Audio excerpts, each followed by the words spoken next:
Another day, another chance to be able to see amazing plays here at the Origin Series. We'll be your casters. I'm Yuko. Alongside me is Riku. Yeah, it's going to be another exciting day number 2 of the Origin Series. We've managed to get a lot of upsets, actually, starting from yesterday, and I don't think the upsets are going to stop right there. It's going to continue here in day number 2. We definitely will be seeing more of that. But of course, before we jump into the Origin Series August finals, let's take a step back and look at the highlights way back in June month.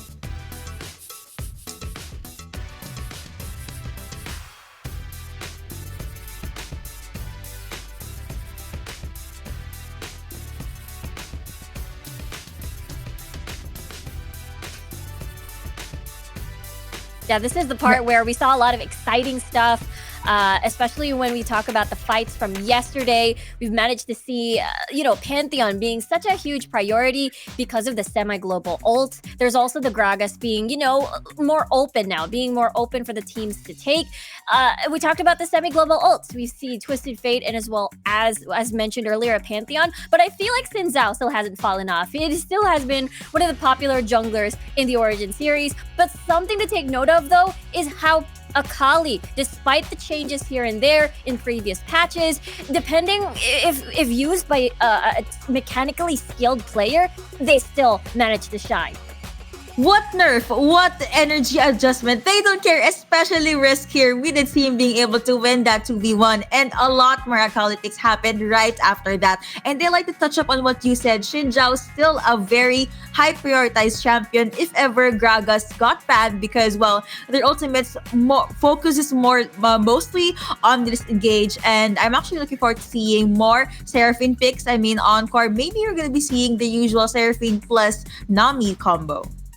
Yeah, the tidal wave and the encore is absolutely deadly. It is a big blanket of AoE CC that you will most likely not will not be able to escape from, rather. But I think one of the highlights as well is the Ashe pick. I think it really enables pick compositions, just because if you assemble a 1-3-1 setup, you have the Ashe who's able to again create these opportunities with the arrow from far away, get that pick, and then Viola, you get a perfect 4v5 scenario off of the map. In day 1, actually, the cores were forced to pick up QSS just to make sure that if ever the arrow gets sent out and they did get hit, they will not suffer the dreadful number of seconds that they cannot move. Will we see more Ashe picks? Will we see more Xin Zhao picks? Yes, I think so. But let's talk about the bans. I guess Camille is definitely one of the most banned champions here, aside from the usual, I don't know, maybe the Ziggs here and there, as well as the Olaf. But I did mention day number 1. Let's take a step back and look at the highlights from yesterday. We were very pissed that we didn't win the finals of July. So we developed new strategies, we expanded the champion pool, which is very important, and we worked also on our macro and on communication a bit, but we could work more on this one. In comes the Galio again, zoning away the core queues down to almost no HP. They burn through yet another double kill. The Viol's still online. Should be able to burn through 69, and this is what happens. Cut. They've overcommitted, and Sunlight has slayed their opponent. I think the July finals was a different experience for us than the June ones. We actually ended up falling in the winners finals in July, so we had to crawl up from the losers bracket. That made the July finals a much more intense experience overall. Oh, the flash, there we go. No. We've seen that one before. The flash thought they missed the aura, but still managed to go down. Oh my god, Andre gets away? No way. Finally gets himself killed off by I think the red ticking away from Doom, or maybe it was the smite. I'm not quite sure. Either way, they're cleaning house. Obviously, it's a nice journey to have because you are playing and competing against the best players in Europe. In the end, I would say the progression was that you learn a lot about yourself. It's not like typical ranked. It's not like solo queue. You're just, I don't know, going into a ranked and playing there. No, it's something completely different. You have to care about different things, and that's what you learn in the Origin series.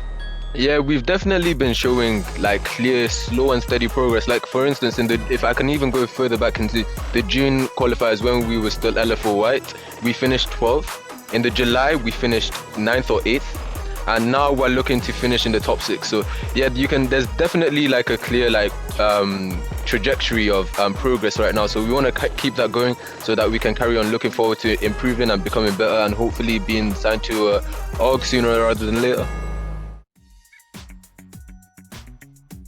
One word from that video I could pick up is progress. Starting from the bottom, they will aim for a higher place in this month. It's very highly likely to happen. Yeah, I felt like, it's definitely not an isolated case for a lot of these teams. They started off pretty far in the rankings and now has been climbing up, even landing a lot of upsets from the performances that we've seen back in June and in July and now August. It seems to be very, very spicy so far. Definitely. And now, since we've been seeing the teams and the players, let's now take a quick peek at our brackets A to C, upper and lower. If you see the teams that you are supporting, do not forget to share the live stream and, of course, invite your friends to watch this live or the series. This is the month of August, rather. Group A for the upper bracket, you have No Team, No Talent, and Cream, Real Betis. You also have Game Lord and then Team Queso. Yeah, so far in the upper bracket, these 4 teams, again, have been top 4 already in the June Origin series. So, this is not a surprise at all. So, curious to see which team will be able to, sort of take down the Titans of Group A, which is No Team, No Talent. Definitely. And I'm actually looking forward to seeing what kind of power play or meta will they show us this time around. But now this is the lower bracket for Group A. We have We're Future and Poet Lorette. We also have Road to Top... Wait, I like this team name. Road to Top 1 and Team Singularity. Yeah, that's what that's what we saw earlier. Simple said that, okay, we're trying to get this trajectory to literally what our team name is, and they can definitely do it as we take a look, of course, at the whole day, see how they progress up against Team Singularity. Let's see, will they be able to just win with that streak, or will we be seeing new faces? Speaking of new faces, you guys saw this team yesterday, Supermassive Blaze, being able to win their series. Now they advance to the upper bracket for Group B, and they will be up against Footballist right after that. As you can see, we have Bal Esport as well as BK Rogue Esports. Yeah, it's a massive, super massive upset against Unicorns of Love. Take note, EOL has been the top team since June and July in Group B. So this is a very exciting bracket that we're looking at right now. And of course, Navi, they came pretty close. They landed top 4 as well in the July Origin Series finals. So it's going to be interesting how far they go. Maybe top 2, maybe, because of the super massive upset that we saw yesterday, it could be a little bit different from what we've seen before. And the last group, of course, you'll be moving on to Group C, upper bracket. The usual teams, we have Team Occupy and GK Esports. This is the first teams for our first series. They actually have a pretty tough bracket here, and these 2 teams were the ones that made it out of there alive. Let's take a look at the lower brackets now. For Group C, we have Cud Esports and Wick 47. Yeah, that's the thing. I know we say spicy all the time because it really is. Cud Esports, Sunlight, they've been constantly top 2 since June, then July, but this time it's a different story. They're now both bumped down to the lower bracket by both Team Occupy and as well as GK Esports from yesterday's upset in that 2-1 fashion. So maybe we get to see more 2-1s today, and it's really, day 1 really set up the stage for sure in the upcoming days of the Origin Series. Highly likely. Actually, I've already prepared my shark intense music for our games in this day too. But we did mention Team Occupy and of course GK Esports. Let's take a look at the schedule for day number 2. What 3 series will we witness for the day? Of course, the other 2 series will be revealed later on. But for now, it's going to be Team Occupy versus GK. We saw GK yesterday was able to get a series win. Let's see, are they going to stick with their guns or will they show us something new? Yeah, I feel like we might see their strengths at the pick compositions for sure. Maybe we get to see the Ashe again in the Pantheon. So those are my possible predictions for the series on the first series of the night. My money's on Pantheon too, but we have been talking about day 1. Let's take a step back and see a video about the thoughts of the players from Origin Series month of August, day 1. Hi, I'm Arenation. I'm the ADC from Cream Real Betis, and here we are in the gaming house. The first day, it's always really fun. We finish up winning 2-0 both series, so it's super good for us. Hello, I'm Prince. I play in BK Rogue Esports. and my main role is Dragon Lane. We played our first game against Les Lions. We won versus them. And second game was a much stronger opponent, Digital Athletics. We get ready for it, and we won. My name is Jackson, and I'm an analyst for GK Esports. Saya saying goodbye. Now you have Riven being able to take Galio down. Double kill going over to Xena. Our day started with salty potatoes, and we take a convincing 2-0 victory. And following that, we're up against the favorite in our group, Cut Esports, that we also managed to win 2-1 against. They are just gonna focus onto the Nexus. 6ix9ine, not sure if he will be able to defend that one, but you have... And I'm just insanely happy that we finally managed to get the result that I feel like deserved. We had 2 good games. At day 1, we played Fox Gaming and Singularity. Pretty smooth. I think the final will probably between us Gamelord and NTNT. Nottingham Talent is like probably the best players in each position. They are like the best team here in Europe right now because they are really good in micro, in mechanics. They take a lead and you cannot do anything after that. But yeah, that's what we have to avoid. I mean, we are here on the gaming house just to have an extra motivation to make it possible. I'm Lonely Kid, Baron Laner for the Papara Supermassive Blaze, and next to me is Bambi. He is my jungle. It's good for us because we won the 2 games. In all series, we are not the favorite team, but we win. Massive, just showing the power that gold has given them. We are happy. We win.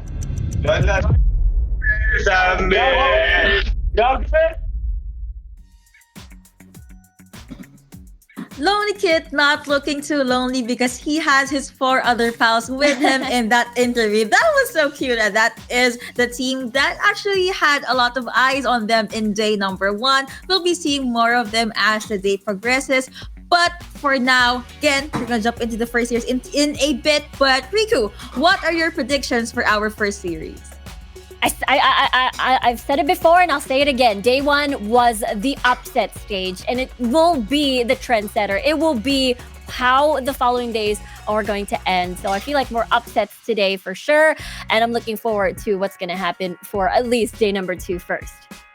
I am preparing myself for 3 games, honestly. 3 series, 3 games. Come on, we got this. I mean, we were prepared for this moment. But of course, let's just hop into team rosters for our team Occupy as well as GK Esports.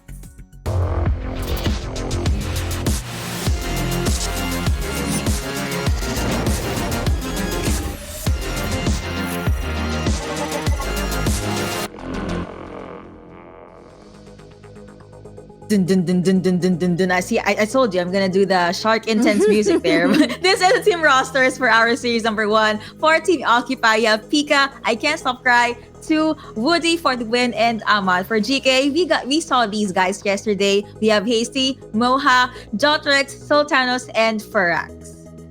Yeah, these 2 teams, have been constantly battling towards the top 2 spot. And we saw GK, last time from June to July, they landed 4th place and then 3rd place. It is clearly an uphill climb for this team as both of these teams actually was able to land that upset up against Cut and Sunlight. So cannot wait to see how this series is going to go. 2 teams that were able to do an upset. Let's see who will be able to win when they're going to be duking out against each other. So without further ado, let's hop into the pick and ban phase. Ari ban. Just kidding. We could be seeing a Gragas ban here. Pantheon, yes, no, but I think teams here prefer picking up Pantheon for themselves. J4 is going to be the first ban for GK. Yeah, this is super interesting because we've seen the J4 top lane as well from yesterday, but it doesn't necessarily has managed to produce results, but it is nice to have. Jarvan ban also enables an Olaf pick because Jarvan has been, that soft counter. Press Ragnarok, you just activate and put in the Dome, the Cataclysm, just to keep him in check. Now, Seraphine being banned as well. That means Occupy is expecting an Olaf pick coming in, but that means Nami's still available. Lulu is also still available to get paired up with an Olaf. Oh, okay. Never mind. Right on The cue. Lulu's out. Nope. Okay. Looks like we still have Nami. Don't worry, Riku. Your prediction will still be on point. There is going to be a Wukong ban, which opens up Xin Zhao for GK. That is going to be the first pick. You have a team occupied. They could pick up, I was about to say, Olaf or Corki, but they will get their hands on this Corki and maybe get a mid laner support. They're going to go with Braum.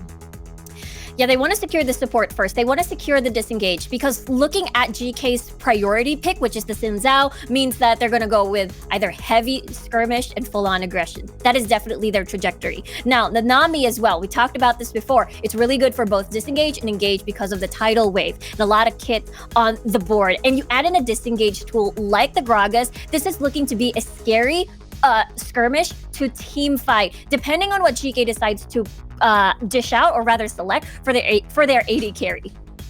I feel like it's going to be a difficult late game for Team Occupy just because you have two disengagers for the side of GK. We talked about this. Ashe and, of course, the Akali. You'll be seeing both these champions on GK side. Now, you have Renekton, and finally, you have Olaf for the side of Team Occupy, most likely going over to jungle.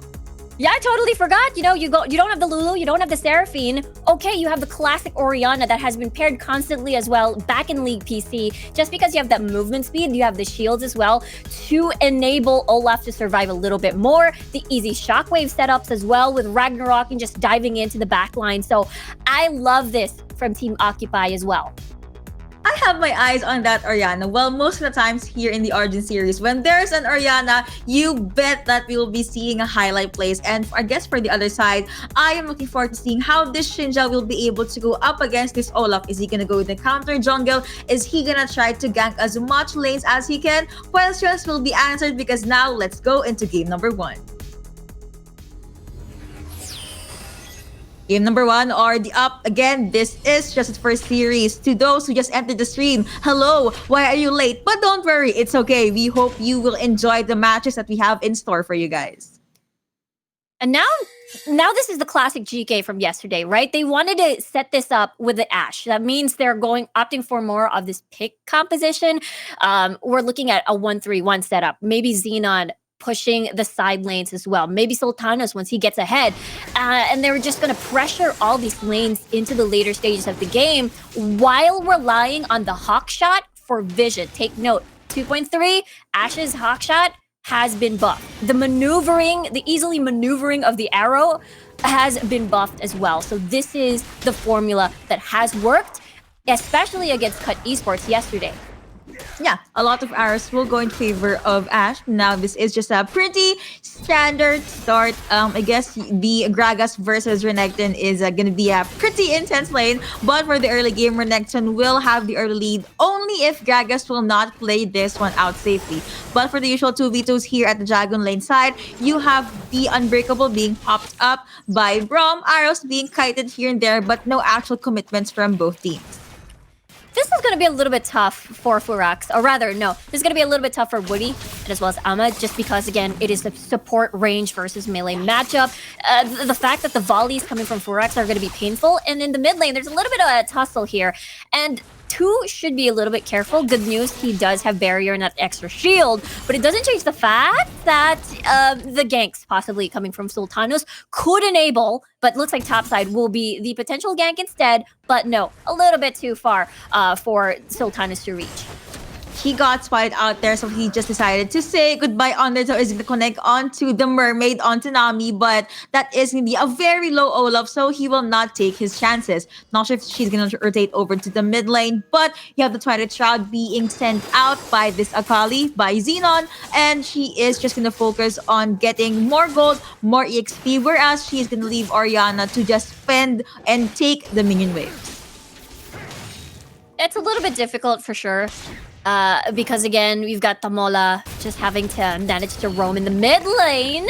Oh no, Wow. Renekton being very, very low. Just one more auto attack. You have Hasty. He is chasing. He wants to get that first blood. But remember, Olaf is lurking at the side. He decided to not overstay his welcome. Here comes Olaf. Hi. Hello. I can't stop crying. Decided to just take a step back. You know, I mean, that is a juicy target. But he just had his Ragnarok up. Decided to just not try and force things. I think that's that's a pretty sweet win. The fact that barrier has been dropped already means that Pika will be vulnerable in this lane. Good news, he still has managed to keep his flash on, so he has to be careful. Hazet is open for a potential flash body slam setup up against Pika. And now look at this poke. We talked about this before. This is a very tough dual lane matchup. There's just so much pokes from the Nami, there's so much sustain, and the volleys just hurt so much. Definitely. And I guess that's one of the reasons why we're not seeing any proactive plays from Woody as well as Ahmad there, even though he does have the shield already up. Command Protect popped out by 2 here. Very aggressive mid laners, if I must say. We're just under 4 minutes. Volley has been popped. First Dragon as well as Rift Herald will be up in 25 seconds. No one is actually rotating there just yet, but it looks like GK will be able to go with the reset. That is going to be the Call of the Meek being popped, and no actual force or no actual commitment just yet. Gragas will just fall back. This is very important. Again, Infernal Drake is the first dragon to spawn. That means both of these teams are going to be hungry to get that instead of that Rift Herald. They want both of that, again, that big damage bonus, especially in the side of GK, again, because they're opting for this 1-3-1. They're opting for more of the 1v1s. Oh, Ahmad. Hello, bro. That is going to be flash out. Will it be enough? The arrow is not going to be enough. 105% coming to with the first one going over to Akali. Now you have Braum saying goodbye. Here comes this Orianna just at the front line. You also have Corki. Alongside them will be Olaf. Not Tidal Wave. The Aqua Pistol will be sent out. It did not connect. And now Team Occupy will just lurk at the sides. They could and they should try to go with the steal. But how can they do that? The range from GK's lineup is definitely long. Yeah, they want to be a little bit worried here, despite, you know, it was a potentially or temporary 4v5 situation. The death timers at this point of the game is relatively short. But now, Infernal Drake starting for the second time. GK wants the first tower, but the Infernal Drake is getting started. It's already started by Occupy.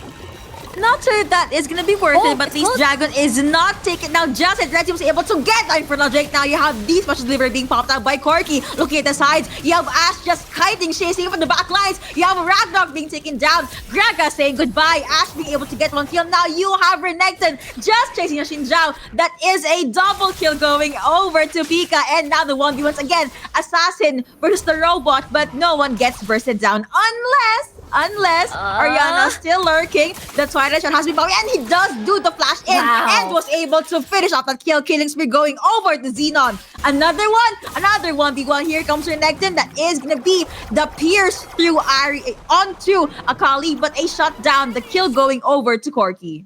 Yeah, that's a really nice win for Occupy. The fact that they got the Infernal plus a double kill on the Renekton means it could mean disaster for GK. Now, this could be round 2 of another fight. Rift Herald, half HP already, by the way, as I Can't Stop Cry is nearby the side, but I don't think they can reach this.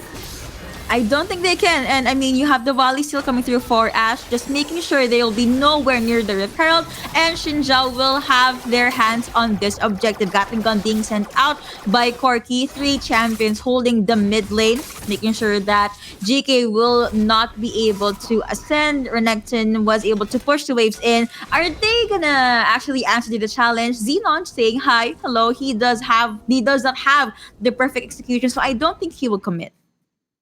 Let's take a look at that replay again once more. This is the Infernal Drake, basically, you know, because GK decided to push for First Blood Tower. They didn't actually get First Blood Tower because they decided, okay, they're starting the Infernal. What do we do? But it was, at the end of the day, Occupy splitting the fight into half. Pika was able to get that double kill, isolating basically the squishy targets, and this is exactly what he wants. I want to talk about Xenon's play here. He was so patient to wait for the Twilight Shroud to come in, then get a bunch of energy on the board to be able to reach the Orianna and eliminate him. And with that said, right now, I still feel like Pika could be the biggest thing, the biggest threat up against GK, considering he got 2-0-1 in that fight.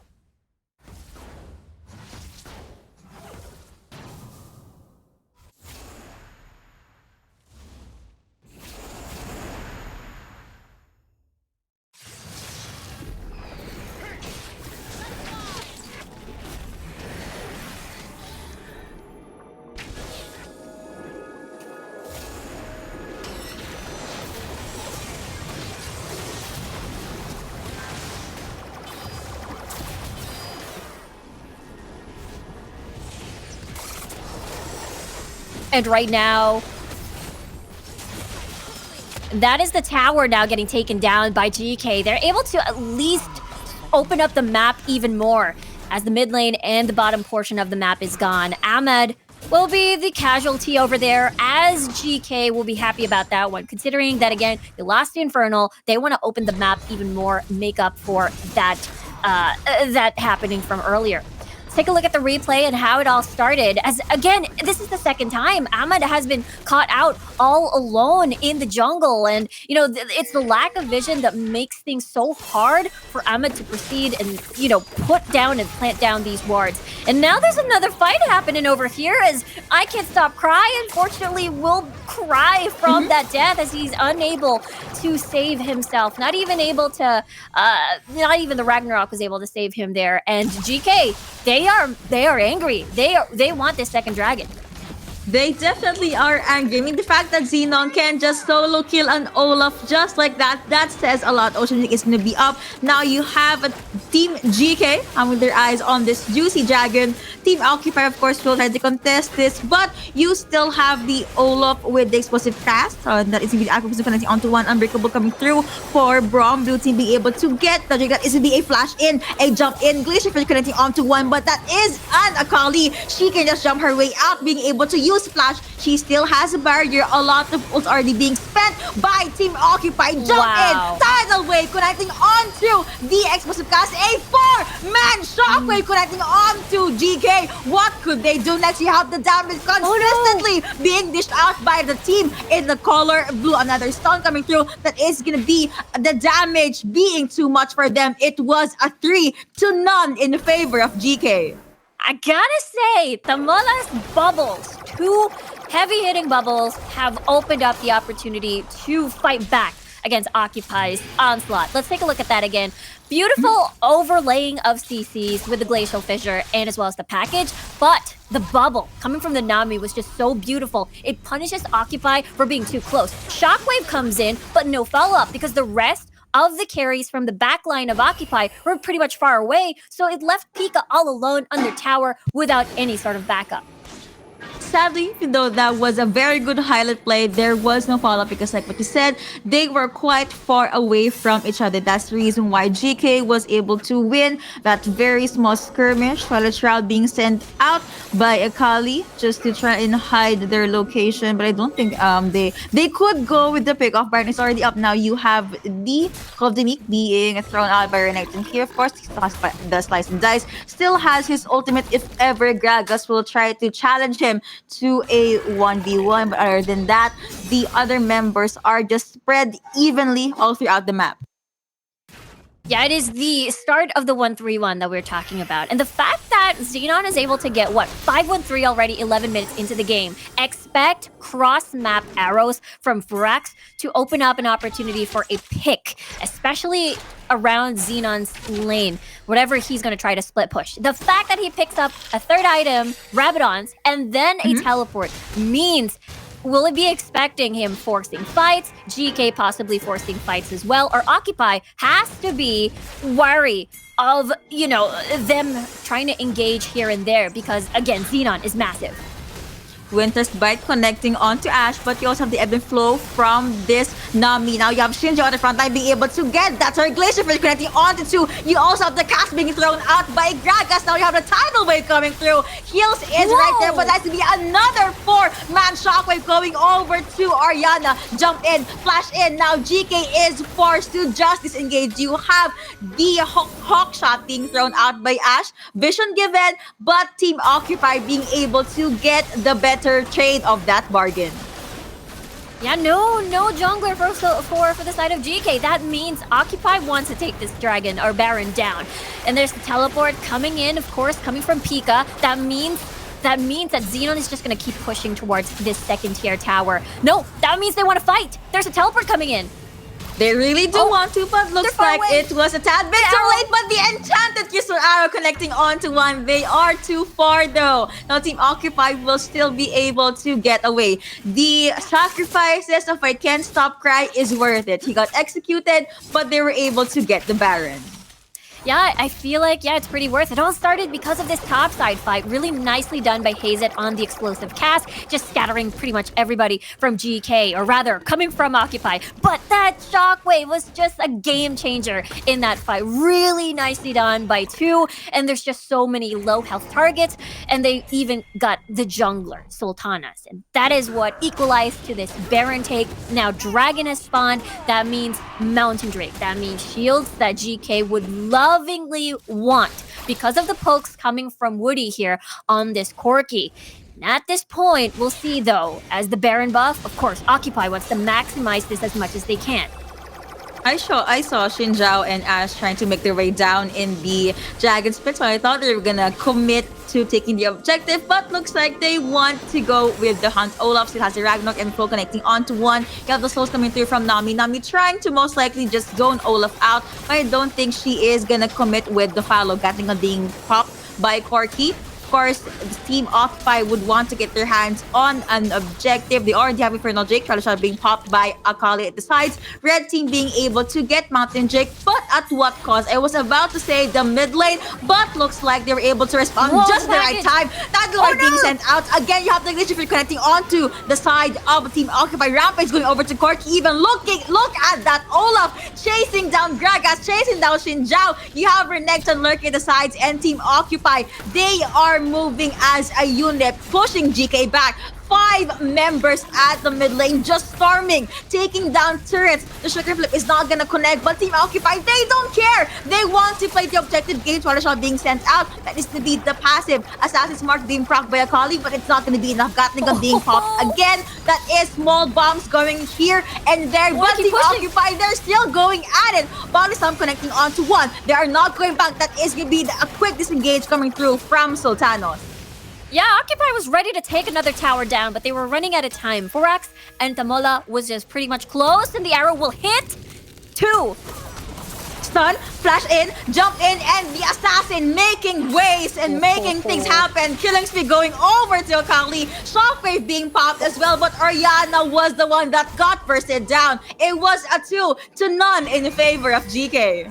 This is so back and forth. At first, you think that Occupy would most likely maybe get a second tower down. 28 seconds on the clock pretty much for the carries to spawn back. So it's all up to these 3 members to defend. And it seems to me GK is able to open up the map and equalize it rather. And this time around, we'll see what the play is going to be. 20 seconds till the next Baron is spawned. Both of these teams have mid lanes almost open. And the arrow, again, because Occupy pretty much overstayed their welcome. They wanted to get a little bit greedy and see if they can get another tower down. But take note, Xenon, his shurikens pretty much hurt at this point as well. Hazet does have that wave clear. And again, Occupy just wanted to get more, but lost more in the process. Akali really going to work in this game, number 1. I mean, look at that Xenon. Look at the stats on this guy. 6-1 on an Akali, on an assassin. He is having a beautiful game. But one of the things that Team Occupy could do is invest a handful of CCs and try to just stop Akali from doing or making any play happen. They need to maybe just commit the stuns from Renekton and just pick her off. But the problem here is she barely does the split push. I mean, she's down in the Dragon Lane right now. But if you just get one good kill, put shutdown in, that is going to be a lot of gold going over in your pocket after person being sent out. Olaf not minding, not trying to even go with the pickoff, and Team Occupy looking for the next possible opening. Yeah, the opening that Occupy can take is that their Corki is 5-1-1. Already has what? Essence Reaver, Solari Charge Blade, Infinity Edge. So the crits are massive, especially once the Radiant stacks kick in. A 1v1 at Dragon Lane, perhaps. But again, this is Xenon being huge in this game. Pika can't risk to blow a Guardian Angel, because that Guardian Angel will be needed in this Baron. As we can see, Occupy already starting it. And looks like GK, well, Nami at the very least, was able to give vision to his team. Are they going to go with the reset? I believe they should just commit to this. Teleports are going to come through. That is going to be the flash being used by Orianna. Orianna being taken down. You have a lot of ultimates being sent. Now you have the Octopus connecting onto one. Looking at the back lines, Akali being able to escape, but he was able to assassinate one at that. Let's see, Olaf being very, very low. He was able to get a double kill. Corki saying goodbye. Ash being taken down by the crocodile. And the life of Akali, or Akali's head going over to Olaf. It was a 3-2 in favor still of GK. This is such a close game. It's just 3 gold difference in favor of GK. Now that the Elder Drake is spawned, but Ahmad may get caught out here. Well, this time connecting onto Braum. I mean, Aqua isn't connecting there as well. He does have the Unbreakable, but here comes Olaf on their toe. Still has the Ragnarok, still has Flash. He is gonna pop the ultimate, and he is just storming the front line. 2v3, Unbreakable being popped, Flash being used by Braum as well. He no longer has a heal. At the very least, Team Occupy being able to survive that skirmish.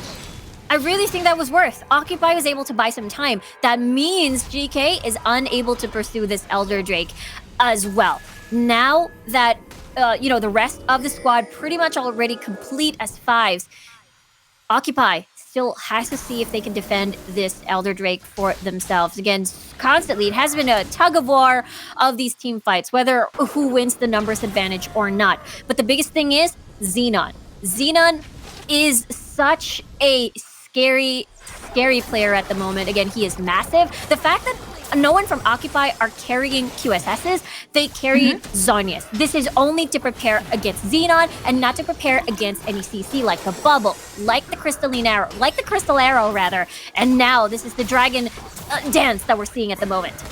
A Dragon dance indeed. That is going to be Gragas using his body slam to jump away from Olaf. But they're both of the teams rather are just waiting for an opening. Corki's going to go in with the recalls. You have Akali in charge of split push duty, and Renekton will just follow her until the end of the world. And this one is going to connect on to Xin Zhao. But again, no actual commitment from both sides. Volley is being used by Ashe as well. I don't know why, but I think I would like to see a Baron or a Dragon Seal from Ashe using the arrow. That's possible, but I'm not sure we're going to be seeing it anytime soon. Would have been a good highlight though. Yeah, I feel like, the Crystal Arrow would be reserved just to try and set up for Xenon as he split pushes in the side lanes. Like right now, Xenon is 1 level ahead of Pika. And it's so difficult. A collapse could actually happen here. Look at the Hawk Shot being sent out. They know this is happening. Akali's gonna be boxed in. No, you have 5 Champions right behind you, being able to pop these Zombies at the perfect time. He is still alive. Now you have Team Occupy chasing down GK. Beautiful arrow though from Ashe, and Team Occupy not being able to get the kill that they wanted. They will just have their eyes on this Elder Drake. But you know what? GK, they want to fight. You have this tidal wave being sent out. Will be cancelled by the Unbreakable, but Braum is the first one to get taken down. Gatligan being sent out by Cork. He's the back line. Akali saying goodbye. Double kill going over to Ashe. Now you have the GA rather of this Ashe being popped in. She still gets taken down by the Corki. Renekton chasing down Gragas, chasing down Nami. I'm not sure if he is gonna commit though, but it was a 3-3 in favor of no one, and the Dragon is still up. Corki is right there trying. I'm not sure if they will be able to get this, but I think they would want to get their hands on the Elder Dragon. Yeah, they're starting it pretty fast. It's already half HP. There's 2 people pursuing it, with one only trying to see if they can stop this from happening. Maybe a steal because there are no junglers. This could be 50-50.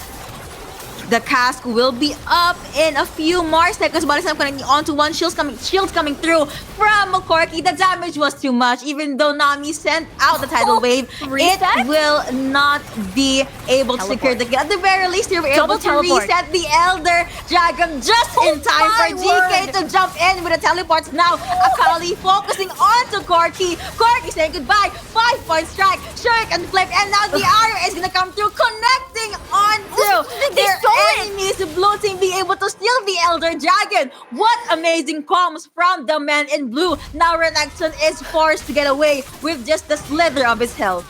Whoa, what is happening? That was, Occupy's they tried to pursue this dragon. They were able to eliminate Hazet. Now another teleport coming in. That's coming from Pika, and the Baron's getting started. But look how low health GK is. And Xenon could possibly be all along, but he's fine for now. And so far, it has been the dance. Look at topside, though. That is going to go down. Look how many that is. I'm great at math. That's probably like 6 cannon minions pushing through. Pika used his teleport. Now he's forced to go back, and now Ahmed gets the arrow. Perfect execution being popped in there, but it's not enough to actually burst Braum down. Right after taking down, well, the minion, after the minions were able to put a hole onto their base, GK will be very much happy to see the lead that they have. 7 turret takedowns, while Team Occupy has 6, 19 and 13 on the scoreboard. We might near the 25-minute mark. The teams, this game round is still going back and forth. Pass is going to be thrown out. You saw Team Occupy trying to target Sultanos, but they did not fully commit with the engage. Now is another opportunity. Hi! Hello! Tankiness! What are you doing? Now you have a D-Charge being sent out by Akali. Gatlingon being thrown out by Corki as well, but the damage is not too much from Team Occupy. Shockwave connecting onto 3. Now you have a title coming through. Shinjao saying goodbye. It is a 2-0 so far. Corki going in with this engage. Do you have the Hawk shot being sent out by Ash? Baron is still up. Team Occupy could try and get this, given that the death timers is so high from GK. The barrel being thrown out by Gragas. I thought they were going to fully commit. That is the A. Body Slam and Flash A connecting onto 1. They are very, very low. Here comes the cleanup crew. Ash with the arrows and Braum saying goodbye. Orianna could not even go near her. But what are you gonna do? That is an Ash. She has the enchanted crystal arrow. It is a 3-2 in the favor of GK. No way that just happened. Everybody else from Occupy were pretty much in the wrong spot. Look at the Dominus activated. Caldemy connecting on to None. You have the title being sent out by Nami, forcing Renekton to go back, but the kite and the damage, the ulti attacks from Ash just hurts a lot. Man, the slows are connecting as well. Pika, Renekton, forced to just go back to the base and heal himself up. Super minions are spawning through. Baron still up, and GK would love to get their hands on this juicy purple worm. For sure, because the 2 lanes are pretty much open from Occupy, and that's 6 seconds on the clock. Occupy is forced to get teleports to catch up, but they are nowhere near this. The waves are not pushed in their favor, and GK practically turned this around. They are currently in the lead. Let's take a look at that again. Everyone's low. Everyone's pretty much low. They wanted to defend the Baron area with their lives, but this play coming from Hazet with a flash body slam pretty much ended it all. And the fact that we saw, unfortunately, Corki Valkyrieing forward to be aggressive to get the burst down cost them as well. Because again, when you're up against an Ashe, the kiting, when you get activated by the slow, hold on though, there's a teleport coming in. This is the siege. This is GK wanting to end the game. Man, they just really want to close this game ASAP. A Pussycat has been used by Gragas, and they're just waiting for the opening. That is to be a lot of damage being taken by Braum. You have the Giship connecting onto 2, but Rampage going over to Firax. Turret going down as well. And the bodies of Team Occupy, the champions, are just dropping onto the floor. Triple kill, and GK being able to bag game number 1. What a game that we just watched. That was the most back and forth that we've seen so far in the Origin series for August. And at that point, you know, at the maybe 20-minute mark, you still couldn't tell who would have won because it was a very, very close game. You've got, what, 4K gold deficit only, and it has been a swing between these 2 teams, especially the Air Drake, the Elder Air Drake secure was pretty prolonged. We have a lot of highlights in that game, but Rico, is there any specific highlight that you want to highlight from game number 1?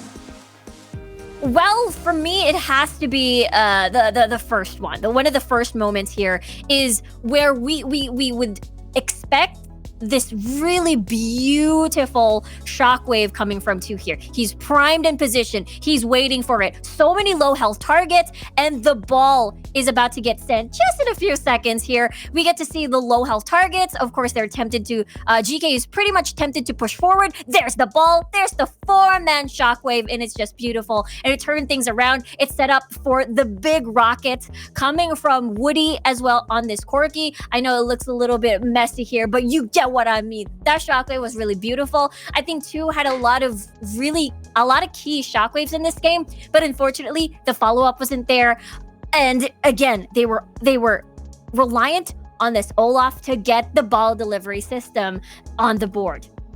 Definitely. And again, this is one of the plays that just turned things into their favor. But towards the end, GK still being able to check their win conditions. So I'm actually looking forward to what kind of adjustments. I actually don't know what should they adjust, because again, it was a back and forth game. The draft is on point. Execution is on point as well. It just falls down to the split-second decision making that makes things happen. Yeah, I really like the way that, they secured the Braum very earlier on, expecting that Xenon would most likely pick up the Akali again. I think it's one of the really nice counters to an Akali just because of an easy stun. You're just going to get greeted by basically the passive stacks coming from the Braum, as well as the slows, and as well as the ult as well, if an Akali just dives in. And of course, the Zhonya's at the later stages of the game could be another solution. But I feel like, it wasn't really enough. We've seen how these macro decisions really tipped a lot of these, game-breaking decisions, or rather game-breaking scenarios that we saw as GK, was able to tip the scales. I can already feel the excitement from Miku, and I can see the comments in the live that you guys really want to see game number 2 just as quickly. So I'm not gonna hold you off any longer. Let's hop into series number 1, game number 2.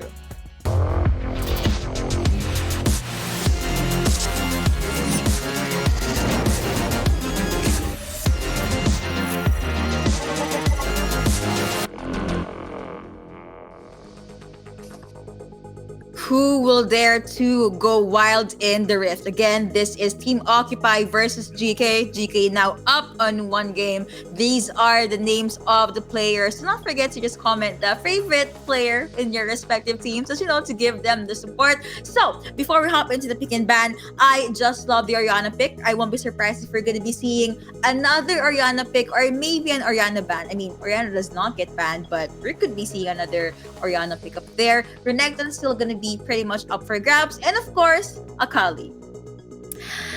I feel like just ban the Olaf. I feel like, not ban the Lulu, not ban like these pairs that go well with an Olaf. So I feel like just straight up maybe ban out the Olaf. So I'm excited to see what the adjustments are going to be, because this pick composition that GK constantly pick is just very effective. I mean, this is the same composition that was able to beat Cut Esports yesterday, and so far it was very close, but still not enough. Now let's see what kind of effective lineup will both teams show us, because now the pick and bans are ready. Ahri ban, just kidding. So we could be seeing, and I'm gonna say that until the end of the series for day number 2. But yeah, Lee Sin's still not gonna be available. They do not want to open this very strong jungler. Of course, he can isolate key targets, even burst down the marksman if given the opportunity. J4 is still gonna be banned out by GK here. Oh, Seraphine, maybe another Lulu ban? Yeah, I think it's a possibility. Okay, again, banning out the Jarvan means that you might want to pick up an Olaf, because Jarvan is, again, a soft counter. The Ragnarok, you press Ragnarok, and then you just basically trap the Olaf with the Cataclysm. Now it's different this time. Lulu's going to be open, so GK can opt for a Lulu plus Olaf combo if they decide to do so. Now, GK banning the Braum means that an Akali pick could possibly come in for Xenon, but wait, Occupy decides to take that away from them and first pick this Akali. Take note, they can still pick up a Galio as well, incredibly strong against the Akali, maybe a Garen for topside, just to get that silence against an assassin. So now Xin Zhao, though, and Corki being secured by GK. They could already see the possible skirmish or 5v fights that Team Occupy would want to do. Now you have Wukong being locked in. At the very least, they have a Xinjiao for disengage. You also have Renekton being locked in by Team Occupy here. So again, overall, they want to force these 5v fights. You mentioned the Galio. Perfect counter, given that whenever Akali is gonna jump in with the 5-point striker, perfect execution, she will just get taunted. And another way to stop Akali from doing what she wants is go with the knockups, which is possible with the wild growth from Lulu. Yeah, that means Olaf can be open as well for the last pick for GK if they decide to do so. But look at this. They've got Alistar. They've got Wukong. They've got Renekton. These are a lot of semi-beefy champions that can halt GK's onslaught. And looks like it's not going to be an Olaf this time around. It is going to be the Jax. Possibly either top side or maybe the Switcheroo. We've seen Xin Zhao play at top side as well. Level 3 could potentially be very strong. Level 5 as well with the wild growth plus the hero's entrance from the Galileo to make cross map plays. I'm excited to see this mid to late game push through, but it could be a different scenario if Xin Zhao is able to get ahead in the game. I kind of feel bad for Xinjiao and Galio though, because whenever they're gonna dash in or jump in, you have the headbutt ready from Alistar in the maybe mid to late game part of mid to late game time of the match. But of course, we are gonna jump into game number 2. So do not forget to place your bets. Who do you think will win in this game? Dun, dun, dun, dun, dun, dun, dun, dun, dun, dun. We are at match point. As you can see, GK is up on 1 game. Will Team Occupy be able to occupy and win this game number 2? Or will GK be okay with getting away with a 2-0? For Occupy, this is a very strong late game 5v5 as well. They can also do a 4-1 setup or a 1-3-1 setup. If 2 is able to get ahead on this Akali and Pika is able to win his lane early, then that seems to be the perfect setup because they have Woody as the late game insurance if, again, those 2 conditions I just mentioned doesn't work out. For GK, once more, they have a lot of options to, again, get the numbers advantage just because of that hero's entrance, and as well as the potential level 3 spike, as well with Sultanos, and as well as Xenon. This is a very strong mid and jungle duo, so I am expecting level 3 visits in the mid lane, but it's difficult because 2 carrying a barrier, there's not an ignite, so that's a lot of defenses, and as well as how, Akali's in general are very slippery. Very. And now we are just seeing the small skirmish here at the jungle. You know what? It's actually not small because Corki was forced to use flash as well as the barrier. Very quick reaction from Ahmad there. He saw the opening, he saw the opportunity, and they just went for it. Now, Corki will not be able to play for on the next 120 seconds. Zakali being very, very low. Now you have Xenon being able to at least win in that small skirmish or give and take in the mid lane. Yeah, it's gonna be a little bit tanky, but look at the junglers though. Okay, they really want to fight. Now you have a Xinjiao being able to jump out. Galio committing his flash, but was not able to reach out. Renekton taunts coming through, connecting onto 1. This could be the first blood going over to GK. That is going to be a kill secured by Jax, but Jax gets bursted down by Renekton. Now Xenon being targeted, double going over to Renekton. They are still at it. Team Occupy now in charge of cleanup. Triple kill going over to Pika. And that is it. That is the first condition set for Occupy. They're able to get 3 early kills for this Renekton. And we've seen how Renektons can just spin out of control in the early game and just bully everyone else pretty much from the opposite side. And Occupy, very happy about this. Again, first 2 minutes of the game, we've managed to see, 2 getting involved as well. And it's all Ahmad here, managing to get the setups. Headbutt and Pulverize getting onto 1. You have Corki in the safe spot of that map, but he still very low, was forced to use the Valkyrie to reposition himself, and Team Occupy will be a-okay. Have the Void Seed connecting onto 1. But now let's look back at that previous fight.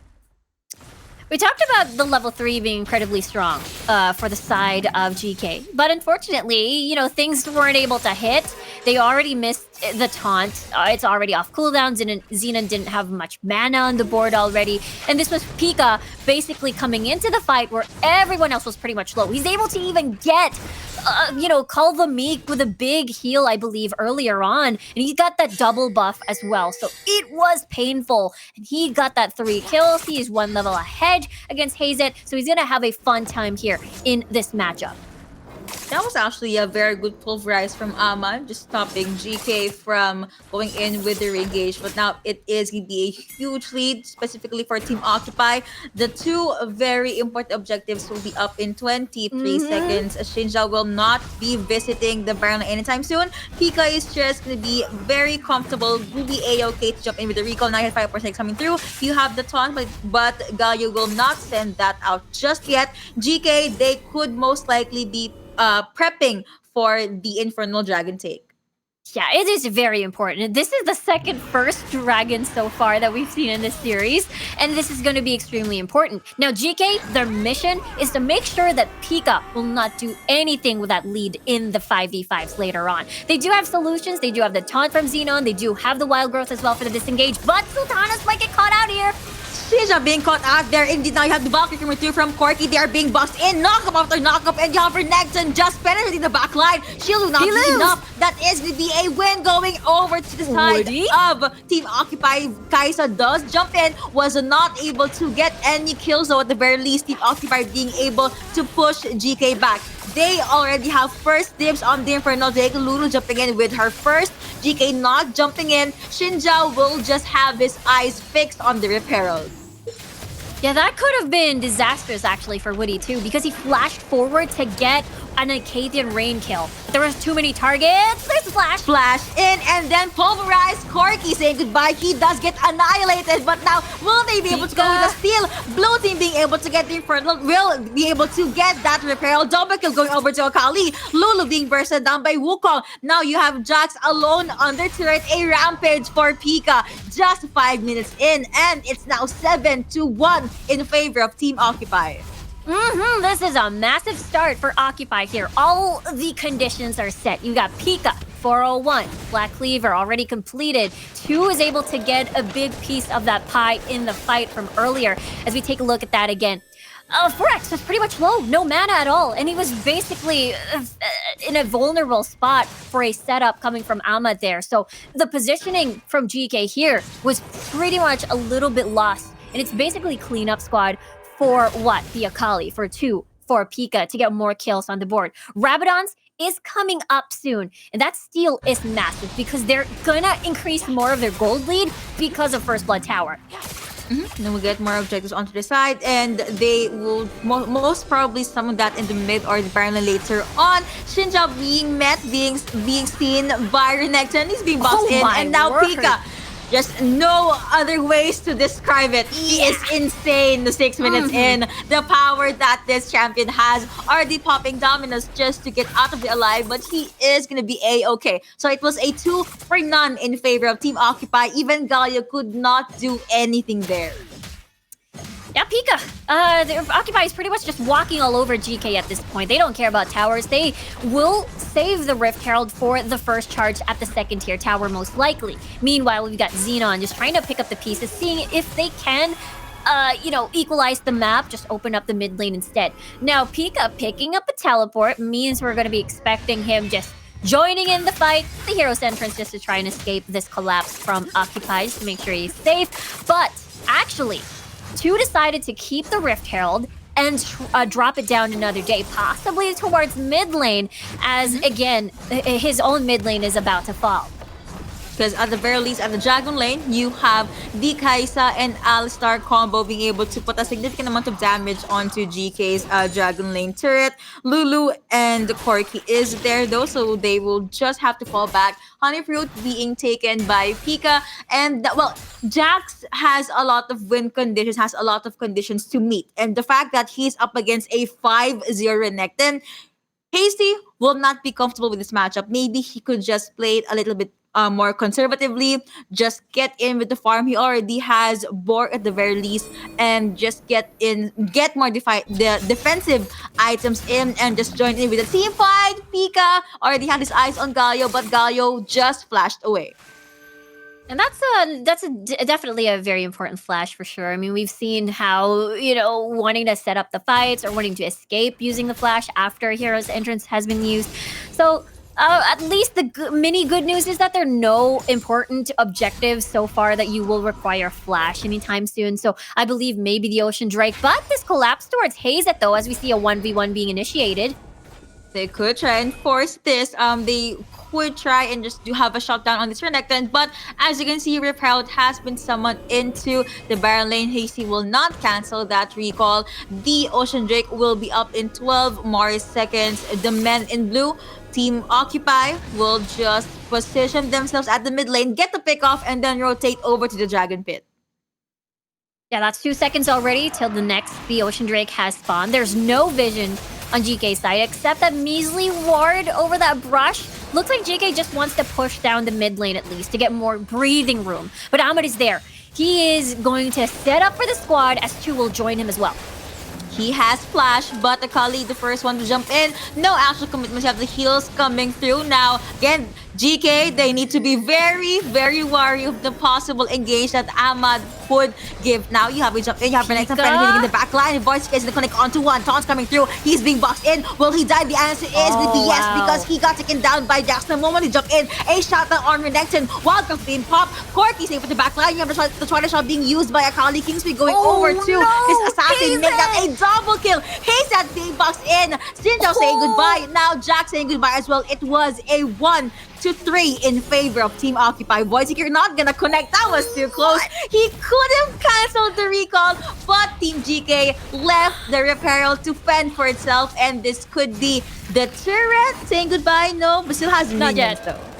It was big betrayal from that blast cone. I think the rest of GK just wanted to run away, and GK propelled to the opposite side instead of with his teammates just trying to run away. And unfortunately, he was like the sacrificial lamb. We gotta see that again. This is a flank coming from Pika. The thing is, he got caught out without follow-up, and he got caught out with a taunt coming from the Galio. And that is the biggest thing that could just immediately eliminate you. The fact that you all have pretty much majority of the gold. And that is what we saw, the Blast Cone betrayal. The Void Seeker does not seek its prey, unfortunately, as Woody is unable to find the potential last target. Now, Hazet, another 1v1 potentially. Here, Jax hurts. Hazet hurts right there. I mean, we did see a couple of changes to Jax, and although this could be a 1v2 scenario, Ahmed is lingering around the corner. Never mind, could be a 1v3. This could be a dive. But looks like Hasty will just he won't take the risk rather. But looking now at the mid lane, 5-point strike will dish a lot of damage. You have the jump in coming through from Akali. Now it is gonna be the wild growth being used by Lulu just to fend for herself. Now you have the Protobot being used by Galio, but you have an assassin right at your back. Galio being able to splash. He still does not have the barrier, and this could be a free Baron for Team Occupy. Jax split pushing at the Dragon lane though. It's going to be hard because Ahmed is there zoning out. Whenever Sultanas just wants to go near, you're just going to get head-butted away out of the Baron. So the fact that Sultanas doesn't have flash either just makes things a little bit difficult. And unfortunately, this is his demise. Oh, he's fine. He's still okay. Okay, looks like Team Occupy, they do not want the kill. They just want to get Baron, and they're gonna go in with the recalls because they finally saw Jax was able to clean out the outer turrets at the Dragon lane side.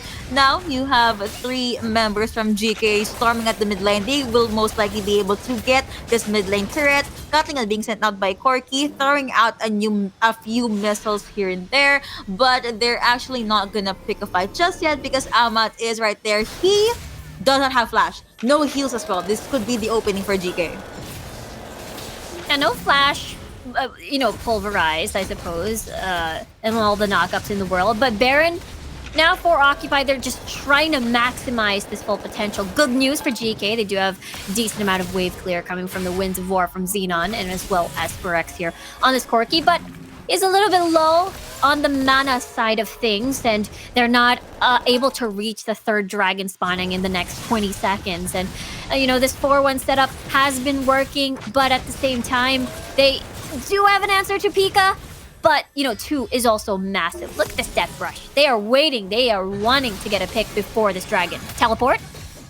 It is gonna come through, but can I just say that Woody is having the space that he needed. Honeypot will be taken, but you have Renekton jumping in with a dominance. I see the stuns connecting. Jack forced to flash out, but Renekton jumps in and he just exploded right at Pika's face. Pika had teleport. He had the opportunity. So, again, Pika winning his lane, winning the massive early game meant that Hazet really wouldn't get an answer in a straight-up prolonged duel, I suppose, but 3v1, are you gonna survive? You have the stun out of CCs being taken by this champion. GA is gonna be popped. Renekton, Pika, looks like this could be your end, and he does get taken down. 37 seconds with no Renekton, but it's gonna be okay because Team Occupy was able to storm into the dragon lane. Gaio, the only one left there. Knock-up after knock-up. Akali jumping at the front line, but we'll be able to pop the Twilight Shroud. You have this engage coming through. Team Occupy will just disengage. Flash being used by this Kai'Sa. Wukong does not have Flash anymore. He still has GA though. Now you have Hamad. Will you be able to save your teammate? That is going to be a no, because now you have the other members of GK just hunting this cow. That is going to be Ahmad being taken down. Item check here. It is a 14-5 on the scoreboard, but most of the lead in favor of Team Occupy.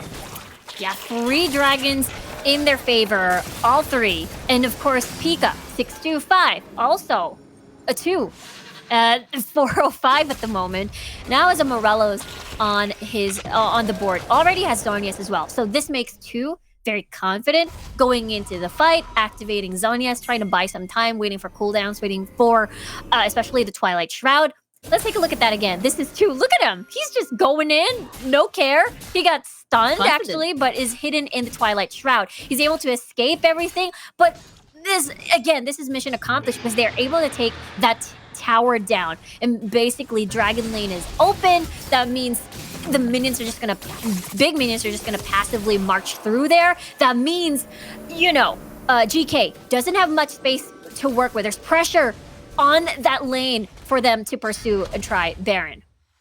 Speaking of pursue, let's see if they will be able to pursue this Baron take that, of course, Team Occupy would want to get their hands on. Again, Renekton being boxed in the middle of everything. Shinjo saying goodbye. Now you have the headbutt coming through, connecting onto one. Kingsby going over to Corki. Void Seekers. Actually, no killer instinct being used by this Kai'Sa, being able to get the ADC for the side of GK. Double kill going over to this Team Occupy's ADC. Make that a triple kill. Gaio saying goodbye. Looking at the Dragon Lane. Jax is going to be A-okay. He's just clearing out the wave. You still have 2. He was not able to finish up that fight. Now Team Occupy just storming at the Nexus. Here's the sad thing. Jax cannot recall because Akali is right there and was able to assassinate this Baron laner. Now Team Occupy pushes this to a game number 3. Yes, we are. We're going to game number 3. It has been very, very intense so far. And imagine, GK with their pick composition. And now they decided to opt for this mid to late game, heavy team fight, maybe with a little bit of skirmish with the Xin Zhao on their hands. But at the end of the day, it was Occupy that were able to get their win conditions down. They got Renekton so big early, and 2 being able to follow up. Therefore, the 1-3-1 setup was there for the squad. Early games, win conditions has been checked by Team Occupy, and they just went with it. It came to a point that, yes, Renekton does get taken down, but the re-engage or the revenge kill for the side of Team Occupy is much better because the fact that GK already has skills on cooldown. There were good plays though, and I said this earlier. Space given to Kai'Sa. Early game, mid game, she was just farming. Late game, triple kill. That was the story. Yeah, I know. It was the story, the late game insurance of the Kai'Sa, and Woody basically had free reign whenever Occupy decided to engage. And to see more of that, let's take a look at the highlights for game number 2. I really love awesome this game. Things actually happened. Yeah, it was an early, 3v3 over here at the Rift Scuttler.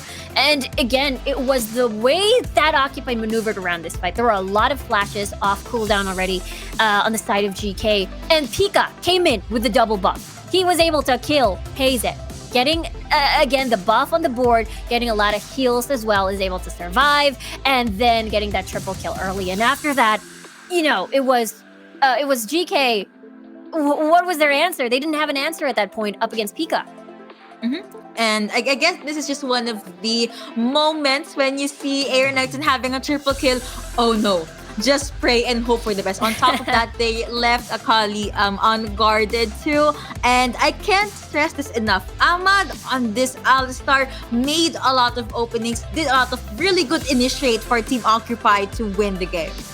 You have to agree. I have to agree with you there. The fact because he provided so much peel and so much engage for the team, and they able to let Woody shine, was able to let Tu shine as well, and again just served as that damage soaker, damage sponge for Occupy, and it was just really nice to watch. They were fully in control. They again played to their win conditions. They played around it, especially that they knew, okay, Pika is way ahead now. Let's just put him on teleport duty, and he can just basically stalk Hazet when he decides to split push elsewhere.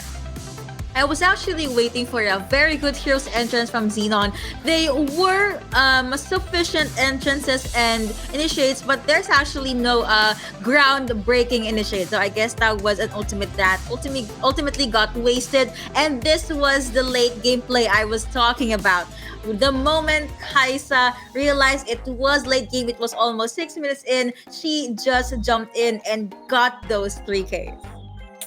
Yeah, there's a lot of space provided for sure. I just want to point out too, the mid laner of Occupy, and as well as, of course, on the other side we got Xenon. I think they swapped a little bit in roles. I mean, Tu at the first game was on the Orianna. He was more on the utility, providing for the squad. This time around, he was one of the star players, playing an Akali, a flashy Akali at that. And now Xenon this time around played on utility, despite having a lot of amazing performances on the Akali pick. So Akali might be banned on the next game, perhaps. No one can take the Akali, or maybe just play against it. Pick the Braum, pick the Galio. Honestly, I would just ban out the Akali. You saw a Galio being picked up by GK. Did that change anything? No. Tu was just wreaking havoc in that game number 2. But yeah, I actually like the adjustments or the role swaps that the players here in the Origin series do. We do not see much of that from SEA. But of course, we are now talking about the players. Let's just hop into game number 3.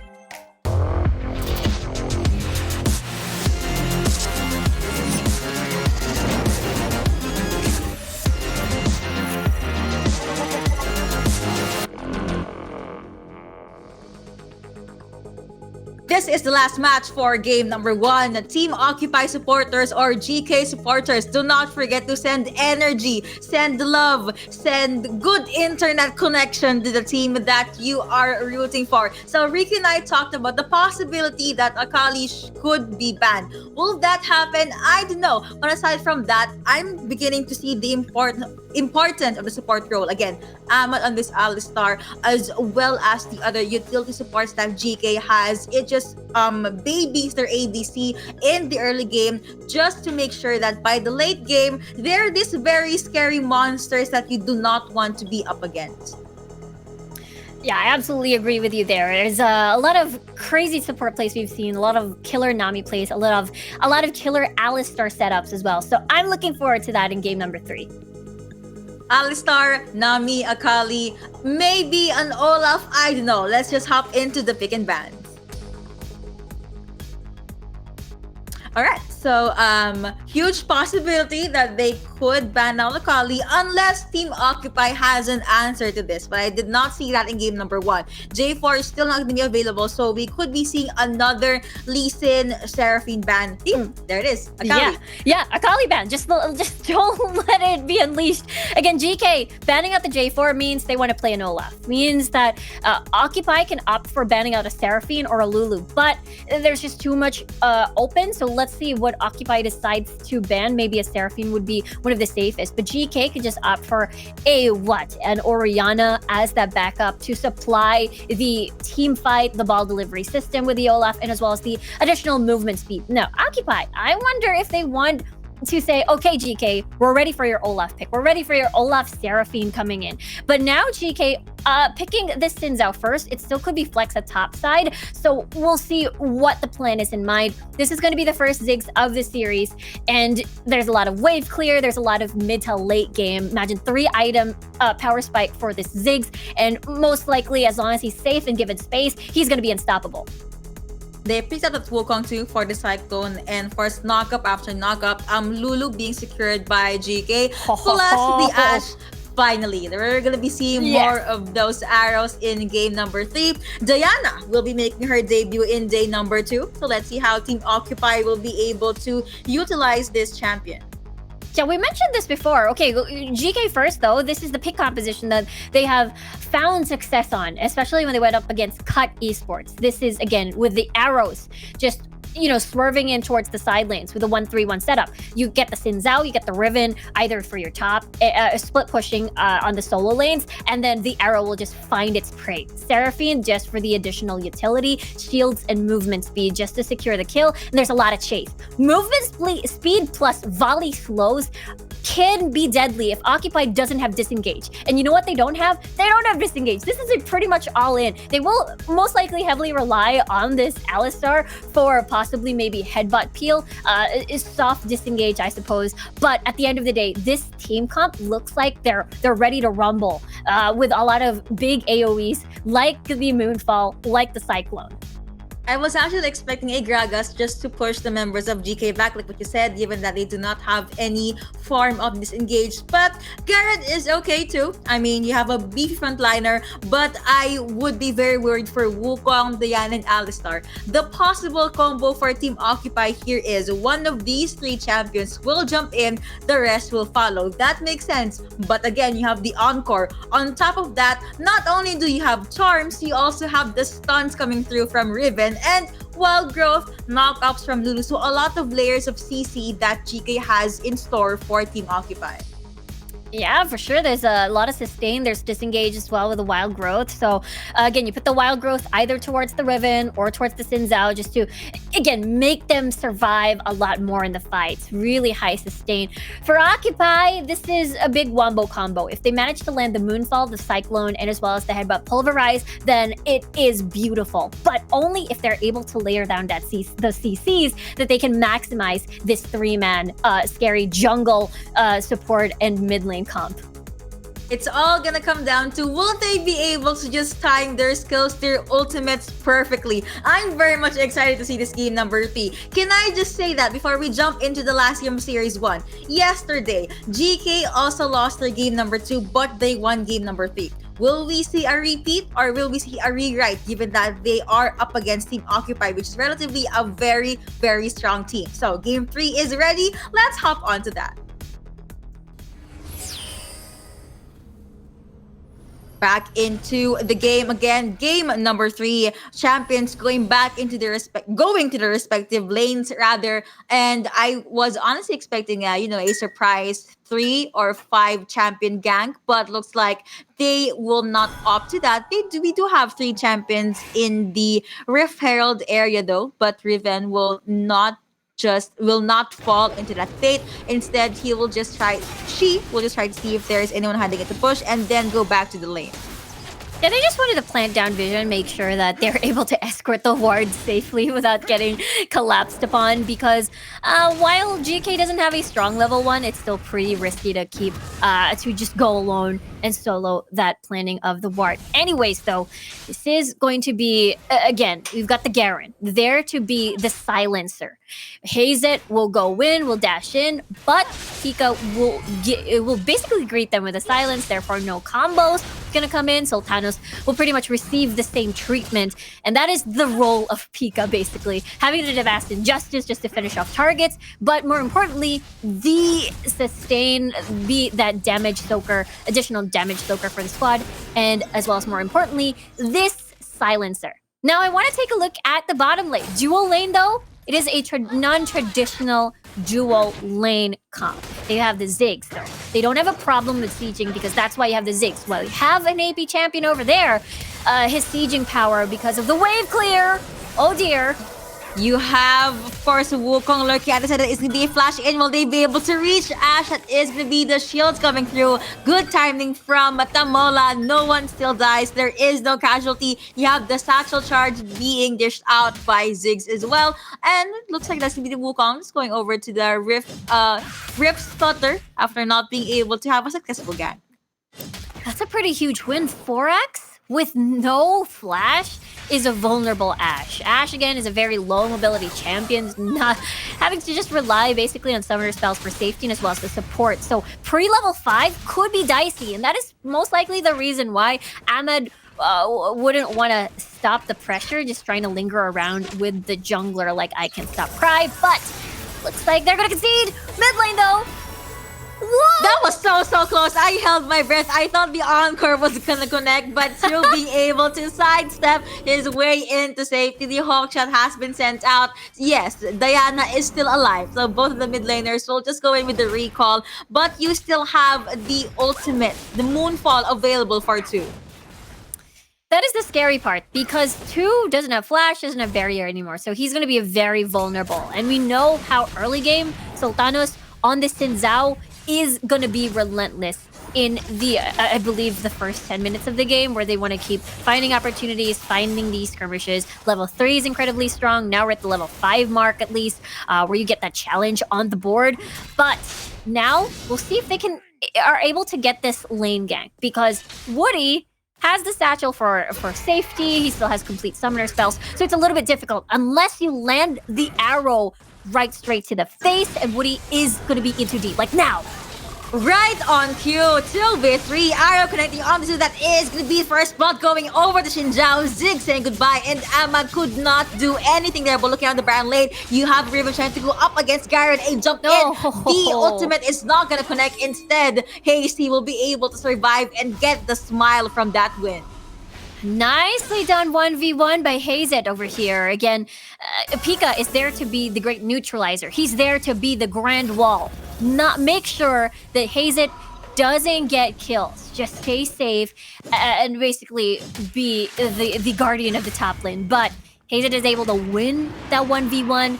And now they're setting up for this dragon. There is vision coming from Occupy here, and as well as the Rift Scuttler secured. We'll see as a 5v5 could potentially ensue. We'll expect the layering of CC from the Cyclone, from the Moonfall, and the Headbutt Pulverize perhaps, or will we see an early game pick from GK and see if they can maneuver around this one? Dragon Dance here, Encore is now up, so that's something GK could use for the initiate, but you also have Riven positioning herself, does target Ahmed here and there. Now you have a jump in coming through from the side of Team Occupy. Encore gonna connect onto 1, B-Top connecting onto 2, but there is no actual fallout. Team Occupy is just gonna focus on getting the Mountain Dragon. They are able to get the first pick. Now you have the Moonfall connecting onto None. Instead, she was the one that got bursted down by the Seraphine. Double kill going over to Xenon. Wukong saying goodbye. Now you have Ash trying to go up against this Ziggs, and with the range, with no satchel charge and no flash available, Woody just raises the white flag.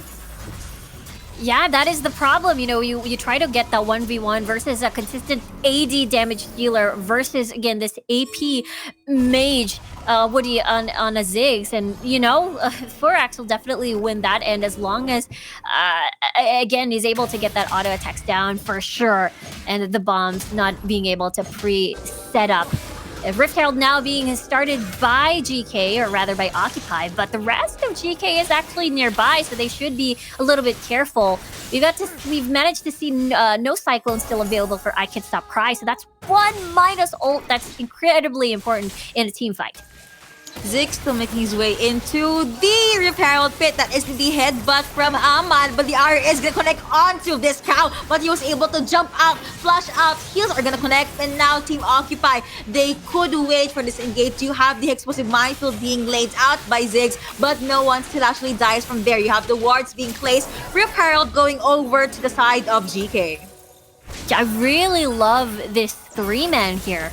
You know, the Mola on the Lulu, Seraphine, and as well as with the Ashe. There's just a lot of kit, a lot of movement speed, just to try and engage with again, with a lot of poke. So this is a good answer to the bombs coming from Woody in extended dragon or objective dances such as the Rift Herald. Now the Rift Herald is secured, they do want to get First Blood Tower, therefore increasing their gold even more. Now, what is the answer for Occupy? Of course, they have the wave clear. There comes the Moonfall. Jump in, Moonfall, no follow-up because it just was not enough. Good cancel though from Xenon, and GK will be able to jump away. Now you have Garen split pushing on the Dragon Lane side. He does get spot out by not just one, not just two, but 3 champions. Arrow is not going to be used just yet. Looks like Ash is going to settle with the kites. Will it be enough? That is to be a yes, actually. But the Garen will be able to at least survive that one. He does have the honey fruit.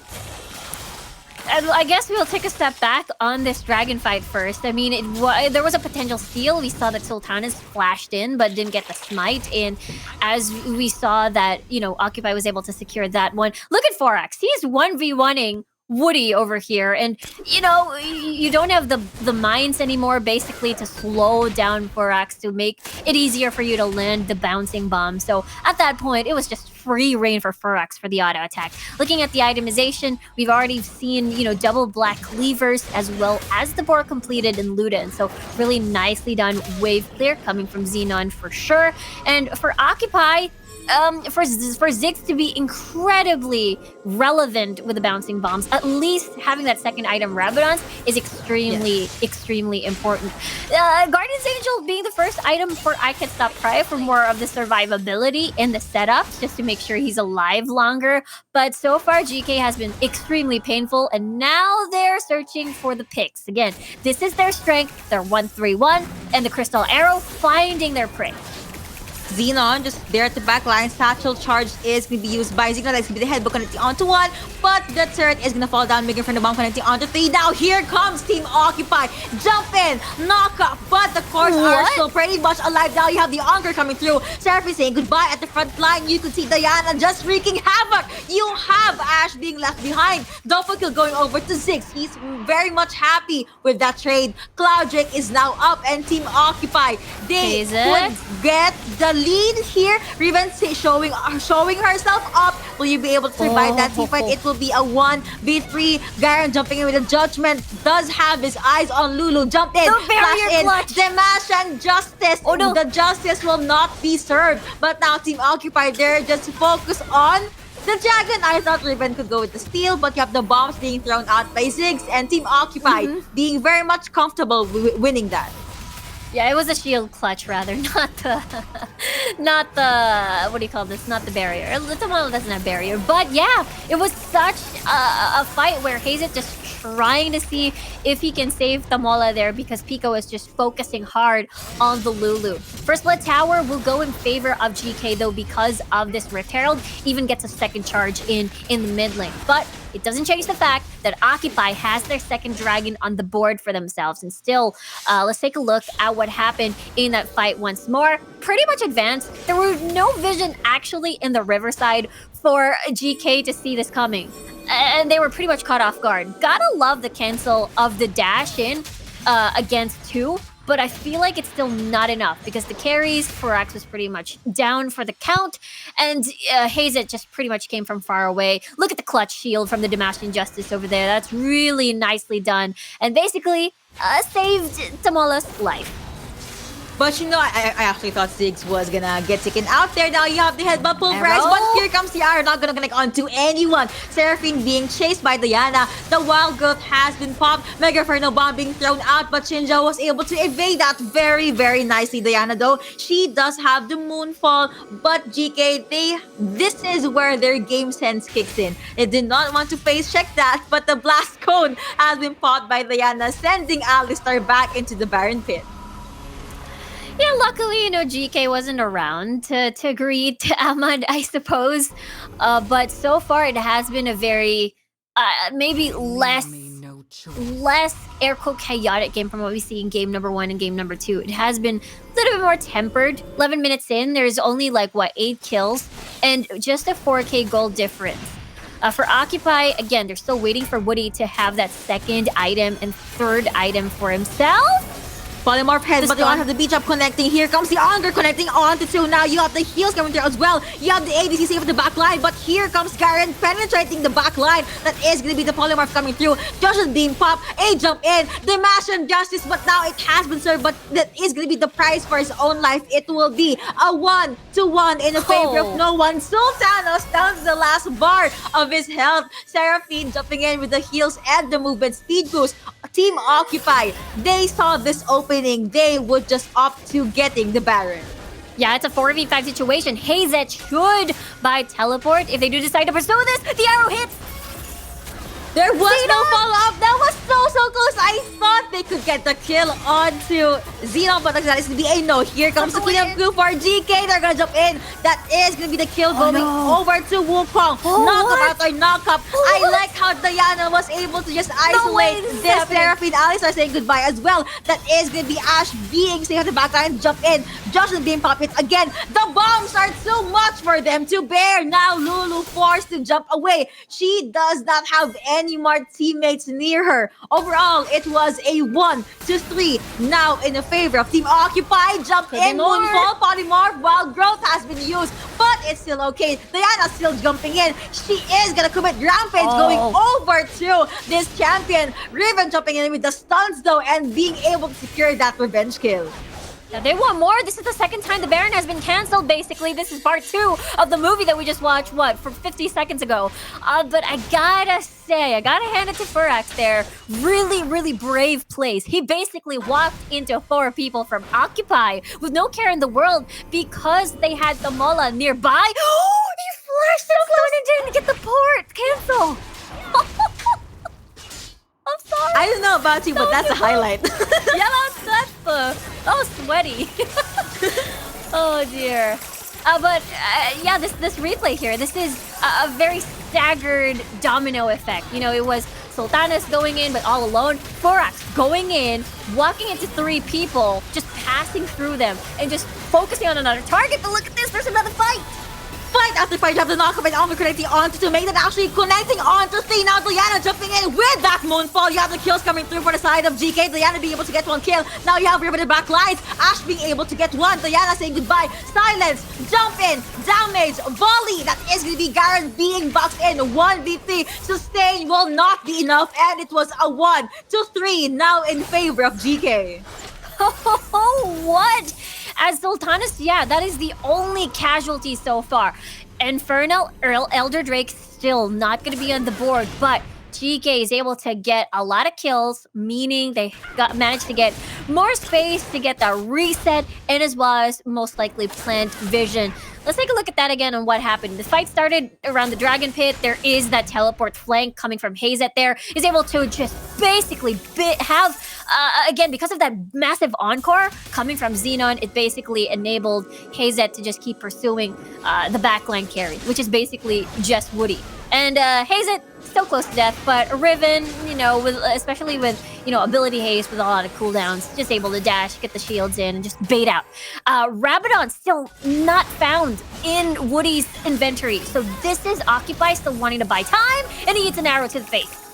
Okay, I thought Seraphine or Xenon was gonna try and pick off Ziggs there, but at the very least, they were able to surprise Team Occupy with that ultimate. Now this could be another kill going over the side of GK. They're being boxed in yet again. Mega Inferno bomb placed perfectly. Now Ashe being able to get the jungler. Honor connecting onto 1. You have the sustain coming in from Team GK. Jump in. Another Polymorph. They are still at it. They're going being able to burst Ashe down.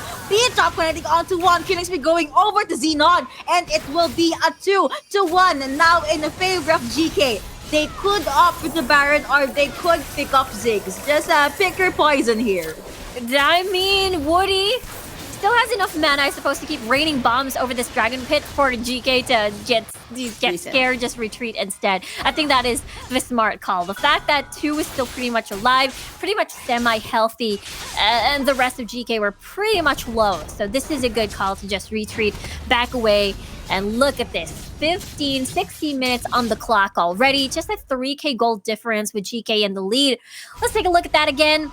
It was, again, the Wukong, unfortunately, caught off guard here. Hazet again with a flank plays. 2 coming in from the side, but no setups whatsoever. Xenon pretty much separated from all this, but Pika, I think, was the biggest thing in this fight. He was just bothering and silencing everybody, and Ahmad with a beautiful setup, but again, no follow-up. We're still waiting for Woody to come online with that third item, Rabadons, and now still none at the moment. They do have teleport though in their inventory, so they're looking for maybe pushing and then teleporting towards the Baron, perhaps when GK starts it.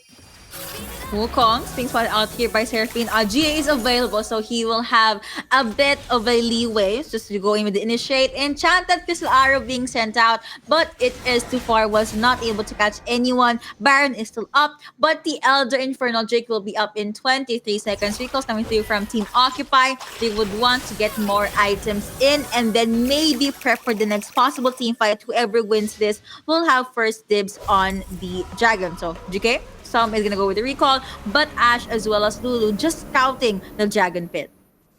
And they want to plant Vision and D-Ward to make sure this is properly set up in the next 2 seconds. Because Infernal Elder Drake, very extremely important. Again, massive damage boost. And GK would definitely want that in their hands. Occupy, first dibs though in this area. As we see Hazet split pushing, by the way. Curious to see if he has teleport. I'm guessing he has. If he doesn't, then it's a 4v5 situation that Occupy is gladly going to take. They are now starting this Elder. There's a teleport. You have the teleport from Riven, but Team Occupy will let the Dragon go. They do not want to be distracted if ever GK will try to go with the pickoffs. And now we have a potential 5v5. No one is going to be caught out by the Bishop as well as the Volley. And now both teams just doing the Dragon Dance. Yeah, good news again. They have Seraphine for the heal. And basically trying to mitigate all the bombs coming from Woody. And now, again, it's a reset on the Dragon, it's a reset on the waves. You see how Hazet prepped topside. So now Pika is forced to go up and clean that up. And now it is going to be a little bit of cha-cha over here in the mid lane and see who will break first, who will try to initiate first, who will break their patience. And so far, again, all ults are up. We'll see if Forex will find its prey with the arrow, find something from the side lanes as Hazet makes his way back atop. I still have my eyes on the map because I feel that we're going to be seeing a fight. I knew it, a jump in, and it is going to be Wukong jumping in with the initiative, but you have Ash jumping in with the volley as well. And just Spinaroonie here for the side of Team Occupy. Wukong does jump in, he still has GA. He does get stunned in the XTB Mega for the bomb being thrown out, and the damage was just too much. Whoa. Now you have the Moonfall coming through. A shotdown on Seraphine. GK being very aggressive, but Team Occupy being able to take the jungler down. Now you have Pika in the middle of the storm. He is popping in with the Double judgment, kill? but one more arrow was the only problem for him. He still gets pressed down by this Ash. Ziggs just jumping away. Now you have Alex at the side, and that is going to be a win for GK. 1-2-2 volley as well as the attack speed from the arrows, attack slows rather, from the arrows, and now you have the Rift Scuttler being targeted. 2v1, they're still going at it. I don't think they're gonna try and take the Elder Infernal Drake, or will they? I think they want this. They want to prevent this. Is this a bait? I don't think so. Okay, they're gonna go with the reset. That made me question my play-by-play earlier. I just want to commend Forax for being incredibly brave for trying to secure the Rift Scuttler despite having to face a 1v2 and be against Ahmad on this Alistar at that. That could have been an easy engage, especially you don't have flash.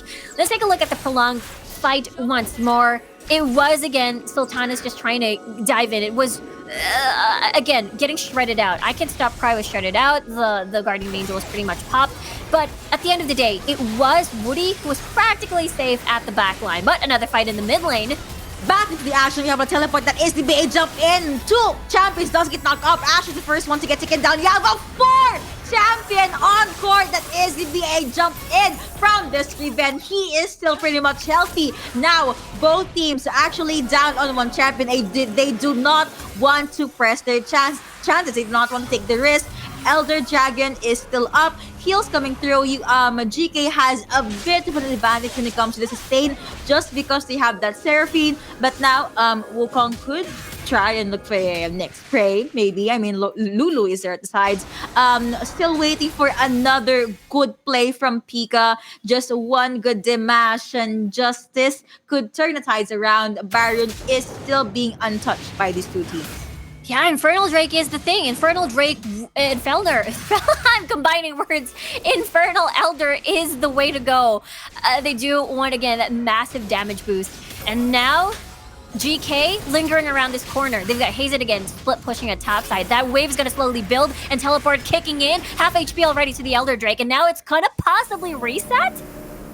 They don't want to risk it. They don't want to let the Felder go. So they do not want to just take their chances. You have the arrow connecting onto Garen. Now they jump in. The Pulverize coming through from this, of course, Alistar. But the layering of CC from GK was just too much. Knockups, double kill, make that a triple kill. You have the Explosive Mantle being popped by the Ziggs. Now you have a Rampage going over to Ashe. Will she get the Penta? Xin Zhao saying goodbye. She did not. Killingsley going over to Riven, and GK will be very much happy to win that. They do get ace, and it seems like they will be able to get game number 3. What a back and forth, but still, GK being able to get the better end of that bargain in the Dragon Pit fight. This paved their way to this victory.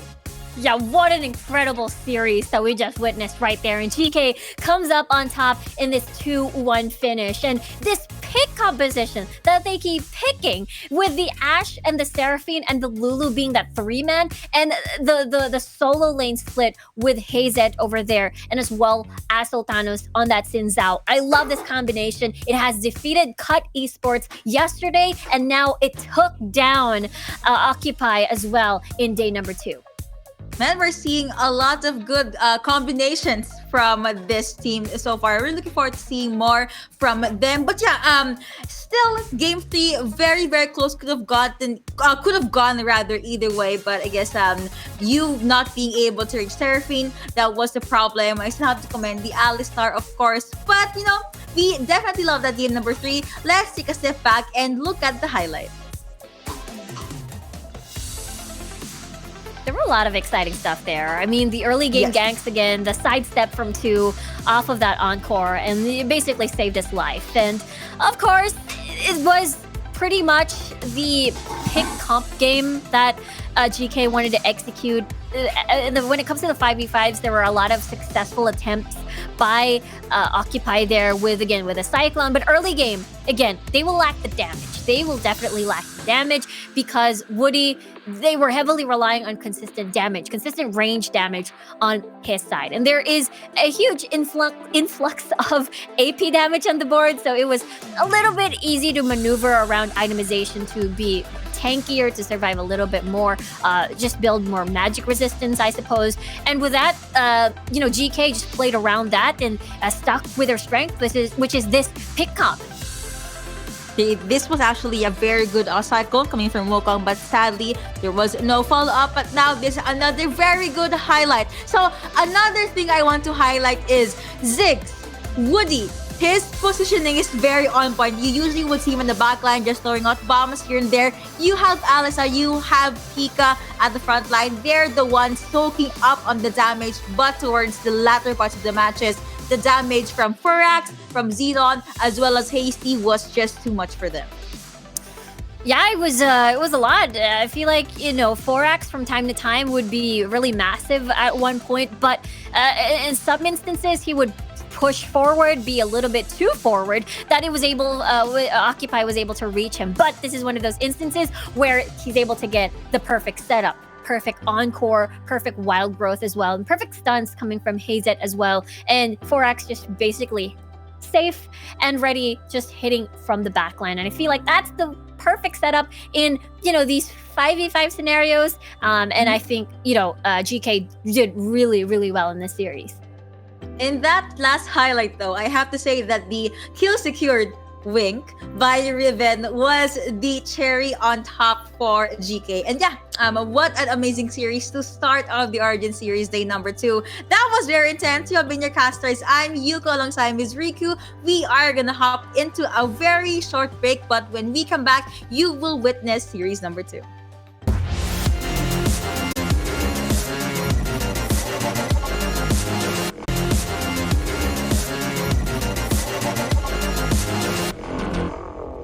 Welcome back to the Origin Series August edition. This time it's myself, Des, and the boy X-Scoundrel bringing you Group A. A big game coming in from this one, X. It's No Team, No Talent coming up against Team Kayzo. Rosters on your screen. Of course, all No Team, No Talent being highly victorious in the previous couple of fixtures. X-Scoundrel, but is this the time for Kayzo to cause a bit of an upset? I think, as has always been said about Kayzo, their strong side is their jungle top. Their mid and bot side are okay, but they are not as strong as both Andre and Acolyte in the top side of the map. Andre and Acolyte came from a previous mobile MOBA. They have plenty of experience between them. However, you're going into Doom and Leon, two of the strongest, jungle and top lane players in the game. So I think, unfortunately, No Team, No Talent, they meet the strength of Team Kayzo in the top side, and they excel at the rest of the map as well. And that's where I think really the issues come in for Team Kayzo. So it'll be interesting to see how this Gator series plays out. I expect No Team, No Talent to come in as the clear favourites, but Kayzo have upset before, and they could do it again. Well, let's see if the favourites can get together an ideal roster. It is time for pick and ban, so let's see what the vetoes look like and what these two teams are going to embark into game one of this best of 3 series. And my mouth has been cut off, so I'm going to do a little bit of live camera editing. How's that? There you go. You can actually see me again. Actual professional over here. Okay, so talk to me about the bans. Varus is, I think, most high elo AD carries consider Varus to be the most broken AD carry in the game right now, despite the popularity of assassins. But some of the major assassins that generally Varus struggles with are getting banned out. Like you see the Camille often gets taken away, the Akali very frequently banned, and really that only leaves Zed, and Zed has some very specific matchups that really Zed works into. I like the Senna ban. Senna in isolation, outside of competitive, not the most amazing in the game, but in competitive, when you play a proper fasting Senna, very, very strong. And Xin Zhao, a big pick for pretty much any jungler right now, but Doom actually banning that against himself. Yeah, Doom banning against himself, which is interesting. And obviously the Ziggs ban, which you'll see, despite the 5 consecutive nerfs to Ziggs in a row, he is still very, very strong. Just never going to get himself taken out of the meta. First pick being locked in by No Team, No Talent. A hark towards their successful pick that got them the win 3-1 in the finals last month as well. The Corki to kick things off. Do you think, Scoundrel, you said to me before the game, we're likely not going to see a triple AD carry setup, seeing the nerfs that have come through to, for example, Graves and a couple of mid lane AD carries as well? Yeah, the Corki does surprise me, but I have been testing Corki over the past couple of weeks despite the nerfs, and he is still strong. End of the day, they increased Valkyrie's cooldown by 2 seconds, and who really cares? Because it was already like 22 seconds. So another 2 seconds on that really isn't going to make a big deal to Corki's overall playstyle. But look at this, though. No Team, No Talent. They lock in Kha'Zix for Doom, absolutely Lee Sin for Leon on the top side. Yeah. And it is Seraphine Sona. Now, I would not be surprised to see Seraphine Sona bot, and you actually have Corki mid for Snitch.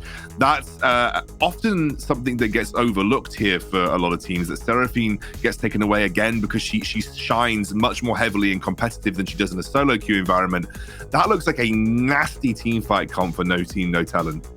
It looks horrific just seeing that bot lane already. I hate it every single time I see it more and more, but the Pantheon has become really popular, at least so far in these finals, being picked up in the jungle. So you're going to see most likely that Gragas going up into maybe the mid lane. I want to say the mid lane, but I did this yesterday, and then we saw Camille Fiora mid lane. So I'm at this point very hesitant to commit to saying where these picks go. If you've been watching Southeast Asia, you'll have seen Fiora jungle quite a bit as well.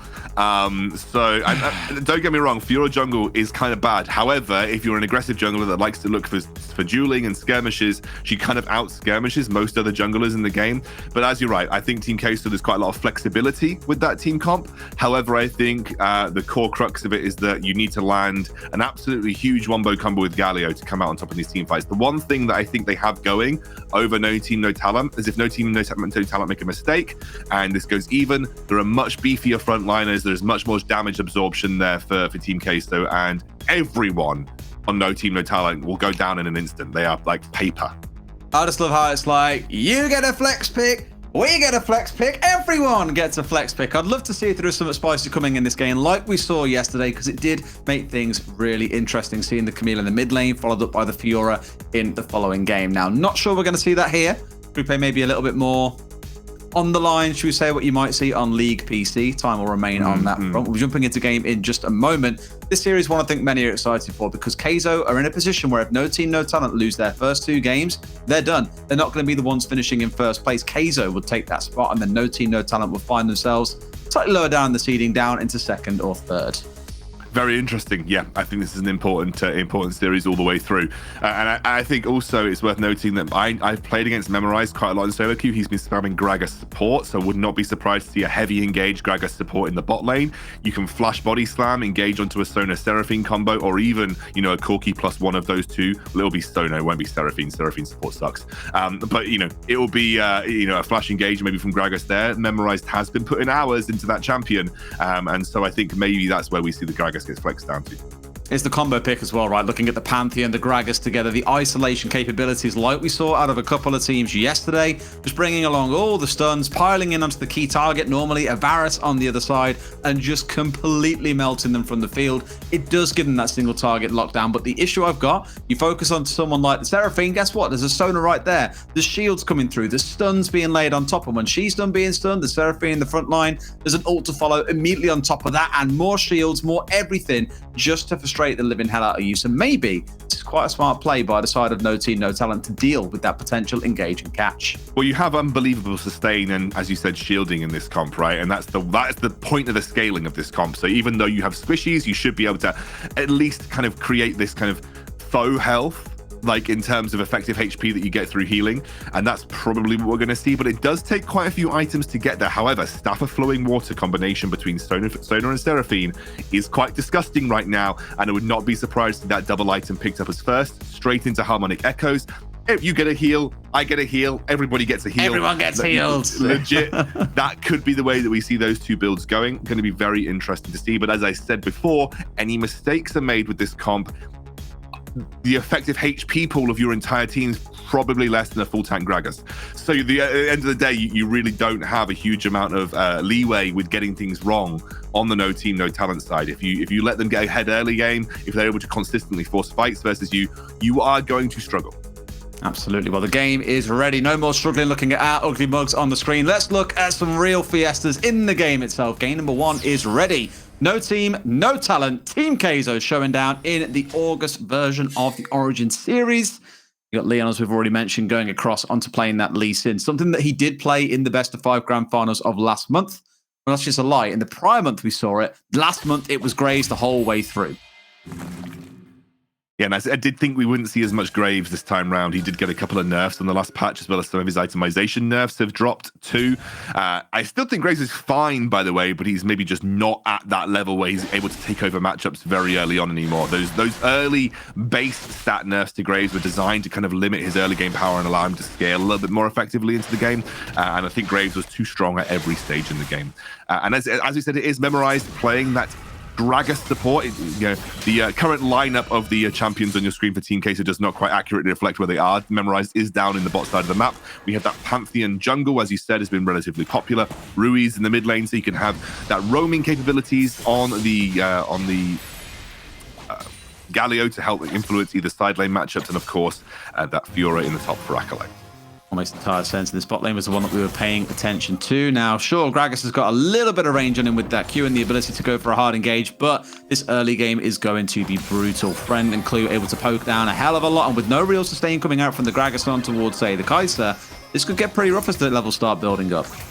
I'm interested to see if they are sharing, if they're trying to share gold here, or are they just funneling it all into Friend? I would imagine it goes into Friend, yeah. And we did say, very likely to be this, and very annoying, very difficult to deal with bot lane combo. We haven't engaged, though.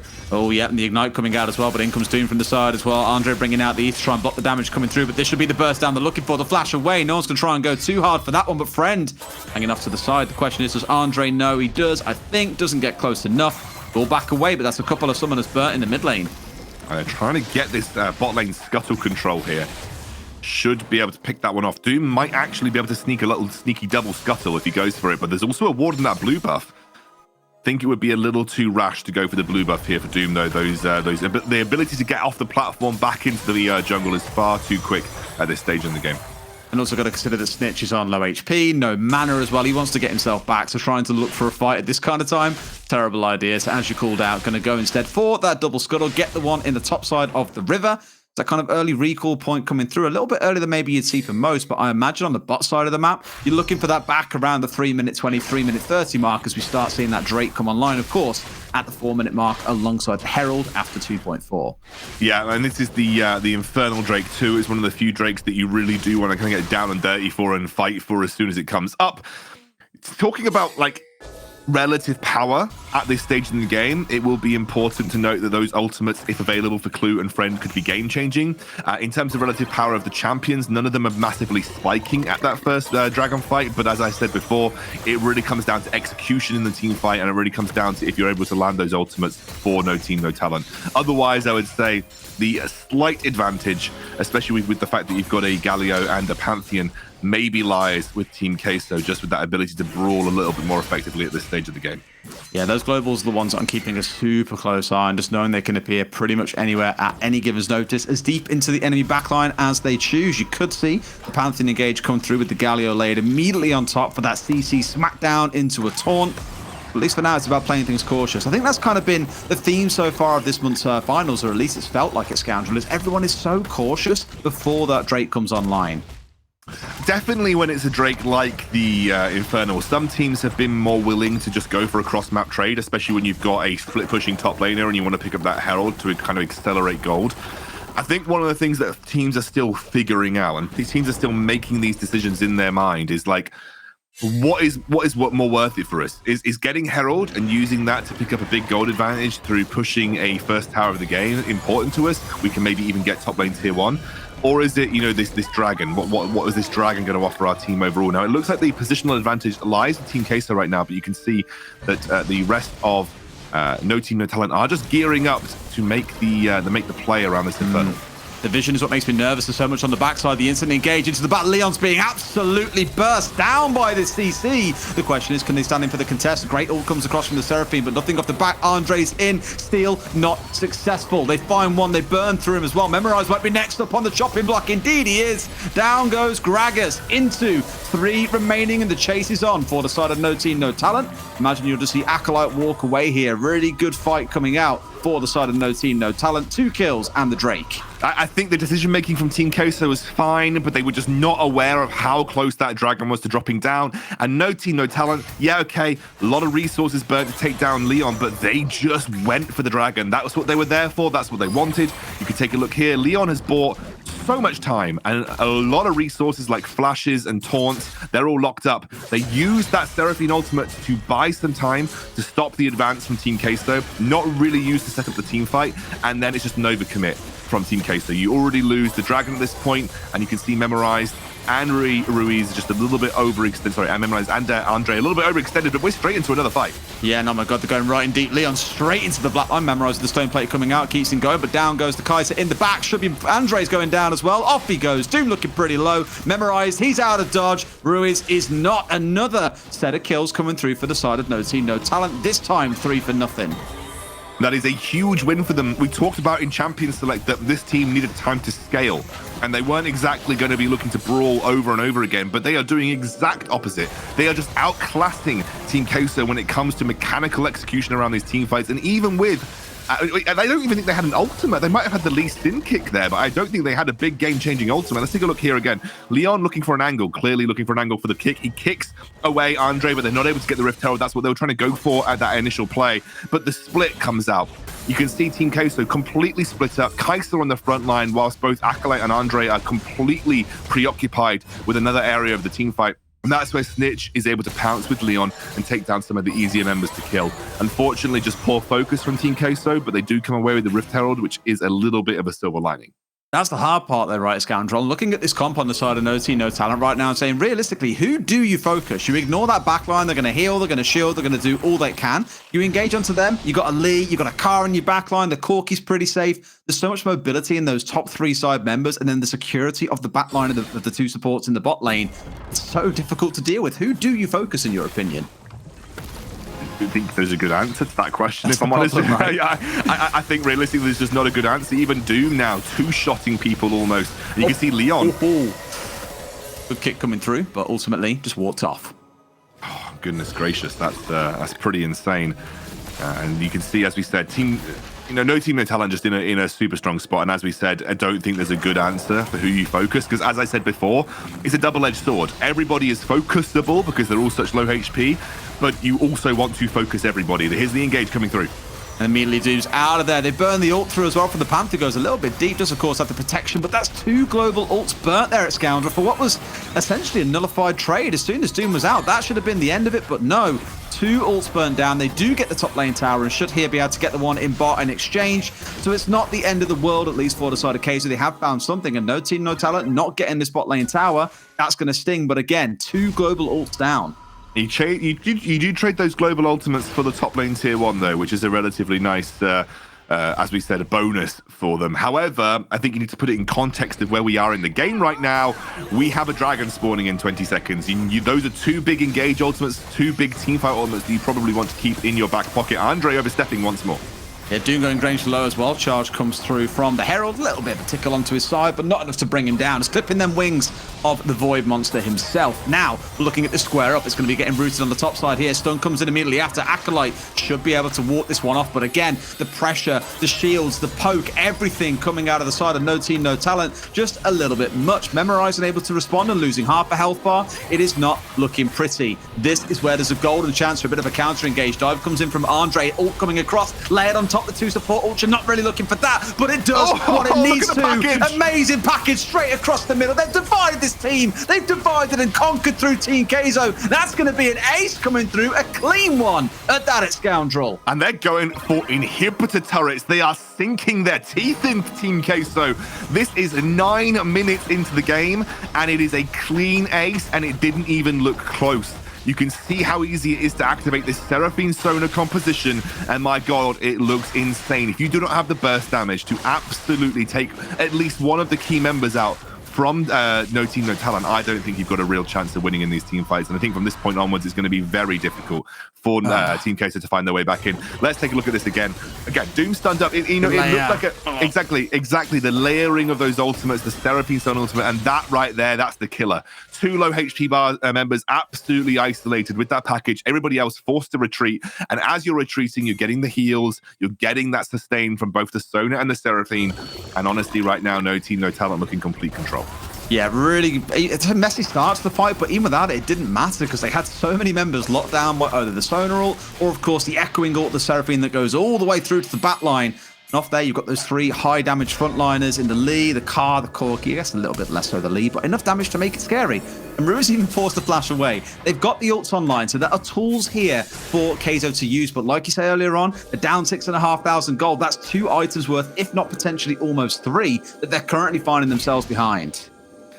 And as you mentioned, there isn't really a good answer. Sometimes when you're in this position as a team, there might be a way for you to let's say it was a Vayne that was out of control. Okay, if we kill the Vayne, we have a chance in these team fights. But you mentioned it before, and we talked about it at length. There isn't a good answer. Everybody needs to die, and you need to kill everyone all at once. And if you don't, at least someone else is going to pick up the slack. And as I said, it's a double-edged sword a little bit. Top side. Yeah, exactly. Top side. We do have that engage going on.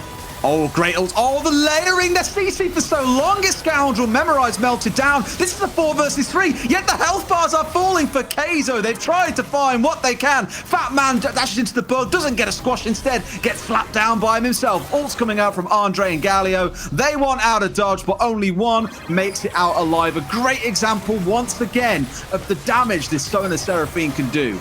Can you see why Seraphine was banned in competitive for maybe 4 months straight in Europe? I mean, you're seeing it shining, right? Exactly. This is the clear example as to why. And there was a big, there was actually a lot of talk about Gamelord as a team, right? This is another one of the strong teams from our European side. Gamelord as a team used to run Seraphine consistently. It was one of the things that a lot of people maybe said there was a crutch for them in competitive because they relied on it a bit too much. I mean, Acolyte won't drop here to Leon, but Leon's certainly putting the pressure on the sideline. But that Seraphine was banned almost universally before Origin Series even kicked off. Now, I think, Leon, you're biting off a little bit more than you can chew.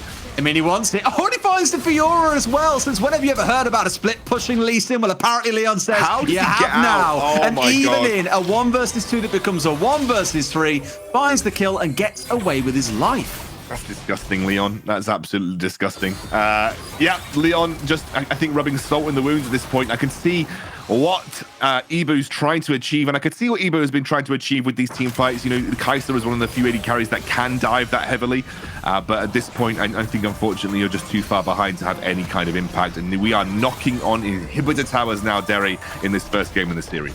Mid lane, bot lane, everything's starting to fall apart. Tusha full, basically in perfect synchrony here. That seems to be the case. 75 HP, the minion getting the last one down. And even with Clue, arguably the squishiest member on the team is the Sona, even not finding himself taken out there. Barely any damage coming across because these shields are just ever present.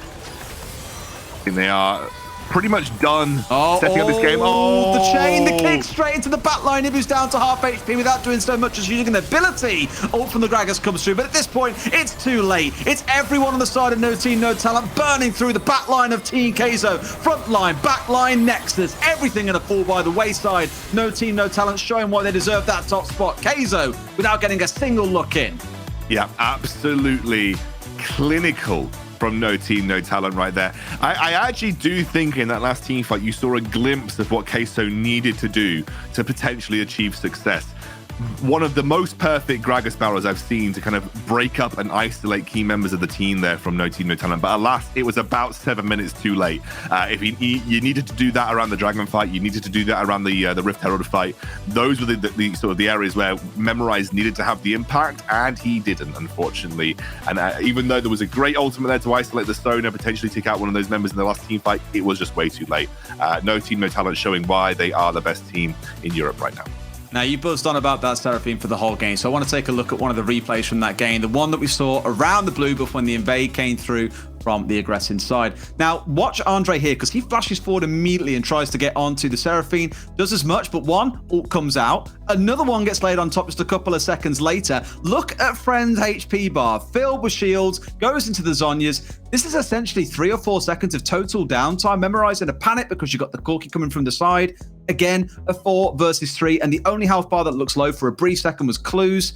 Does get chunked down a little bit here by Andre in just a second, which is the main one to look for. But look, everyone basically at full HP. You got the Kha'Zix arriving in from the side. Everything just going the way of No Team, No Talent in that fight. And truthfully, I think in this next game, you are going to see a ban coming out against that Seraphine, because that was an absolute terror to deal with, it, Scoundrel. No, I think you do. I think, unfortunately, that is just how it's going to be. We need to get rid of the Seraphine here. You can see why it has been banned in competitive in Europe for quite some time now. And that's the great thing about it is that even when it's not banned, you can still see that teams are able to execute on it. Because sometimes you leave open an OP pick, and suddenly people are like, oh, yeah, let's get it. And then they haven't had the practice on it in scrims. They haven't had the practice on it enough to kind of execute on the stage. But No Team, No Talent, clearly able to. Lots of talent, apparently, with that Seraphine. However, let's get into game 2 and see if it does make it through the ban phase.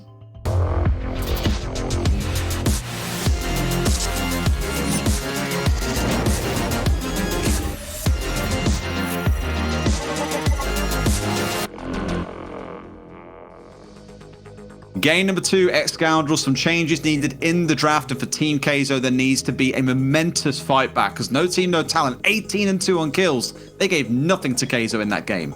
No, and again, as we said before, it was a very scary comp from No Team, No Talent, but if they made a mistake or they let themselves get behind, there were clear areas that you could exploit, but they didn't let themselves get behind. They in fact accelerated from the first Dragon fight and never really look back. And unfortunately, I do think Kai'Sa very quickly, A, drafted for early game, but also B, missed their window by quite a margin. One of the things that you have to think about when you're dealing with a composition like that is that you have to ask yourself an honest question, Derry. Do I think I'm going to, win in a team fight? And the answer probably was that no. So, got to look for other win conditions maybe to exploit.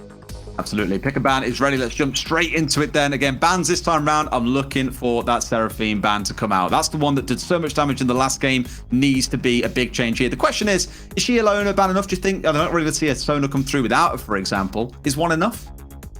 I think Sona's not as strong. I'm going to be honest with you. I think either of them in isolation, realistically, but Seraphine can be worked. Like Seraphine, Seraphine Lux can be worked together quite nicely. Seraphine and other enchanters has been worked. Seraphine is also a good standalone pick in the mid lane that can sometimes supplement other compositions. Whereas Seraphine Sona, Sona rather, is really just a support. And actually, she's got quite a lot of bad lane matchups, and realistically, is not quite as powerful unless paired with Seraphine specifically. However, They didn't ban it. Varus is the last ban here. The only change up is that we're going to see Corki taken away by No Team No Talent, and it'll be Senna immediately locked in. So we're probably looking at a fasting Senna lane here for Team Queso. I would not be surprised. Oh, okay, never mind. I'm going to shut up. It's Camille. You've seen the Kha'Zix coming out as well, the ban against Doom that did a lot of work in that previous fixture. Just rolling in the front line with a bit of support from the Sona Seraphine and then jumping out as soon as things got a bit hairy. Very, very scary. On the other side, you mentioned the Camille and the Gragas. Great potential there to lock someone down and just nuke your way through them. May see that going down to support. Time will tell. On the other side, it's going to be that Fiora and the Galio. I'm assuming this is Galio bot now with Senna. Galio Senna is a pretty common fasting Senna lane where you just funnel the gold into the Galio. And that makes him very, very either high damage if you go down AP, or if you're trying to go for like a tanky Galio build, it can be very tanky. But this is Lee Sin and then Vayne locked in. So even with the option of a potential Seraphine Sona lane, we will see Vayne locked in for No Team No Talent. All right, interesting. We did see Vayne picked up in a couple of the games yesterday, and to great effect, mind you, when paired with something like a Pantheon. Obviously not going to be the case here, as we have already seen the 3 separate laners already locked in. It's going to be that Lulu and the Vayne. Again, a pairing that we did see yesterday worked really well. My number one concern at Scoundrel was it did take 15 minutes or so for the Vayne to really come online and start chewing through those frontline tanks.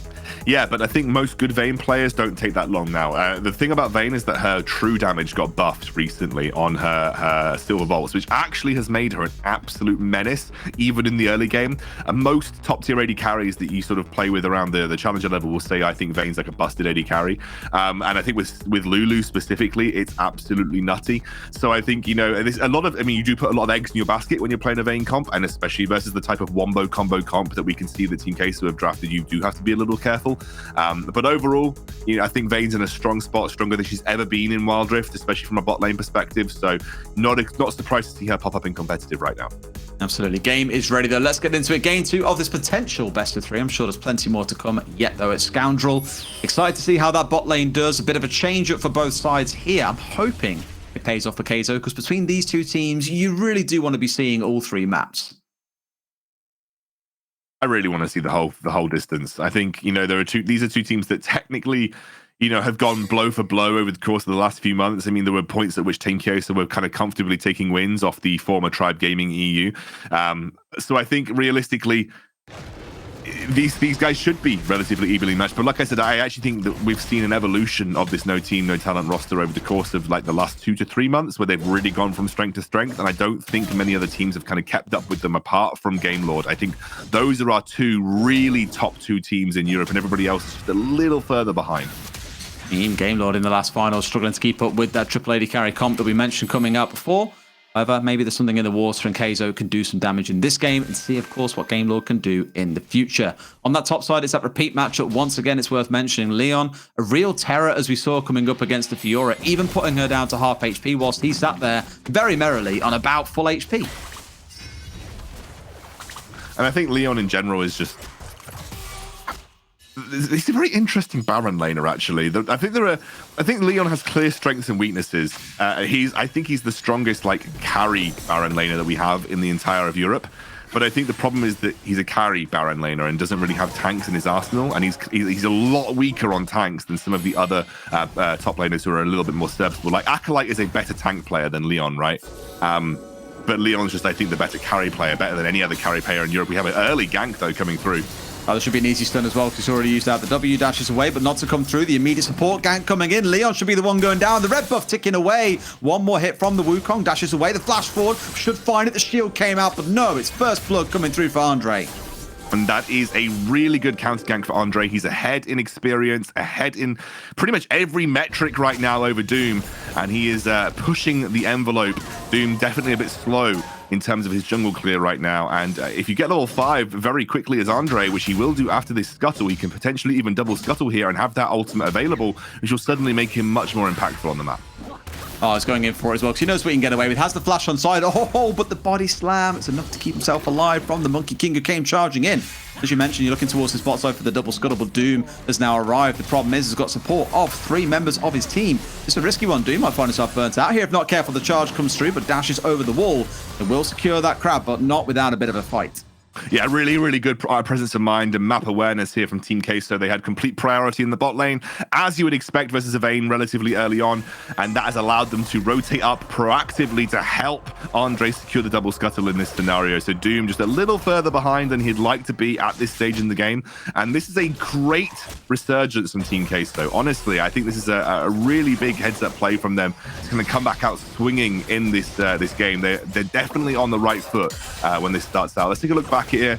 This was the gank. I think, unfortunately, Leon just not able to land enough damage, and Doom a little too late to make that gank happen, as Acolyte bought enough time with the riposte. Leon overcommitted, took some damage from both Acolyte and the minions, which unfortunately took him low enough. And Andre, as we said, a camp up on Doom, had the experience advantage, and always in the counter gank scenario, you're very likely to come out on top. One of those I look at and do wonder where, of course, the E coming out of the Camille was. Don't think it was there for Dooms. Didn't manage to get the stun onto the Fiora that could have netted them a kill, but it's one of those that you look back at and say, oh, well, maybe next time. At least looking at the setup as well, it's worth mentioning. Snitch is normally another, player on this side of No Team, No Talent that does like to play quite aggressive in the mid lane. Oh, it's unfortunate for Leon, I guess. Is Acolyte going to leave it? I imagine he is. He's going to say playing on the Gragas, though. Last time it was things like Orianna, Akali, Lucian, Corki, all these much more aggressive mid laners rather than looking towards playing a tank. So for Snitch, it's quite a new experience as well. They actually, do you know what? I'm giving massive props to Acolyte. I think if I was in Acolyte scenario there, I'd say, well, it's competitive, it's Origin Series, I just take the win. They actually let Leon reconnect and didn't kill him. That, I'm going to be honest, I don't usually kind of say this thing on a cast, but I've got huge respect for people that actually do that, and kind of try to make the game feel as fair as possible in a competitive setting. So huge respect for Acolyte for making that happen. You're saying you're not normally a respectful man at Scoundrel?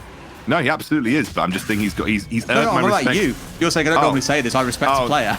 No, I mean more just normally sort of allude to like connection issues and that kind of stuff. Don't worry about it. I'm memeing you a little bit from the front, don't worry. But here comes the fight over the Herald now as it goes down to 1500 HP. Doom is isolated, dodges out a bit of damage with the ultimate, but should find himself burnt out here. Surely the wild growth has come through, but finally finds himself going down, and now they're on the offensive. Keizo looking forward. He's reconnected this time, but it's still a little bit of a fight win coming in, it feels, for the side of Team Keizo. Oh, not even just a little bit. A huge fight win for Team Queso. They take out a kill and get the next neutral objective on the board too. This neutral objective, which is going to help them accelerate their gold lead even further by dropping it in one of the lanes where they're going to get an immediate tower. And plus the fact that Acolyte is just constantly split pushing here. He's almost got this tier 1 tower on this bottom side of the map, maybe looking for a dive onto Leon, who has been behind from the very get-go. They're trying to do what he can catch, but Acolyte a little bit too quick on his feet there at Scoundrel, and no ults on side for Leon or for Doom. He's nothing really to lock him down with his secure kill. It's very interesting that I'm guessing that No Team No Talent felt like they had a game in hand and wanted to kind of shift their draft ups a little bit. I'm trying to think why, for instance, Vayne felt like a good pick in this scenario, because there are usually you'd pick Vayne into like a big beefy tank that you're easily able to kite, like the Garen, for instance, but maybe they were just trying to see what else they could make work, because I feel like you had that Seraphine Stoner open. That would have been a great answer into a heavy team fight comp that you're seeing coming out. What's Doom here, by the way? Yeah, Doom, the thing is, like, Doom's just massively overextended. There's nothing else he can do about it, realistically. He kind of went for the commit. He was looking for the angle to look for the steal, and unfortunately, just his team aren't strong enough to back him up. Realistically, the team fight from No Team No Talent purely relies on Vayne. It's essentially a complete Vayne team fight. Everything else is either there to either peel for Vayne or isolate targets for Vayne. But realistically, this is a friend-based team comp. Everything else kind of flounders at what Team Queso are offering in a pure 35. I'm quite about the full offering they had before. 22 stacks on the center so far, of course, in case you want to keep tabs on how she's doing so far. Not super well, but of course we'll see how that looks to scale up in future. You are right about the Vayne. I kind of thought at first, I was like, well, who are you focusing here? Really only looking at the Galio that's likely going to build any real HP? Everyone else is just diving onto you. I guess Wukong as well. But they're all trying to dive onto you just like this and murder you. There comes the charm. All the CC piles in. We'll sure get a bit of assistance instead of coming through for an execute. But of course, not quite enough damage built up just yet. That was quite a lot of investment coming out of the side of Keizo, though. Friends didn't have to burn flash. Ult still online. They've got everything. But off to the side, it's another one being caught out. It's the Gragas going down. Snitch not in a good spot and finds himself done. Snitches get stitches, or in this case, they get slaughtered. A double kill coming through for the Ahri. 4-0 Team Keizo. They are just really far ahead now. We did talk about how the draft maybe wasn't ideal into what Team Queso had brought to the table. I think maybe execution as well feels a little wonky. The problem is with the Lee Sin matchup is if you give any space to your opponent laner, like that gank that went wrong, Fiora will just start to take over that matchup, and there is very little that I think Leon can do. It's a very swing-heavy matchup where the person that gets ahead generally tends to run away with it. We saw that in the first game. We're starting to see that in the second game as well. And Leon really is just becoming a kick bot at this point. Like, he's there to make a good kick happen in these team fights, and that is about it. You can see the engage here again onto Friend, gets charmed up. Beautiful charm from Ruiz in the mid lane. Does get eventually condemned away, but realistically, every single resource has been used to keep Friend alive, and that meant there's nothing left to put Friend in a strong offensive position for a reactive team fight. And Snitch on the sidelines tried to make some kind of flank happen, but unfortunately caught out by the good vision control that we have in the red side jungle. Leon, no idea what he was doing, classic Leon things, and just died. I think poor Clue had to basically run his tongue across his whole mobile phone screen there as well. He had the heal going off, the ult going off, the shield, the polymorph, the redemption, everything being rolled down. The only thing of not, of course, coming out was the flash of his own, which he still holds onto. But doing what every good support should do and saving, what can I say, Bane spotting based Banes from going down so early. Good engage coming out of Team Kaiser, but also ultimately not managing to find their target. But this time around, it might be Leon being the target. Gets himself engaged in by the Ahri. There's the flash in, the knocker coming through onto two members of the Vayne. One of the targets now isolated off to the side. Low mana, ult out, and nothing able to be done about it. Kaizo finds another and forced No Team, No Talent back once again.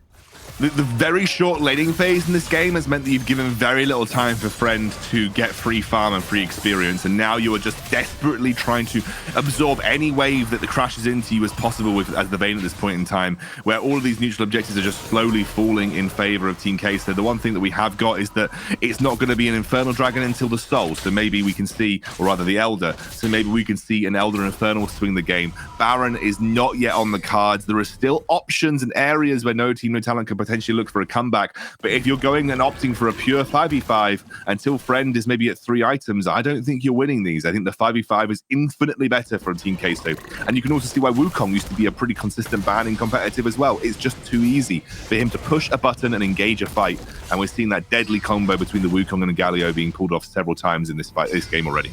And it's going to get way worse as well, because Wukong now has finished off the Sunfire. Ahri's got hold of the Death Cap. You've got Fiora hitting the second item spike, as well as the center bringing on the last Whisper. Just the armor shred they've got and the pile in from the Wukong is going to be absolutely lethal. A great time, I think, for KZ to start looking for a fight here, because on the other side, they're only just starting to get those second items together at this point at Scoundrel. There's almost a 3 or 4 item advantage stacking in here, which you would expect with an 8k gold advantage. But Leon, what are you doing, dude? That's the wrong way to go. GA gets burnt out, and now that he's in the middle of 5, just waiting for him to come up out of that res down, he goes without so much as a response. Kaizo, again, just abusing a little bit of advantage here and setting things up way better than No Team Talent are in the second game of this best of 3. I mean, they have to go for it. They've got no vision on the Baron, and I think Doom forced to flash away here. We get another fight just breaking out. I mean, look at Friend. He's trying his best. He's trying to do something. Rui's going quite low, but not enough to get himself finished off. And the counter attack coming in from the side of Kaizo, but in they go. The redemption, not just emboldening their health bars, but also their courage. But it was Fool's courage at Scoundrel. They find one more going down. This time, Doom picked off. Jungler dead. Baron on the cards, quite possibly. But of course, got to be concerned about Leon, who's back up and on the board. I don't think you're concerned about Leon this point. It's Team K, so you're just so far ahead. You've got a lot of sustain with a very fed center as well. You can see right now they are just so audacious going in, finding these fights, and actually the kick to force Acolyte away. But that's, they don't care about the 1v1s at this point. They're really only trying to ward away from the Baron. Although I say that, a lot of health bars coming back here, healthy health bars coming back from Team K, from No Team No Talent. TP on the back line as well as Doom's now in. Could they steal this one away? If anyone can, it's Doom. Our man can. Yes, he gets it. They steal it away from Kaizo. However, members are falling. Low health bars on the side of Kaizo. Still a couple walking away, and kills are flying on their way back through. They do get 3 back, Team Kaizo, but they lose the Baron. Maybe a little bit too much committed to stopping people getting into the pit. Doom was not there. It was only Leon and Snitch that you had to worry about. They did not trust the straight-up smite power of Andre, and they delayed the damage onto Baron enough to allow No Team, No Talent to recollect and get back towards that Baron pit. And if anything is going to stall this game out for enough time to activate the Vayne, it is stealing a Baron. that will stop them and losing those inhibitor towers too quickly. As we said, look at here again. Low HP bars in the Baron pit. They've committed too many resources, unfortunately, to trying to stop just 2 members of No Team No Talent getting into that Baron pit. And as you said, if anybody can do it, it's Doom. His smite was good. Unfortunately, you can see Friend on the side lane just completely caught out. There was maybe a quadra or a triple kill on the cards for him if he could have managed to get there unhindered. But nonetheless, you will take that fat W if you're No Team No Talent. Oh, I mean, at this point, the way things are currently setting up, yeah, it's looking difficult. What can they do to fight their way back in? The answer, probably not an awful lot. Now, Charge Blade is a line for the Vayne, so it's one thing to look forward to, but that is the only second completed item on the side of No Team No Talent as that gold lead, begins to balloon past the 9k mark, looking towards the 10k. I don't see a way in that No Team fight this one back, but that does mean we have a really exciting map 3 in our hands, potentially, at Scoundrel. Oh, absolutely. As we said, you know, there is a slim chance at this point. We have the Stellaris Charge Blade finished up for the Vayne right now. That is a strong second item, although, as we said, would like to be complemented by something else with another critical strike item. Ideally, we have the Engage, maybe being teased here by Andre. Baron is giving enough staying power here for No Team No Talent to just at least push these waves out. There's no way they can fight the Dragon, but I think at this point, if you're No Team No Talent, you're not caring until it's Elder. So you've got another 4 minutes or so to get together, try and get as many items as you can, and put yourself in a strong enough position to fight in a team fight. That is really what we're looking at. Maybe the next Baron on the cards as well, but at this point, you're really looking at Elder, Infernal, and the next Baron as those 2 big objectives that No Team No Talent have to be confident fighting. 3 items Vayne is on the horizon. Ideally, we'd love to see that plus a stopwatch or even a Quicksilver to get yourself out of that Galio taunt or charm. But nonetheless, you know, we're on a timer at this point, Darian. If those two objectives go comfortably towards Queso, I have a feeling that it's going to be very difficult for No Team No Talent to get into this game.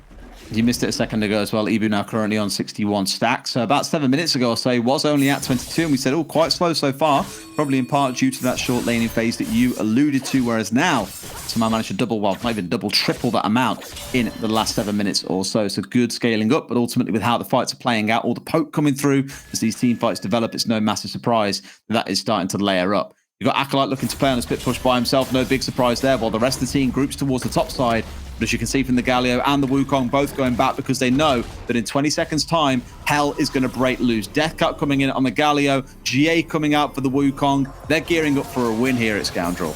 Hoping that, you know, if you're No Team No Talent, you're looking to get your Sterax online for both Doom and Leon. Snitch needs to finish up that Leandries. He has got it. So we are looking at some 2 item spikes that are just about creeping around the corner. You can see who they're investing their resources in, though. The guy that is closest in gold is going to be Friend. He's got a significant advantage over most of his teammates, but isn't quite at that 3rd item. And crucially, does not have that defensive boot enchant, which will be very important to this Baron fight. Although I say that memorized. Yeah, overextending for farm quite a lot here as no one else was around. However, he doesn't care. He's tanky enough that at this point he might be able to make it out. The flash away, but Leon connects on. It's finished off instead by Doom in the end. They found one, but can they find any more? Members going down. GA's being burnt. Clue has got a clue in the back line and a slither of HP to his name, but in comes the Wukong. Finds one more. Q onto the wrong target, but he don't care. Snitch might just make it out, but in comes Acolyte for the finish. It's a triple kill for Ruiz, who is popping off on the Ahri in this game. And I tell you what, Scoundrel, it's looking scarily like last game. Remember, it ended 18-2 to No Team No Talent. This time round, the script has flipped and it's Team Kaizo on 14-2. Leon, if only you were a jungler, my friend, maybe there's a fair to good chance. Goes in for the kick, tries to look for it, but has to flash back out immediately after. This one should be secured away, and No Team No Talent, they're into hell zone now at Scoundrel. Yeah, they absolutely are. It did look like there were moments where they could have potentially overtaken in that team fight, but I've got to be completely honest with you. You need to pay attention very clearly to stopwatch timings, or rather, stasis timing. Stopwatch is a League PC thing. Stasis was buying a lot of time here, including that Guardian Angel from the Wukong. Look at this right here. Ruiz buys a beautiful stasis. That means that Friend can't find the executing blow, and at that point, Ibu is able to just basically collapse and find that kill onto the Vayne. If Vayne was able to pop off there and start picking up those kills, I have no doubt that there was a chance that Friend would be able to clean up.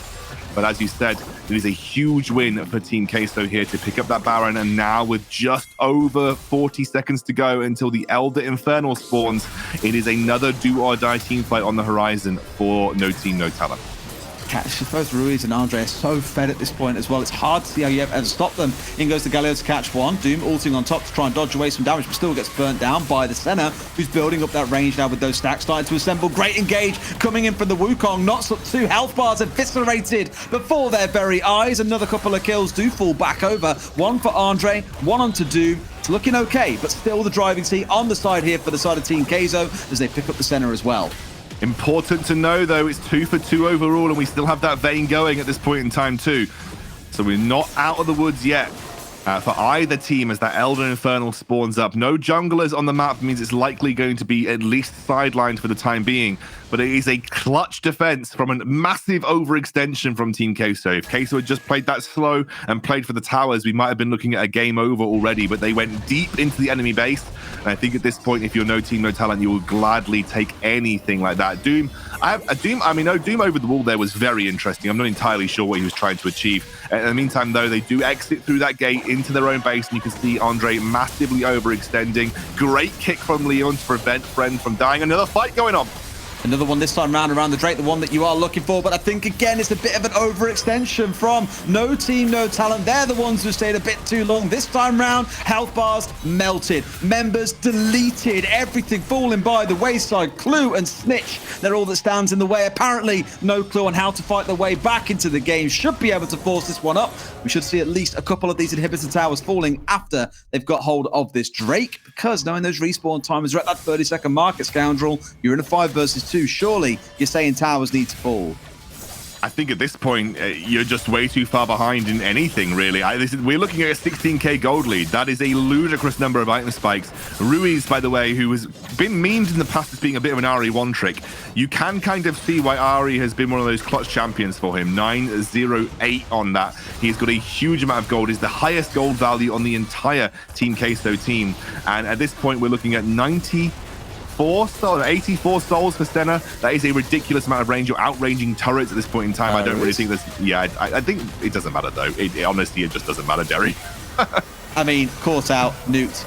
Don't really care. Stitch has gone down. Clue has gone down. You'll take that as a trade every day of the week. And Friend, even almost finding yourself burnt out, will finally get finished off. That's going to be game number 2, going the way of Team Kaizo. A dominant comeback victory. And it leaves you wondering already at Scoundrel, what the hell does game 3 actually look like?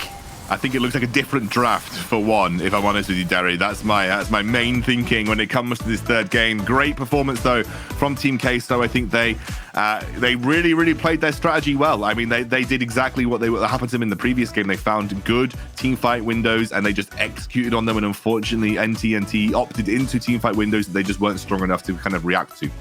We've got so much more to talk about, I'm sure, and as these highlights play out, we'll have a good chat about them at Scoundrel, because we've just seen the reverse of Game 1 playing out before our very eyes. Again, it does open up the big question of what the rest of this looks like. But in your mind, where did this start going wrong? I mean, this fight's a great example, but where did things really go wrong for the side of NTNT?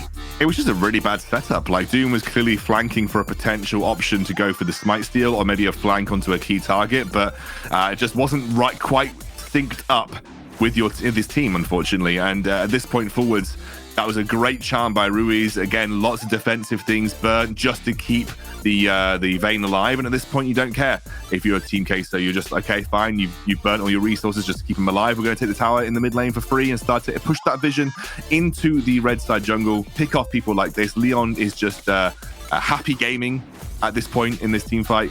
And I think you give too many advantages too early on to a team that just very much snowballs as well. That's the thing, right? It's not like it's no team, no talent, despite being one of the best teams that we have here in Group A, are going to find other teams just roll over even when things start going wrong for NTNT. They know how to take an advantage. It's why Kaizo are, for the longest time probably never described as a top 4, but always pushing into that top 4 or giving threat to those that were considered top 4. At this point, they're showing what they can do. If this next game goes against them, it's going to be really fearful if you're a team looking around this, because I think at this point, no team, no talent, and Game Lord have already secured their spots in the championship. That third spot is still up for question, and Kaizo look like the ones secured, look ready to take it.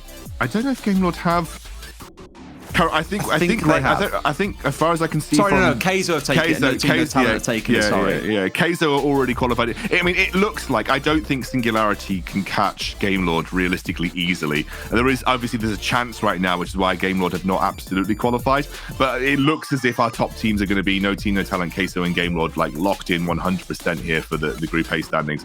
But both of these teams, in terms of points in the Origin series, they are the top 2 teams that we have in our competition, just in terms of pure points gained throughout the Origin series. So Kaizo in a good spot, and then pretty happy with that win here over No Team No Talent.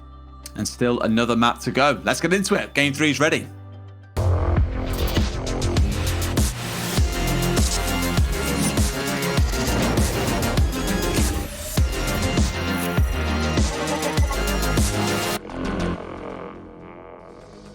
We are being met by banger after banger so far tonight. It's Scoundrel, the first series of the day, 3 20-minute plus maps today. We've seen an 18-2 to a 23-5 in alternating teams, absolute stomps by either side. And now it comes down to this in the third and final map. One team's got to walk away the winner, and you believe a lot of that comes down to the draft.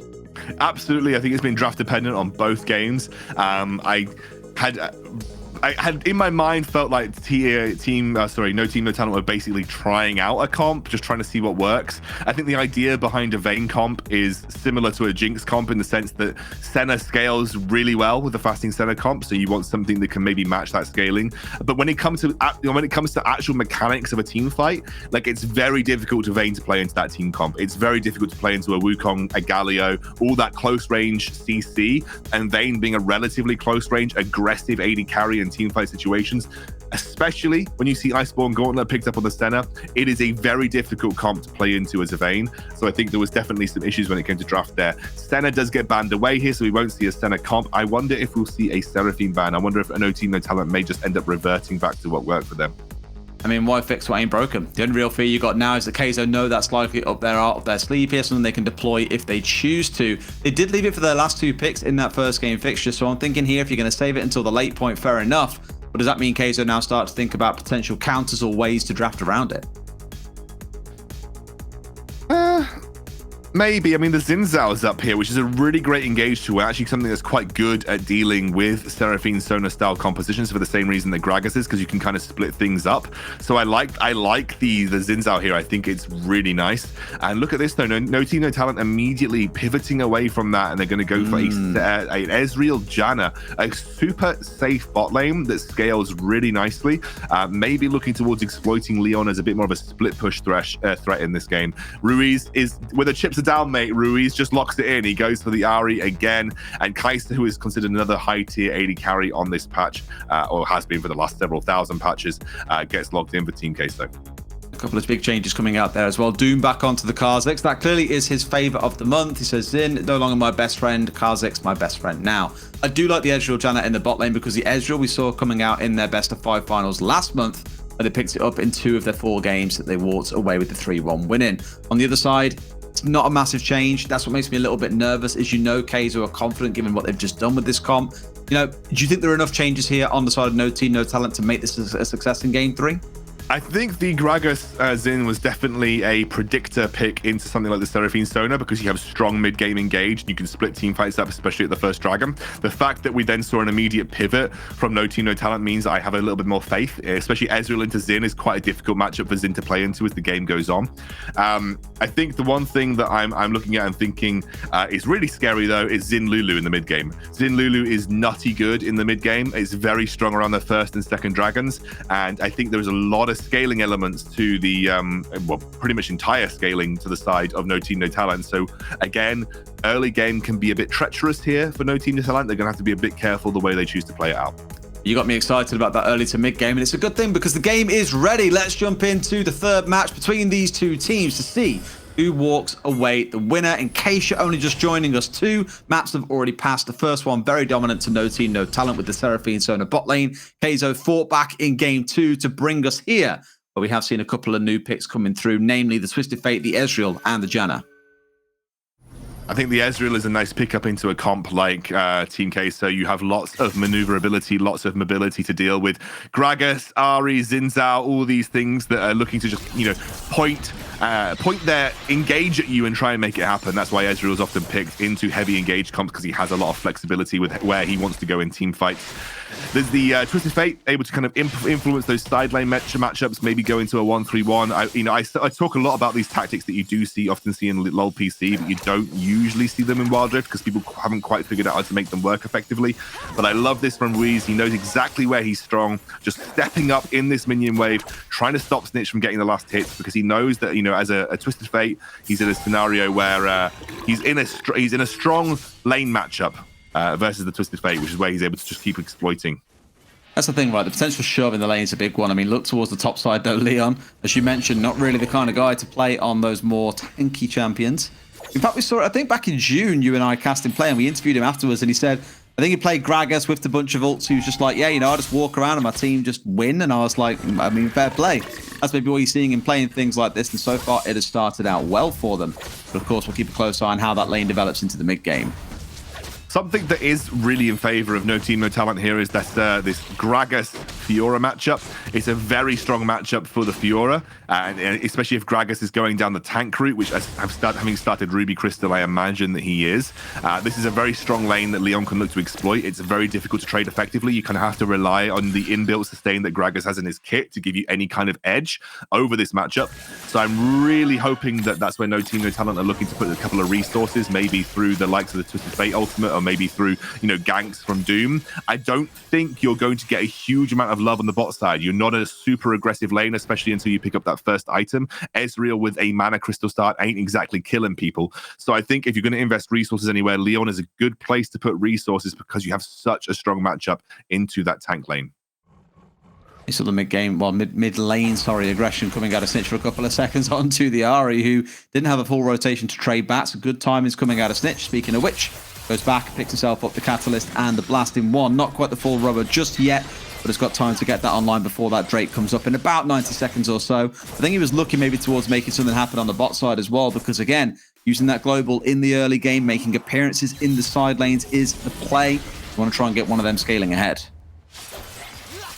You do see the Bramble Vest picked up now, though, for Acolyte. That's going to be something that gets a lot of value. It's one of the best items to counter Fiora specifically. It kind of cuts some of that healing that she gets when proccing her vitals in the lane. So if you're ever into a Fiora matchup and you're not sure what to build as a tank, your first item should usually be this Bramble Vest. Now, it has been nerfed on the most recent patch, which gives Fiora a little bit more of an edge than she would have had previously.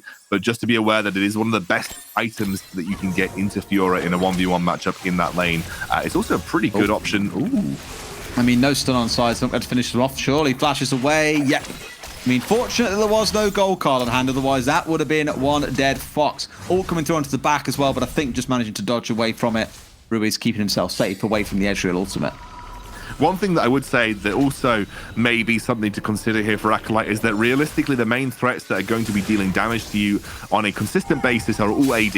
You're really not expecting Twisted Fate, especially because he's got limited burst damage. You're not expecting Twisted Fate to kind of be slapping you consistently with cards, and if he is, he's probably not hitting the right target. So if you want to invest early into any defense one way or the other, it's definitely an investment for armor this time round.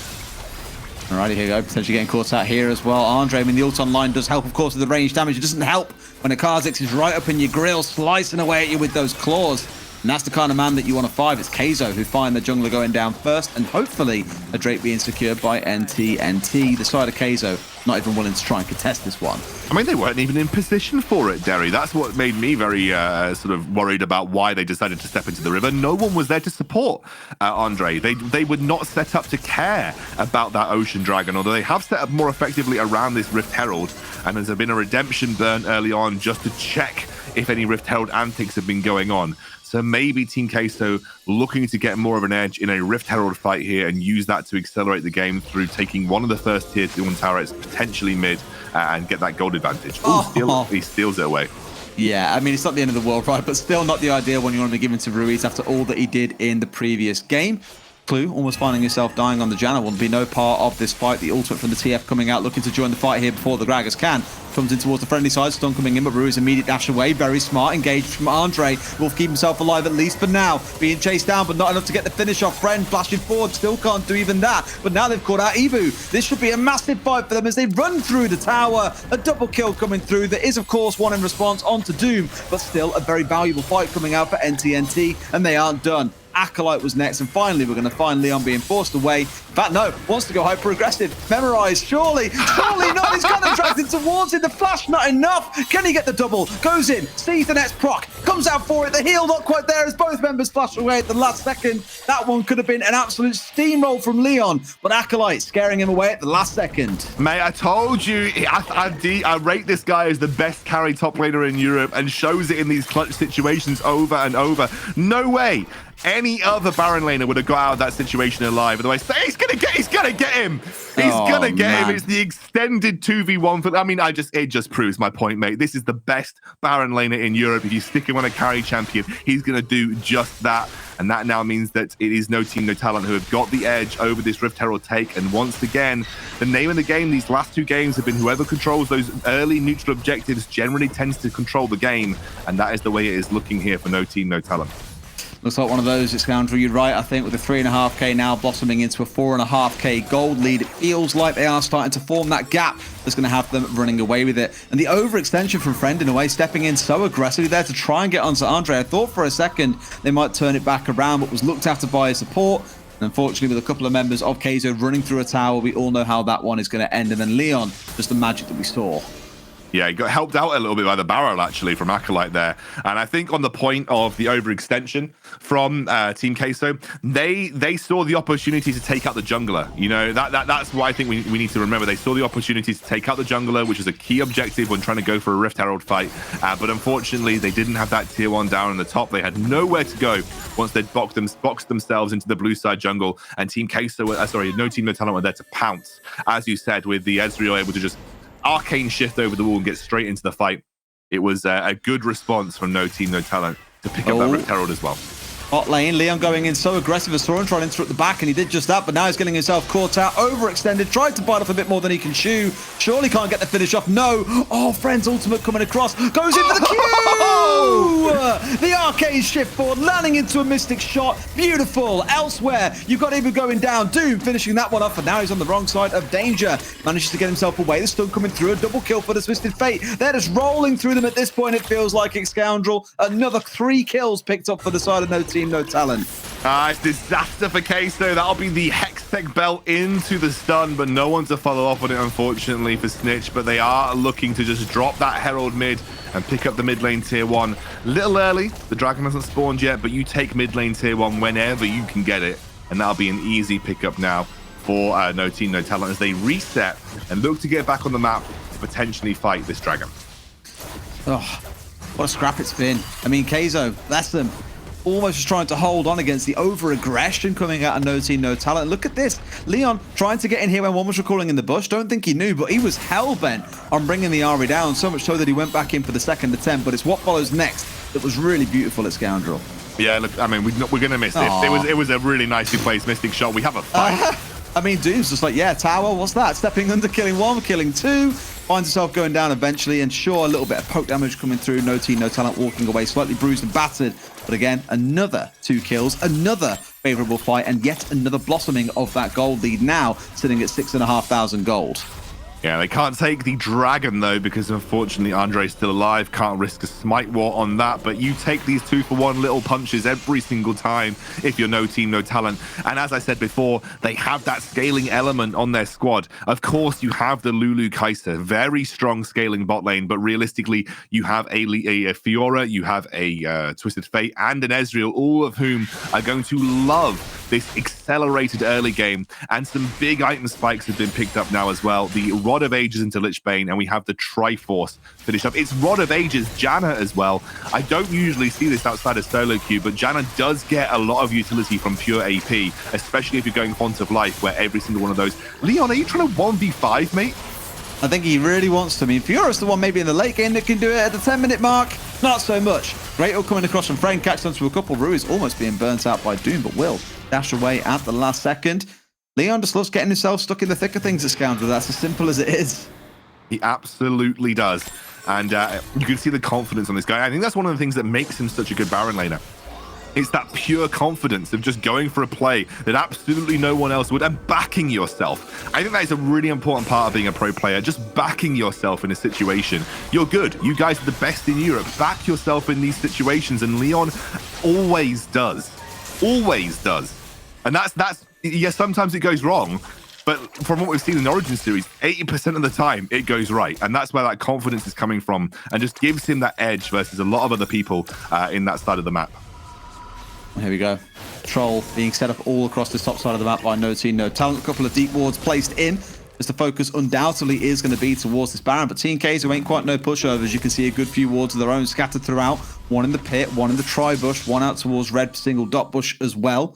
So they are making sure they've at least got an idea of what's going on, even if they know this is a very difficult fight back that they've got on their hands. That gold lead now still sitting at 6,500 golds, and it has expanded as time has gone by. Doesn't mean a comeback is impossible. It's not impossible. You still have a Kai'Sa, still scales really nicely, but I talked about the strength of an Ezreal into this comp. I don't see a good way, barring an excellent ultimate from Acolyte or a good charm coming out from Ruiz, that you actually isolate this Ezreal at this point. I think it's a little too difficult, especially given the item spikes that the Ezreal has got. And that also is a ticking time bomb in the side lane. Leon, no one can really match him in the 1v1 at this point in time. Or the 1v2, as we probably observed earlier on. Did require a little bit of support coming out of Friend, but the further ahead he gets, the more scary he's going to get. I mean, just look, for example, at the current difference that sits in the top lane. 11,000 gold to 7,000. He's bruising past him right now. It's not even close with how it's starting to shape up. Mid lane, maybe a little bit more balance in the gold difference, and bot lane also not looking too bad, but you can see that that diff definitely exists in the top lane right now. Yeah, absolutely. And he's constantly just turning the screw on that side of the map. Perfectly happy to just have that side lane pressure continue and no one there able to respond to it, especially as he's putting pressure on the side of the map that is the furthest away from Baron. That's the most important thing as well. And that does mean that you can see mid lane Prio constantly being fought over here, constantly being pushed in, and they are just threatening the option of Baron right now. And you can see Team Kai'Sa are edgy about it. They're walking up, double warding. You know, they want to get a vision on Baron. They know it's going to be a game-ending objective.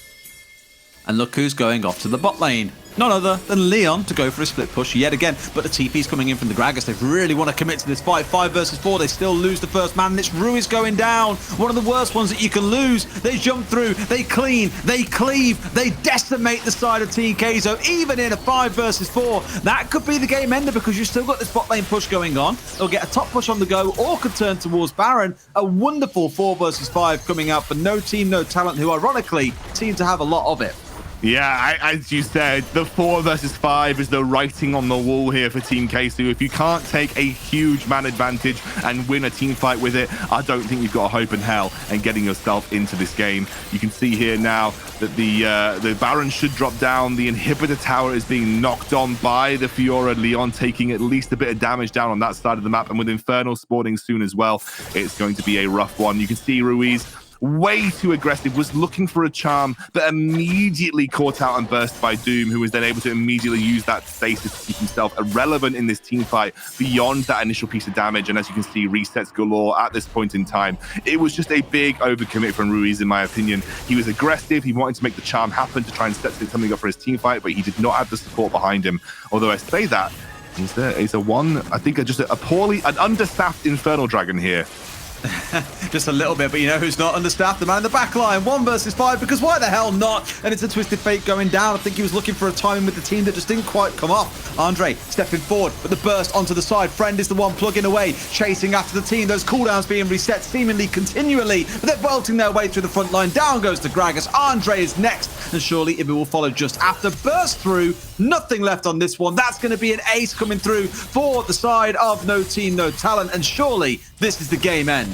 This is absolutely the game end. No Team, No Talent secure themselves as that best team in Europe. No one's going to catch them at this point in terms of Origin Series standings, I feel.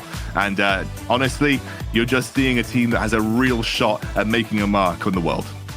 I mean, Leon especially, absolute thunderbolt in that top lane, miles ahead of the Gragas, as we spoke about, bullied him from very early on, constantly forced the 1v2s. Fantastic game, and the rest of the team built their part really well too.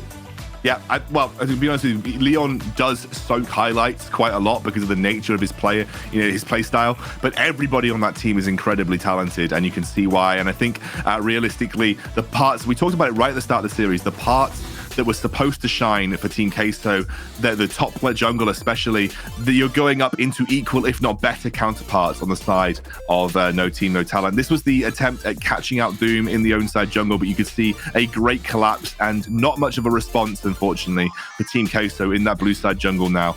You can see Andre was way too low to get involved in the fight, and Acolyte wasn't quite in position. This is Leon in a nutshell, finding these little 1v1s in situations that you would not be able to make it happen for most people, and then even having the audacity to come back in this lane and find that re-kill onto Acolyte just moments later.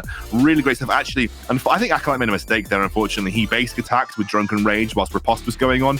Had he held it like a half a second longer, probably would have been a different story, but that's what Leon goes for. He hopes that people make mistakes, and at this point, you're just really far ahead if you're Team Queso. Pushes his advantage so much. Goes a little bit crazy and rides on them making a mistake whilst you're making a mistake, it feels like, because he was over-aggressive at a few points. But we spoke a bit about that early fight, by the way. Andre, the one being almost burnt down where Friend Arcane shifted forward to try and finish off the kill. The big focus there was what you spoke about in the pre-game that you needed to ride on was the Xin Zhao with the Lulu, but he was burst down because there was no real follow-up. The team got split off the back of it, and you could see almost winding all the way back to that first fight where things really started going wrong for the side of Team Queso. Yeah, and also some of the other compositional differences started to rear their head as this game progressed as well. The fact that you really just can't deal with the Ezreal. In this fight right here, you'll see why. They immediately take out Twisted Fate. It looks like a good opportunity to go for the engage. But look, no one's touching Friend, outside of a charm, which he did actually manage to stop through killing the Ahri.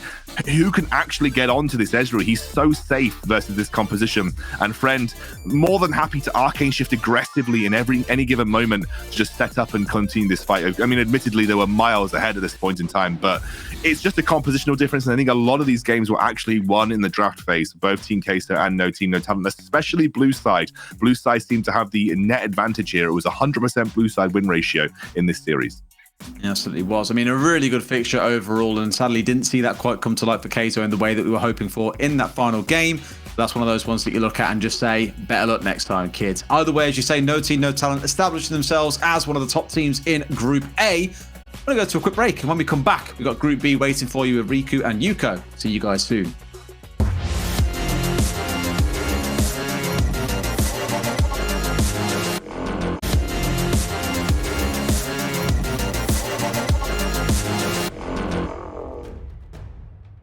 It is raining 2-1. Will we see another 2-1 for the last series? We'll be your casters. I'm Yuko, alongside me is Riku. So we now have Super Massive Blaze versus BK Rogue Esports.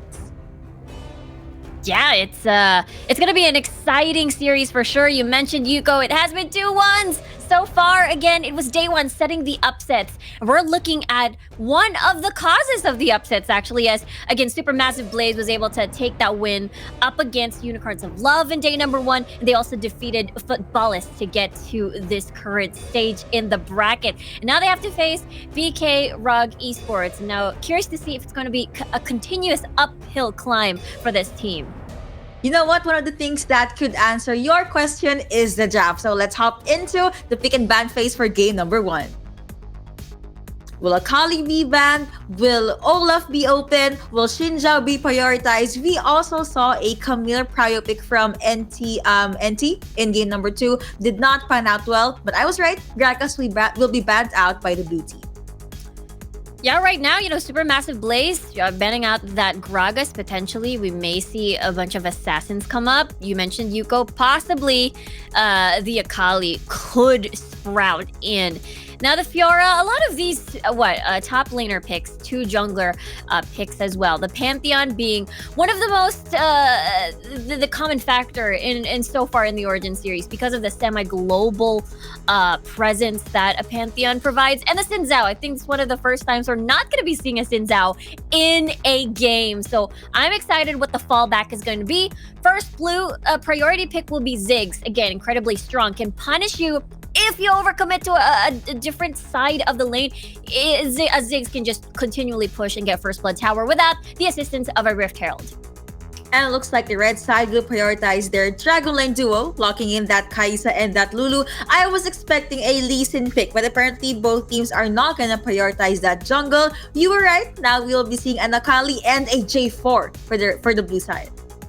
Yeah, Jarvan 4 actually opened. So now BK Rog Esports are going to double think whether or not they want to lock in an Olaf because there's a Jarvan 4 there. Lulu has been one of the most common pairs as an Olaf. Never mind. They're going to push through with this. It's still incredibly strong. The wild growth is there to keep Olaf alive on top of the Ragnarok. But the biggest problem would be Cataclysm, trapping an Olaf, just trapping him there in that dome, plus the Galio. So I feel like the massive taunts will provide a lot of utility for the team. And of course, to finish off, to top everything off, it's going to be a Garen. Again, the anti-assassin pick, the big neutralizer. When you see that, Akali on the opposite side, surely a Garen would infinitely help and silence and try to counter whenever an Akali would go in. With that neutralizer and silence is available in the map, I think SMB will be forced to play it a bit more conservatively into the early parts of the matches. But overall, I like the draft of these two teams. Very mid to late game centric. So of course, this is the last series for day number 2. You guys are excited. I've been seeing your comments. Rico here is excited as well, even though it's almost 3 a.m. here in the Philippines. Now let's jump into game number 1. Alrighty, so again, this is the game 1 for the last series. Really curious to see if Akali will be able to snowball, or will we be seeing the unkillable comp, Olaf plus Lulu. You also have Twisted Fate for that very powerful map presence once he hits level 5. Yeah, looking at Supermassive's composition, this is again falling into the 1-3-1 territory. We're looking at Nacris and Lonely being able to get ahead in the game and is able to split push the side lanes. And of course, your 3-man looks really strong as well. Jarvan 4 and Galio is actually a perfect setup for tower dives. If we look at any vulnerable lane so far, I feel like Twisted Fate is the most vulnerable lane that they can possibly gank. Of course, there's also taking into equation having to dive a Garen as well at top side if you get a semi-global ult such as the Hero's Entrance. One thing to note though, they also have to take into account the Destiny at level 5. So both of these teams are able to match up with their level 5s. But the biggest difference is, of course, Guise is on the support role. So he has to, manually walk towards the mid lane to get a closer range towards the top side if they do want to make things happen over there. That is true. Now we are looking at the Dragon Lane side. Just the shields coming through for this Kai'Sa. No one is actually going to pick a fight yet. But Kai'Sa is going to focus on farming. No actual ganks yet for the junglers. But that is going to be Garen very, very low down to the last bar of his health. I mean, Renekton still has the stun available. Not sure if he is going to stay in the lane or go in with the recall. But looks like he's just going to go back under turret. You have J4 lurking at the sides too. We'll be able to get that scuttler, more gold, more EXP going over to his side. He is sitting at the level 4. Ward has been placed just to make sure that there is going to be no one to go up against this Garen. I thought he was going to juggle the 1v2, but apparently J4 has other plans in mind. It could be a 3-man dive, gank rather, but Nacris decided to just go back instead. Might be a little bit too risky as well. Maybe the other jungler will be there. Maybe the Olaf might be there for the counter gank. So they didn't want to risk it. Even though it looked pretty enticing because Sector was pretty much low, it is still a Garen that can just passively recover HP as time goes by. And there you go. He's out of kill range at the moment. And now the resets are going to happen. Bottom lane though. Explosive minefield being popped in there. That is the BA jump in. A flash in from Twisted Fate. Will he be able to get the first blood? That is the BA. No. Galio making sure that Twisted Fate will go away and not be able to reach this Ziggs. Ziggs being very much safe near the turret's range. And no first blood apparently for the red side. Yeah, exactly. This is, again, a non-traditional AD carry lane, except you're on an AP carry, such as the Void Seeker, trying to find its prey. But it will not find the correct target, or the target, rather, as Focus is able to port back safely. And I think the good news is, Guise, again, is there to provide Magic Shield, at least whenever the Twisted Fate would come visit. in the side lanes. Gank in the mid lane though. That is going to be a jump, and the Katak is connecting onto one Twisted Fate. Will be able to meet that first blood going over to Akali, and this is the lead that Super Massive Blaze wants to have. Olaf, on the toe? No? Okay, No, I think he's just going to clear the wave. Yeah, a little bit, might be a little bit too risky considering that Bambi was practically just came from the mid lane. But yeah, this is what we talked about earlier. It is the most vulnerable lane would be the Twisted Fate lane. And now we get to see a visit though. Look, this could be a potential 2v2. No, a 1v2 situation as they're isolating the Olaf over here. 5-point strike, jump in, so much damage that is going to be the Ragnarok being popped as well, but there is no follow-up. Looks like they will just focus on this engage and prep for this Dragon. However, Super Massive Blaze already has their eyes on this. Rift Herald though is still up for grabs for BK. Yeah, they can just pursue the Rift Herald if they're not very confident in taking and managing, again, this 5v5 situation. I mean, it is good on paper, I suppose, but they do want to utilize getting a pick first before comfortably getting into a fight. The Rift Herald is still pretty healthy, so Super Massive can still try to contest this. Half HP already. Chicken Flip is not gonna connect. Now the Rift Herald is down to the last, I was about to say 1.5 of its health, but it apparently just disappeared. Kai'Sa being able to secure the Rift Herald. Now you have Destiny being popped by Twisted Fate just to make sure that Ziggs will not be able to take down the turret. Now looking into the mid lane, you now have the Dragon Lane duo. Voidseeker is still not gonna connect. 5-point strike plus that, of course, Twilight Shroud. But looking here at the Baron lane, Flag and Jug is gonna connect. Knockup after knockup. Garen jumping out, flashing out. Still safe on the turret. They were not able to get the kill, but maybe they can get the turret. Here comes Kai'Sa. Here comes Lulu. Lulu does have the wild growth. Are they gonna go with the dive though? Looks like Supermassive will just jump out with a disengage. Yeah, they have no information where the rest are, so it is a good call to just back away, even though they have been after the Garen's life for a bit of time now. But I feel like that first kill in the mid lane really helped Nacris take a good hold of this mid lane. If Nacris has priority, that means what? The Twisted Fate is not able to use the Destiny as much as he can just because they don't have priority over the lane. So Nacris and Bambi doing a lot of work in the first 5 minutes of the game. Meanwhile though, when we look at the composition of BKR, SMB, about that 1-3-1 setup. Akali and Lonely on the side lanes. Renekton, Akali. BKR, on the other hand, we're looking at potential side lane pressure with the Destiny, plus Olaf, Wild Growth. And their late game scaling insurance would be this Kai'Sa. Therefore, the Wild Growth selected now on towards the Kai'Sa, but top side.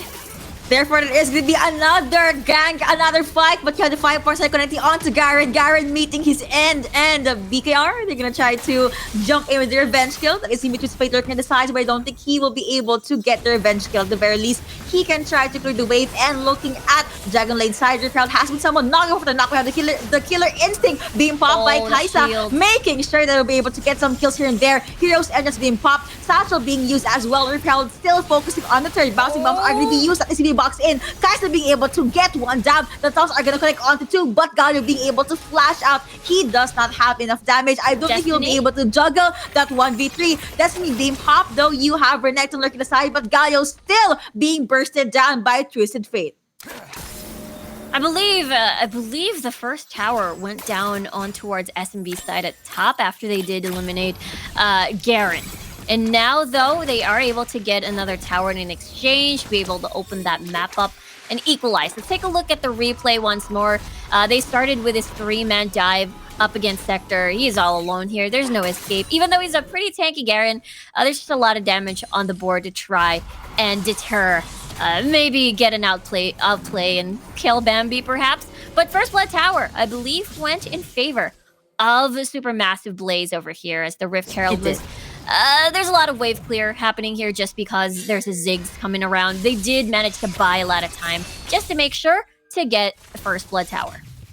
That Iketan Rain, though, really the perfect finisher, being able to secure a kill for Kai'Sa, and Galio was just fend to defend all alone. And the Infernal Drake will be up in 12 more seconds. Olaf will just go back to the base, get more items in. Void Seeker is going to connect onto J4. Supermassive Blaze, they already are positioning themselves for this Dragon Take, but BKR, of course, they have a few wards placed here and there. Hexplosive Minefield plus the Bouncing Bombs is right there. The stun only come through, as well as the Void Seeker, but Kai'Sa will not jump in just yet. This is going to be a possible Dragon Dance. Both teams looking for an opening. Death Rush being set up, but again, you have a lot of resources for SMD to jump it, to actually check in with those bushes. Now, BKR is going to take over to the mid lane, still holding their guard. I'm waiting for one good wild growth from Lulu, honestly. Could go over to Garen, maybe even Olaf or Kai'Sa. But my money is a bit more on Olaf. Yeah, the number one priority of wild growth will be on Olaf. And then when the late game comes, that's when it will shift towards more on the Kai'Sa, especially when the killer instinct activates. Are they sneaking this in? No, they are spotted by the Destiny. Destiny is going to be popping in there. The position has been exposed. You have the Mega Inferno Bomb being thrown out. Oh no, but Blue Team was able to get the Infernal Dragon. Akali be able to get one kill. Lulu saying goodbye. Jump in and look at the damage being dished out by this Akali Rapids going over to them. Galio saying goodbye as well. Catering being popped out. You have the Kyle the Meek being used by her next, and he's gonna try and juggle the 2v1. Unstoppable going over to Akali. Another 5-point strike. Make that a double kill. Dominating 9 minutes in. Red team being able to get that ace.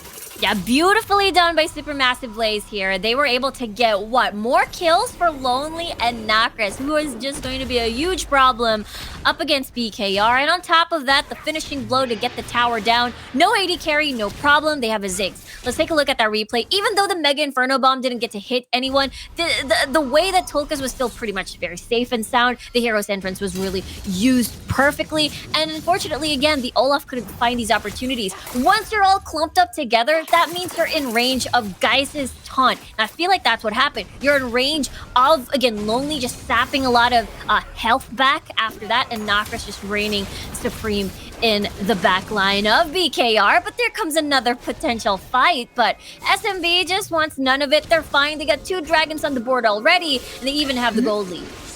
Flag and Jag away. Now BKR, that needs to be Olaf. He doesn't have he is gonna use the Ragnarok, and now you have the Catalyst being popped right there. You have the Wild Growth being used as well. Akali, the back line, still making sure that Lulu will not be able to shield anyone. That is the 5-point strike. Legendary. In fact, you have the Judgment being used by Garen, but it's not gonna be enough. Silence, layers of CCs. Here comes Renekton jumping in. A shutdown on Akali. Garen saying goodbye, and that is gonna be a 3-3 in favor of no one. Also, I have to correct myself. Earlier, it was the blue team that got the ace. Yeah, it was SMB that managed to get the ace, and I mean, I felt that though. Nacris really wanted blood. He wanted the Olaf's blood. But again, sometimes Olaf HP bars can be very deceiving. The more the low health he is, the more scary he gets. And Tulkas, he got caught out here. This is basically the farming phase of SMB. They just wanted to clear the jungle. But take note that Nacris was there to clean up. He was basically legendary already. He's able to get a kill, the 2 kills off of that, but Shutdown Gold actually goes over to the Garen. So I don't think it's too much of a threat because it went towards the Garen. Now they're starting this Baron. There's this Twilight Shroud, but there's a little bit of vision there that BKR is able to take a sneak peek at what they're doing and scare them away. With the help of that very tiny ward, but Kai'Sa will be able to poke J4 away. There is a fresh wave of minions. Olaf, Savage focusing onto the turret. That is the Mega Inferno Bomb connecting onto the ground. Not much damage going over to the side of BKR, but at the very least, they were able to push the red team away. Recalls coming through for Nacris. Again, Minefield being laid out by this Ziggs. Garen going over to the Baron. He could try and take down the turret. Killer Instinct is available for Kai'Sa. She does not have the barrier though. So it's just back to the drawing board for these 2 teams. You definitely have to wait for that to arrive and still not, fully rely on the wild growth. Again, they do want to put that more on towards the Olaf once he just hammers in. 20 seconds on the clock for the next Dragon to spawn. SMB has 2 already. And of course, BKR still starving for these objectives so far. And again, this team, incredibly strong once they're together, especially the Lulu being... If they can get a pick, though, they have the potential to get a pick with the gold card Destiny. They're able to spot out any sneaky positioning from SMB as well with the information from TF's ult. We'll see, though, if they get a first pick here as they're very sneakily positioned. J4 being stunned, SMB and raining on top of now. You have the Cataclysm being popped, Rado connecting onto Olaf as well, but he is just so massive. Hero's Edge being popped, Destiny gonna be used here as well. Akali still being able to take Lulu down. Now you have Olaf saying goodbye. That is the killer instinct in from Kai'Sa. She is very much safe, but double kill being secured by J4. A jump in, a flash in, good satchel to make sure that TF will jump back whenever the gold card is gonna connect. Will he be able to survive? That is gonna be a yes, no, maybe, dash in, blast cone, and the TF still pretty much healthy. Do not come back. Looks like that is the blue team eyeing this Baron. Cards are gonna be dealt. Is he gonna try to win this 1v4? He is so low. Indeed, taunts will connect. And it will be another ace going over to SMB, but he was able to get that double kill. Ziggs being bursted down. What an outplay.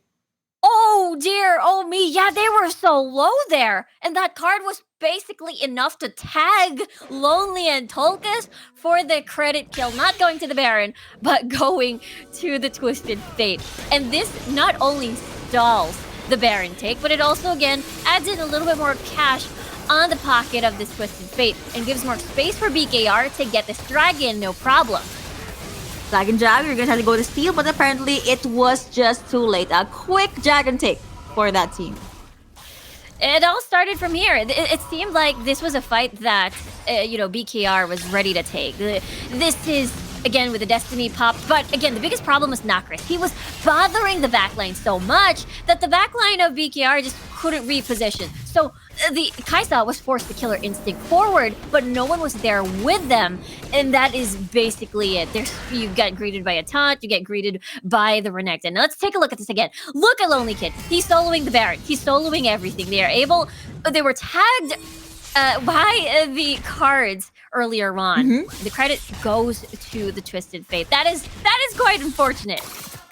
Imagine dying, but you still got the double kill. But that is again going back to Twisted Fate. That's the gold kill. card, right? It's gonna connect over to Akali, but Akali will just be able to get the honey fruit and disengage both for Savage as well as Twisted Fate here. That is going to talk them onto one. The flag and Jag knock after knock up. A jump in onto Akali. Perfect execution is now available, but she will be able to use that in the best way possible. Minefield will be laid out. Destiny already being popped. Gold card connecting onto Killer one. Instinct. Kai'Sa Killer Instinct her way in. Now you had to engage from the side of SMB. They are going to try and separate BKR. Lulu saying goodbye. Now you have the Zhonya's being popped by Akali just to save her life. Here comes Galio.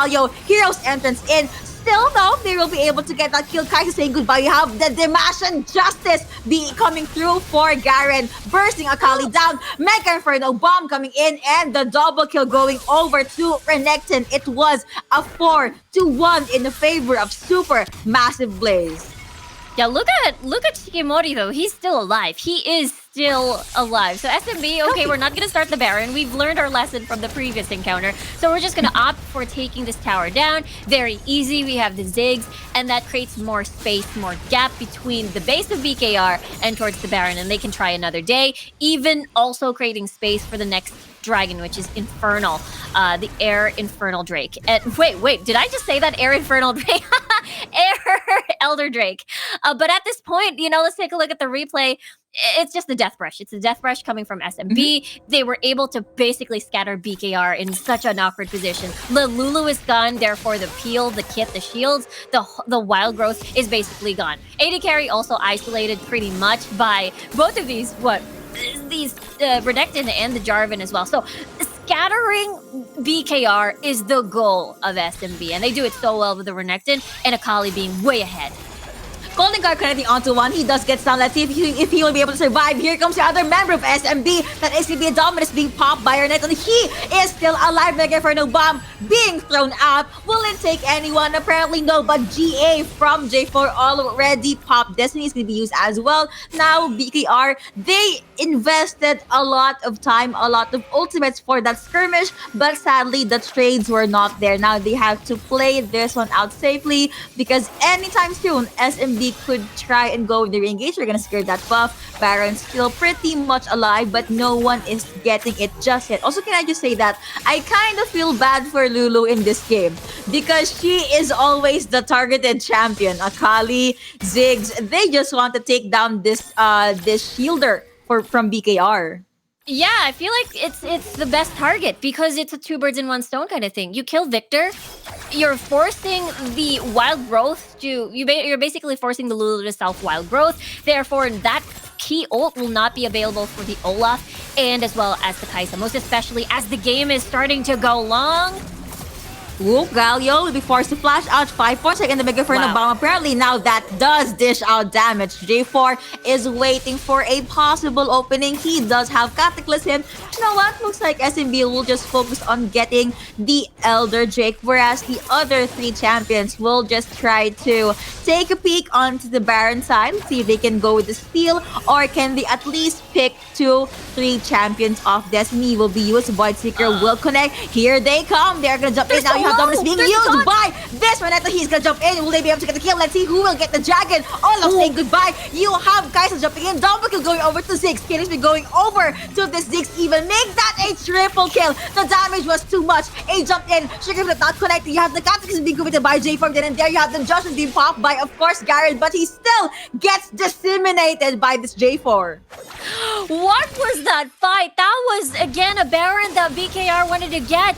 And the point that 2 people were in the Elder and now they are going to end the game, perhaps? It is only Shikimori defending this space. It's still 3 people alive. There's a lot of death timers. Looks like SMB wants to take the safe route and just clear and destroy this other tower. But a Shroud jumped in. Of course, Akali will try to assassinate Twisted Fate, but Twisted Fate still has the shields in and was able to use the barrier. Rabadon's already available for Twisted Fate. Even now, it's time for the other members of BKR to jump back from the dead. Yeah, let's take a look at that Baron fight replay again. This Baron pit was just a death pit because the Galio coming in with the taunts, it looked so easy for guys there. But at the end of the day, it is still BK Rog rather, who's able to secure the Baron. But, you know, at what cost? It is at the cost of what? More kills going to the side of SMB, and as well as 2 open lanes already. We'll see, though, as BKR is starting to siege and use this Baron buff. Dominus already being used by Renekton. Just one. Whenever any of those stuns connect, I feel like they're gonna jump straight in. Killer Instinct, though, is still up for Kai'Sa. She does not have flash, so BKR could wait for that summoner spell to jump up. But for now, J4 will just hop into the Baron lane, let the waves push in. SMB, they are now in the hunt, whereas BKR, they are gonna focus on clearing out the minion wave because in terms of minion wave push, SMB definitely has the upper hand. The wards are being placed as well, and now they just want more blood. Yeah, this is a super massive game. They're in a massive lead at the moment, and they're hunting for that win. They're hunting for game number 1, and all a BKR can do is just try to defend the base. Mega Inferno Bomb being thrown as well. Now you have a J4 getting or at least eating that gold card. Now you have the Judgment Silence are gonna come through. You have the Cataclysm be pop as well. Heroes End is gonna connect onto one or two champions being knocked up. You have Twisted Fate throwing out cards, but SMB will be able to deal with the cards that Twisted Fate did dealt. Now you have Garen very, very low. Age of Fate hop in even, but no one is still dying. Destiny is gonna be used. Here comes Ziggs to the sides, but of course Bambi J4 did try to go with the sneaky play there, but BKR still spotted him out. Now SMB will just retreat. Yeah, the nexus of BKR is pretty much very low. There's 20% HP left already, and SMB is just very happy to leave that behind as we get to see the Nexus slowly growing back once more. I believe SMB just wants to wait for the next Baron to spawn. This is their potentially final blow for BKR. Could they have a possibility to perhaps get a steal and then slow the pace once more? The base is completely open though, so one fight will be able to this game will be able to finish with SMB, of course, in the lead. But we'll see how BKR decides to prolong this one. I'm already looking for teleports, but I don't see much from the side of SMB. Olaf, though, at the front line, Ragnar will be popped. 1v1. He does have his eyes on the damage here. Double kill going over to the blue team. Lucas saying goodbye. Ensemble going over to J4, but the live boys are Lonely just is hitting the Nexus, eliminated by the blue team. But you know what? They forgot about Renekton while there was a fight. Renekton was just focused on the goal, focused on the Nexus, and even though they tried to defend that, it was just too late. Yeah, it was, unfortunately just a Garen that will not be able to match up a Renekton who is able to get early game kills. And at that point, just basically focus on the Nexus. You had maybe Dominus activated. You had a bunch of other like Sterax, perhaps, maybe Death Dance in your inventory. So you were pretty confident to keep soaking out all of those damage from the measly Garen, unfortunately, in this case. But yeah, what a finish and what a statement from Supermassive Blaze. And imagine, defeating Unicorns of Love, but Ballast in the bracket, and it's looking like an uphill climb for them for sure. Will this be the first 2-0 series of day number 2? I don't know, but for now, I believe you have a clip for us, Riku. This is I believe this is one of the fights that we saw in the Dragon Pit here, and this is one of the fights where pretty much SMB ready to go. Bambi super low already, so he decides to back away. I gotta hand it to Nacris though. So Nacris was very patient. He just decided, okay, I'm going in. The backline is pretty much bothered. Look at the burst from this guy, and therefore, even though there's a follow-up from BKR, there is no the engage is there, but there's no follow-up because Nacris was pretty much busy bothering the backline, and it was just such a perfect formula. There's also a killer instinct happening here, but again, the frontliners are pretty much gone, so it's so much easy for SMB to just pour all their resources on the Kai'Sa and just eliminate. Double kill for Bambi over here on this Jarvan, and unfortunately it's just Shikimori who's left, and it's basically just cleanup duty for the rest of SMB in this fight. Can I just say that after that, there was the highlighted double kill that went over to Twisted Fate in the Baron Pit. But yeah, it was just a...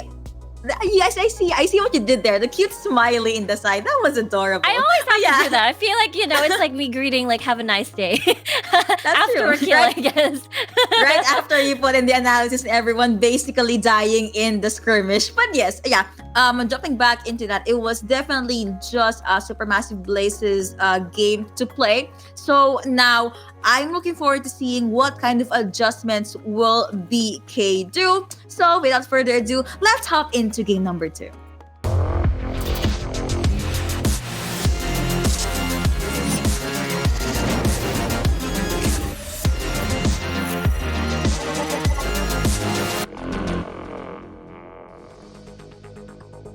Will Supermassive blaze through this series, or will BKR stop them from their uphill battle? We saw the matches, we saw the drafts earlier, but now it will be a different story. Will they bet at Akali? They should. Or will they just pick up a different champion?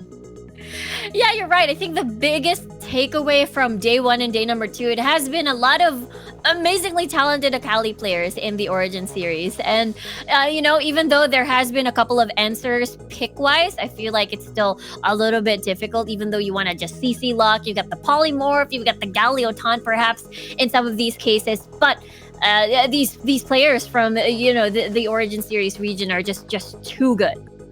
Mm-hmm. Too good indeed. So now we will get to see what kind of draft will they make for game number 2. So let's hop into the pick and ban phase. Okay, if I have not emphasized it enough, I'm gonna say it again. Ban Akali. But I guess we could be seeing another Olaf pick if they want to keep that up. Camille will be the first ban for the side of BKR. They do not want the Hextech Ultimatum, hook shots, and of course the tactical sweeps. Ziggs will be banned out by SMB. No more Mega Inferno bombs. No more satchel charge. No more quick turret takedown. Yeah, and just as you mentioned, Yuko, as well, no Akali over here. So we'll see what BKR decides or SMB decides to surround their 1-3-1 strat, if you will. I mean, we saw the Xin Zhao before and a Riven combo as well. So Renekton plus something. And so far, they've been taking them out. No Camille, no Akali, no Xin Zhao, no Fiora. So the 1-3-1 that we usually see time and time again is not going to be available. But BKR, though, semi-global ults on the board. Twisted Fate is still open. They still have the Galio as well. So SMB has a choice to either get both support Galio and Twisted Fate mid lane, then a Kai'Sa. Now, what is going to be the response for BKR as they're, again, pressured to take either the mid lane? No, they're going to take a Varus. Alright, so you have a Varus safe at the backlines, but my problem here is we saw Kai'Sa with the Killer Instinct. I was about to say they could pick up Nami just to stop anyone that will try to penetrate the backlines, and now we have a tidal wave in our hands, which goes well with Pantheon's ultimate. Yeah, imagine the Grand Starfall as well, and a lot of single target stuns, I believe. So you've got the Chain of Corruptions, and as well as the Bubble, and as well as the stun. So you can just layer all these CCs, and this is going to be a perfect formula for a pick comp. And if you add in an Ahri, okay, another single target CC, which is the Charm. So BKR is so equipped for just getting picks all around in the map. For SMB, this is another similar composition than what we saw in the previous series we casted, Yuko. It's the Diana paired with a Cyclone, Moonfall Cyclone, and the survivability of a Diana with this wild growth. And in the late game, you can just put it onto Kai'Sa. And if there were Renekton snowballs in the early game, then you put the wild growth onto this Renekton. So I'm excited to see how the lanes are going to go. Are they going for the Wombo combos, or will they get the Renekton up ahead with the late game insurance of the Kai'Sa? Definitely, I am very much excited as well. So you know what? Let's just hop in there to game number 2. Let's not prolong this. Okay, again, this is game number 2. One of the things I want to highlight though is the fact that you mentioned this, BKR, they're all about that single target CC, a handful of AoE ultimates. But now with Nacres on this, Diana will just jump in, cast the ultimate, get everyone in the perfect positioning, and then Wukong could just knock them up. 2 knockouts, by the way. You have the Wild Growth as well as the Cyclone, and most likely Renekton will be in charge of cleanup duty. Yeah, Renekton is, expected again to just rise to the occasion, maybe get early game kills. Level 3 is incredibly strong for SMB. Or rather, BKR has an incredibly strong level 3. You pair that Ahri, and then as well as with a Pantheon, easy stun, followed it up with a Charm, or vice versa, then you get an easy kill. In the meantime, though, for this matchup at topside, usually if a Renekton survives level 1 onto level 3, it's usually good to go up against the Garen. And so far, so good for Lonely. And I feel like we'll see if whether or not the Pantheon will be able to try and relieve pressure and punish Lonely's aggression at top. Baron laners did not pick up Ignite as well, so both of them got Flash and then Barrier for the survivability. But now jumping back into the mid lane, you just have the usual pulls here and there from Ahri, but apparently no charms are being sent out just yet. Orbs are being thrown out though. Looking now at the Dragon lane side, you have the usual pokes and aggression that the Nami Varus combo has. Most likely they will just wait for their level 5s. Of course, Chain of Corruption will be a huge help for the side of SMB. Jump in. Charm did not connect, but you have Pantheon having his eyes on this Wukong. They did not commit in that skirmish. I mean, I kind of feel that Ahri could send out her Charm here, but now you have Nami at the back line. Charm will not connect. Rift Herald going over to the blue side. Yeah, that's again, the Charm is a very it basically kind of determines how the fight could potentially go. You wanted to chain the Charm to the stun, or charm the stun since that's easier. Okay, no Ahri, That was too much for her to bear. At the very least, there is a honey fruit available. Now you have 3 champions at the diagonal lane side. Kai'Sa could not join that. Could result over to her death. And now recalls are going to come through. And as you said, Renekton looks like he was able to survive the early game. He is now sitting at the level 4. Could now try and challenge this Garen. But looking again at the dragon lane, just a few pokes here and there coming through from Varus. We also have the piercing arrow that will be casted later on. They just want to focus on clearing out the minion wave. Diana jumping out with the recalls as well. Let's see what will she build into the latter parts of the game.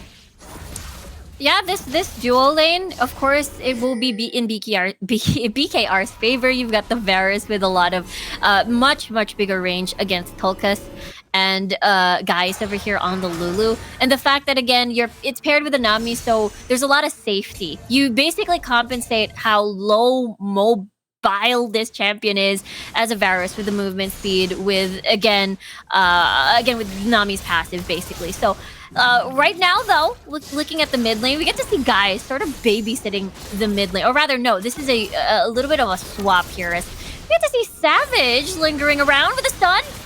I called it. That is even the shield wall connecting. You also have the Aegis Assault coming through, but that's be the first blood going over to Ahri. Ignite right on time. Now you have Kai'Sa trying to fend on her own. Now she is just gonna fall back. The other members of BKR is at the mid lane as well. Piercing arrow will not take anyone. Voidseeker not gonna connect, and BKR will be very much happy to get that advantage. Yeah, that is exactly how it is supposed to go. Get the stun in from the Pantheon since it's way easier to land. Follow it up with the charm. So this is the combo that we will constantly see. And considering that there's so many squishy targets on SMB, I believe we will see this a rinse and repeat sort of strategy, especially before objective spawn. Now, Rift Scuttler has spawned. Looks like BKR are first on the job. As Bambi actually sneaking in, does he get it?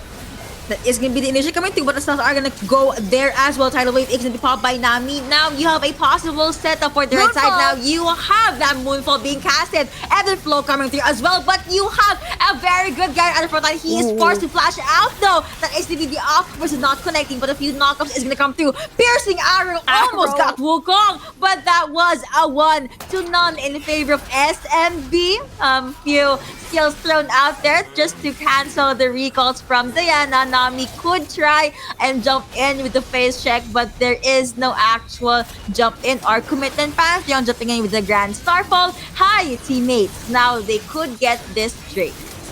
Yeah, they can conveniently use that just to ensure that they get the smite down, even though SMB quite far away. They're just going to concede. They're just going to get the Rift Herald and aim for First Blood Tower to compensate for the loss of that dragon. Let's take a look at that again. It was actually, Bambi, rather, being able to get that steal on that Rift Scuttler. It is just falling into pieces. This beautiful Moonfall, though, from Noctis was just super good.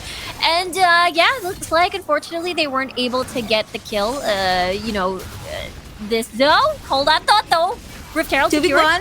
Ahri is going to be stunned. Let's see if she'll be able to survive. Orb of Reception being thrown out, but it will not be enough to secure the kill. That is going to be her saying goodbye, and the kill going over to Wukong. Rift Herald will be someone just as quickly they would want to get the first blood turret. Board has been placed. Garen saying hi, hello, but I don't think he can defend the life of this turret. Justice Justice! He does jump in with the Dimension Justice. Now you have Wukong trying to disengage. Pantheon's ultimate is not available, so sadly they could not get that double kill. Yeah, he used it earlier. Yeah, he used it earlier on the towards the dragon. So, yeah, I gotta love that little bit too from Bambi. He's able to Cyclone as well to get that knock up to cancel out any push forward. Let's take a look at the Rift Herald take again. We see though Shikimori was trying to get a steal on this 1v1 because Bambi was pretty much low. He was tanking all on his own, and he tried to take the opportunity, but the opportunity wasn't there as much as he hoped it would have been. And now, though, with the setups now, it is 6 minutes into the game. 3K gold lead in favor of SMB so far. Again, they're doing a really good job layering their CCs, picking the fights that they wanted to do.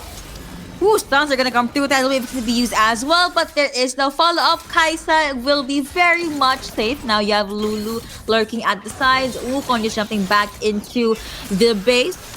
Killer Instinct is still available, like Aether Rain being sent out, but by Kai'Sa, shield still being thrown out by Lulu. Piercing Arrow, whew, that kind of hurts onto the ADC, but there is no kill just yet. Look at the Baron lane side though. The usual Baron laners, just a few love taps here and there. Now Diana will try and get this buff. Again, the Dragon Lane duo just holding their ground into the mid lane, whereas the other two, Nami as well as Varus, will just jump back into base. Yeah, even getting that first item Cyril does, and as well as just trying to stack a Tyrion. So a little bit more on that utility, making sure that the piercing arrows and everything else will just get more stuns on the board, I suppose.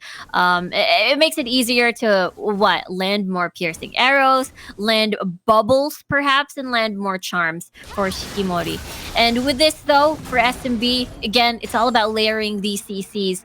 They have to fight as a 4-man, leaving Lonely on his own, split pushing towards the side lanes. Because again, all he has to do is pretty much deal with, with this Garen, which is not exactly a threat for him at the moment. But it's something that he should take into consideration is the Grand Starfall, where Savage can basically come from out of nowhere. But now we get to see the 1v1-ish start at top side, and we'll see as 27 seconds on the clock till Ocean Drake is going to spawn. We'll see how the teams supply vision as well as they prepare for that objective take. Quick face check with the piercing arrow there, just to make sure that no one from SMB will rotate over to the dragon side. But now you have Lulu who will try to press to save and just give help to Wukong. Their piercing arrow is still gonna be a lot. Now you have the Grand Starfall. Here comes Pantheon jumping in, but now you have the Wild Growth being committed onto Wukong. Wukong being A-okay in that small skirmish. No one is still dying, but BKR, they thought, hey, why not try to go to Death Frost? But you know what? Let's just go get that kill already. Wukong being able to jump out with a clone. Charm is not gonna connect, but remember, Lonely is lurking at the sides. He still has dominance, and now BKR looks like they would want to get first dibs on this dragon. Yeah, there's no Cyclone available anymore, no Wild Growth. So these are two important ultimates that SMB would love to have in this dragon fight. Dominance being popped by United, as well like Aether Rain being used by Kai'Sa. Voidseeker not gonna connect. BKR will have the upper hand. Lulu is far ahead. Now you have Garen decides to join the party. Jump in, flash in. He does get something. Suddenly being used right there, right to be able to steal that Ocean Dragon. Moonfall connecting onto BKR. Wukong saying goodbye. Baron is up, but you know what? The fight right here is what's up. Charm is gonna connect onto one. Will it be enough? He was able to flash out. Now you have the Ebony Flow connecting onto one, onto two. SMD right after getting that kill and after sacrificing Bambi, they will be able to smile at their opponent's face, but the kite was too much for Diana to bear. Piercing arrow really pierced through Diana's heart. Oh dear, yeah, Nacris did not see that coming. Princess damage over here, as getting that fully charged piercing arrow, he's gonna get even more painful as he stacks that more mana. Let's take a look at that again. There's just so many ults that are not available here. Wild Growth was pretty much baited. Cyclone was pretty much baited before before this fight started. And yeah, there's just a lot of value that BKR was able to do before this particular fight. But it doesn't change the fact that Bambi is able to get that steal off. And a good thing, SMB decided, okay, we got the dragon, let's just skedaddle out of here, as we already achieved our mission. 3-2 on the scoreboard. Stable 3k goal lead is still in favor of SMB, but it just goes to show how quick BKR is to their feet. They're still able to match at least the aggression and the rotation from SMB, but now Baron still untouched by either of the teams. Now Ari is alone on the Dragon Lane side. Varus still ramping up damage. This is the late game insurance for BKR's side. The Grand Starfall being used. That is going to be your Knights and being boxed in. Still gonna get stunned. Will you be able to survive? I do not think so. I mean, you also ate Garen's sword, so that is to be justice served for their side. Baron, though, already being started by the other members of SMD. Piercing arrow would be enough. Now you have the Chain of Corruption. That wave is gonna connect onto 2. Jump out, flash out. That is to be the Moonfall connecting onto 1, but Diana still saying goodbye. The Sacrificial Lamb, just so SMD will be able to disengage. Void Seeker connecting onto 1. Are they gonna re-engage? Guys on the front line. Piercing arrow not gonna connect, but Nami being bursted down by the ADC. I bet BKR did not expect that Killer Instinct coming in, but SMB had the numbers advantage, so it was SMB really wanting to take advantage of that scenario. And they do get the Baron to boot as well, so this is going to be very scary. Let's take a look at that dive once more. So once the SMB realized, okay, there's 3 people over here just wanted to kill Lonely and investing so much resources. This is the time for SMB to just secure the Baron and just be done with it. And that's exactly what happened. We saw there an attempt with the tidal wave as well, but it was Nacris just being the Sacrificial Lamb with that Moonfall. And of course, the Baron empowered recall makes it really hard for BKR to keep punishing for more. They actually are the one that got punished for trying to chase down SMB. That is going to be a lot of Baron buff minions into the Baron lane, and Wukong just lurking in the sides.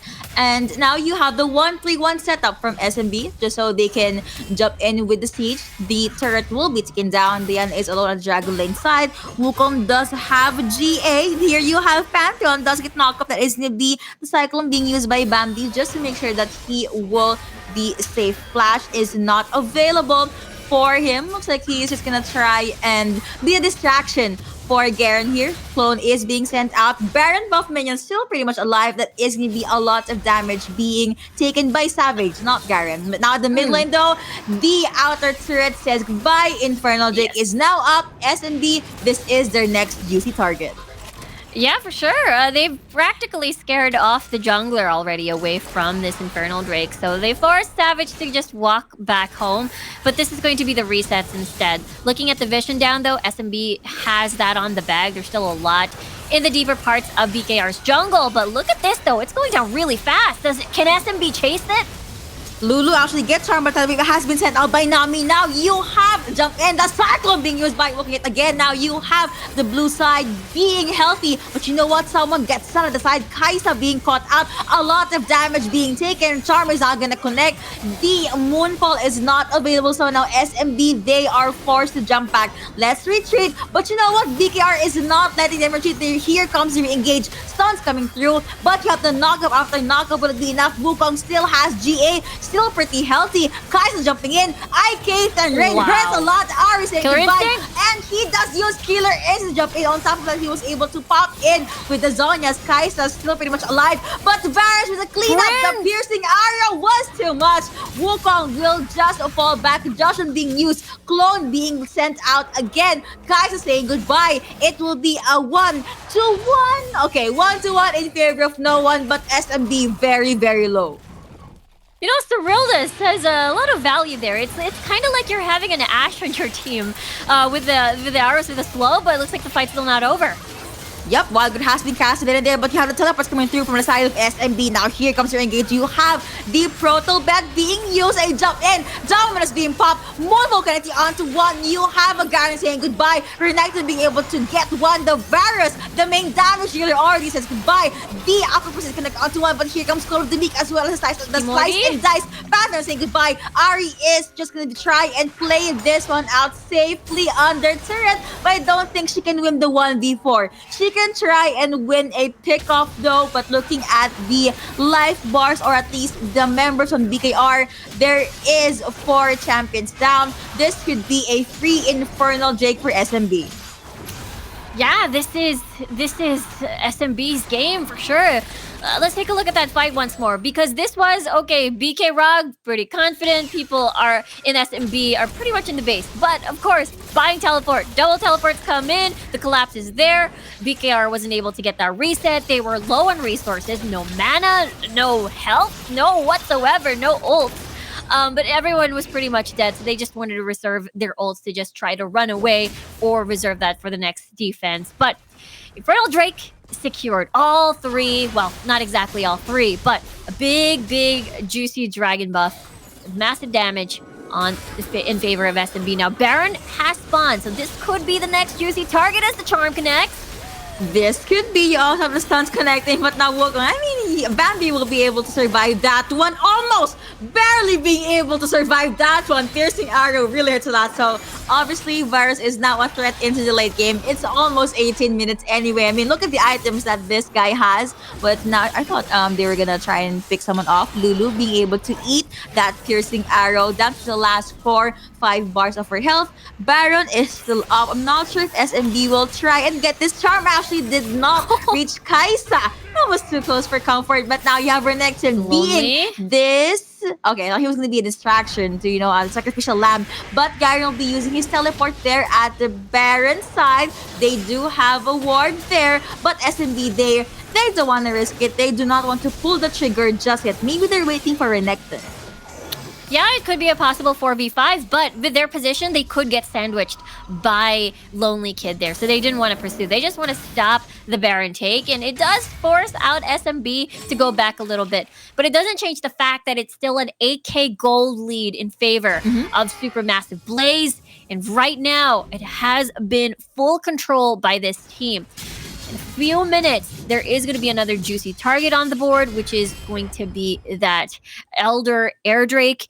In the meantime, Rabadon's getting picked up already by Shikimori. That means, after that charm, after everything, all the combos, there's going to be massive damage pouring in from that Ahri at least as well to contribute to the damage output. And now this could be take 2 on this Baron attempt. Maybe, but okay. Both teams they don't want to fight just yet. Diana though split pushing the jungle lane side, so this is something BKR could utilize. Try to win that 4v5. But Ahri, BKR in general, they would want to pick Diana off. I mean, you will not have any Moonfall to worry about, or Orb of Deception being sent out just to clear the wave. Kai'Sa alongside Wukong at the Baron lane side. You have Renekton hiding in the bush. Ahri is gonna go in with the recalls, and you have the 4 other champions from BKR lurking into the mid lane. But wait, that is gonna be a cancel onto the recall, and now he is gonna be sandwiched. Maybe. Is he gonna die, or will the turret fall down? Looks like turret will fall down. Now you have Garen making his way down into the dragon lane, but no, he's gonna return into the mid lane.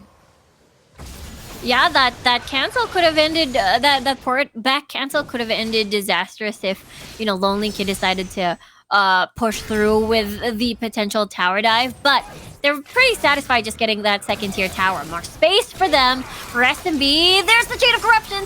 Chain of Corruption connecting onto Renekton, but Renekton was able to flash out. He no longer has summoner spells available. So 20 seconds of vulnerability, or he cannot just reposition himself. You have the teleport being bought by Ahri even. So now, yeah, that was it. Now you have the Elder Drake already up. Baron is still alive and pretty healthy, but I believe both teams, they just want to hunt. They smell blood. Yeah, they definitely smell blood, and the blood was, again, this Elder Drake will be the prime target for SMB. Now, what is the call here? Will the Charm connect? Will another Chain of Corruption connect here? Half HP already on this Elder. Separating teams from each other. The tidal wave is going to connect onto 2, but you have the Aquaphis connecting onto 1. Knockup after knockup. Welger has been used. Varus, the first one to get taken down. Double kill going over to Kai'Sa. Now he's saying goodbye. He's being boxed in. Gar's saying goodbye as well. That is going to be the jump in. Plus that burst coming in from Diana. Now you have the teleport. Hi, hello, how are you? But Ahri is already gone. A shutdown on Kai'Sa, but it's still an ace going over to the side in favor rather of of SMB. Now Singapore are gonna come through. They would just want to end the series ASAP. Wukong, that was too close for comfort. GA Dingpok, and we end the series with a 2-0. It is a 2-0, a dominating 2-0 coming from Supermassive Blaze. They are going a blazing over here. Again, defeating Unicorns of Love in the upper bracket, next Footballist, and now BK Rog Esports. And it's looking to be just a straight trajectory to the finish line. And excited to see, because they've had a really, really impressive performance in this series. They did. So like what we said, there is no other way but up. So that was a very beautiful game number 2. Let's take a look at the highlights for that game. Yeah, that was a pretty explosive game. There were a lot of fights, especially during the objective fights, and a bunch of steals here and there. This is just one of those instances where Chain of Corruptions was used a little bit more defensively. Usually you want to use that offensively, get a pick here and there before the Dragon starts. But unfortunately, BK Rog didn't get to find those chances, and SMB were just pretty much happy fighting these 5v5s. I feel like on top of that, they were just not able to protect Varus as much, but I can't blame them as well because by the late game, this lineup from SMB, it just screams power. On top of that, if you notice, Lulu was barely touched. You have a lot of AoE CCs to get through or withstand before you could even touch the backline where the damage dealers are. There are a lot of good tidal waves though from the side from Nami. Sadly, there is just not much follow-up and a lot of sustain really from the side of SMB, and they just steamrolled into that game. Yeah, everybody pretty much got ahead in the game. You've got, Lonely Kid didn't get to snowball as expected, but all of these, again, layering of CC that we saw, Nacris had pretty massive Moonfall. Bambi was just so great at the Cyclone. And at the late game, Tulkas was just really, really laying on the hurt up against, again, BK Rog Esports here. And there was no answer. He practically was 1v1ing everyone. Tulkas even having to get that solo kill against Shikimori over there. And it was worth triple kill, even though he fell. It was at the end of the game. It was the game-ending fight. And well, I guess that was just the risk they had to take at the very least. That translated the victory for their side. What a series! I was looking forward to seeing game number 3, but apparently they want to end the game early, and we did witness a 2-0. But did you know, guys, that you will also witness something amazing? An interview with one of the players looking back into series number 2. Let's take a look. Who is this mystery player? Hello. It's Nick. Hi. All right. Oh, so first off, yeah. Congratulations. Okay. I'm so sorry. We're too excited for the interview. All right. Yeah. So first off, congratulations to winning your series. What were your mindset jumping into game 3? It was a 1-1. What were your plans? I think we just felt like we needed to reset from... We kind of went a bit experimental with the draft in game 2, I'd say. We tried something that we thought... We've had some success in scrims, so we thought maybe it would end up working, but I think we went and forced it a little bit too hard. But, we felt really confident after game 1. It went really well for us. So even when game 2 happened, we felt we just made some mistakes. Our draft was a bit weird. We're like, we'll just reset, draft up something standard, and it should be pretty fun. Getting that confidence back when it came to game number 3. And speaking of confidence, I know day 1 and especially day 2, there were a couple of upsets here and there. Did it, affect you guys as a team? Did it shake your confidence coming into the, following days, especially at the 3rd and 4th? No, I think we felt pretty confident the whole way through. I mean, it's difficult, I think, when you're coming in as the team that is like the previous winners. I think it's a lot harder to kind of maintain that, that first place position, right? Everyone else is like, all they're focusing on is beating you and practicing to beat you and looking at all your strategies and your drafts and all this. So it's a lot harder for us because we have to be more innovative all the time and constantly be evolving to keep ahead. So I guess there is that aspect, but overall, we still practice a lot. We're always coming up with new ideas. So I think we just still feel really confident, even with the different matters from last month. So we talked about the tactics and everything else. So last question before we hop into your shoutouts. Where did you get your IG in? It's actually... It's like a weird mix of like I've had it like 15 years now, I think, honestly. But it's like a weird mix of like there's a really old like PlayStation game called Time Splitters 2. I don't know if anyone would know this, but there was a character in this game and he's called like Marco the Snitch. And my 10-year-old brain was like, that sounds really cool. So I ended up copying that as like my username, and then it just kind of evolved from there. And now I'm like in too deep, you know. I'm kind of like, it's a bit of a weird name. Maybe I should change it. But I've had it for like, like I say, like 15 years. So at this point, it's kind of hard to give it up, and I'm just kind of stuck with it, I think. That's adorable. So yeah, do you have any special shout outs or messages to your team, family, friends, and supporters out there? Oh, I mean, huge shout out to my team. We all played great today, especially to Mozilla. He's been working with us because it's kind of like a coaching figure, and he's been really great. Really helped us out a lot. Definitely appreciate his efforts. Shout out to all of our fans who are supporting us. We see all the messages in chat, you know, even the ones that are like flaming Leon for feeding on Lee Sin, or, you know, saying we should never pick Doom Camille because he's bad mechanically, you know. We take it all in stride, and, you know, we're constantly working to get better, and we hope we're able to do well in the rest of the tournament and the live finals next month. Yep. Thank you so much for showing us amazing games. Looking forward to seeing more of you. Thank you for taking some time into this interview, and we will see you in the next few days.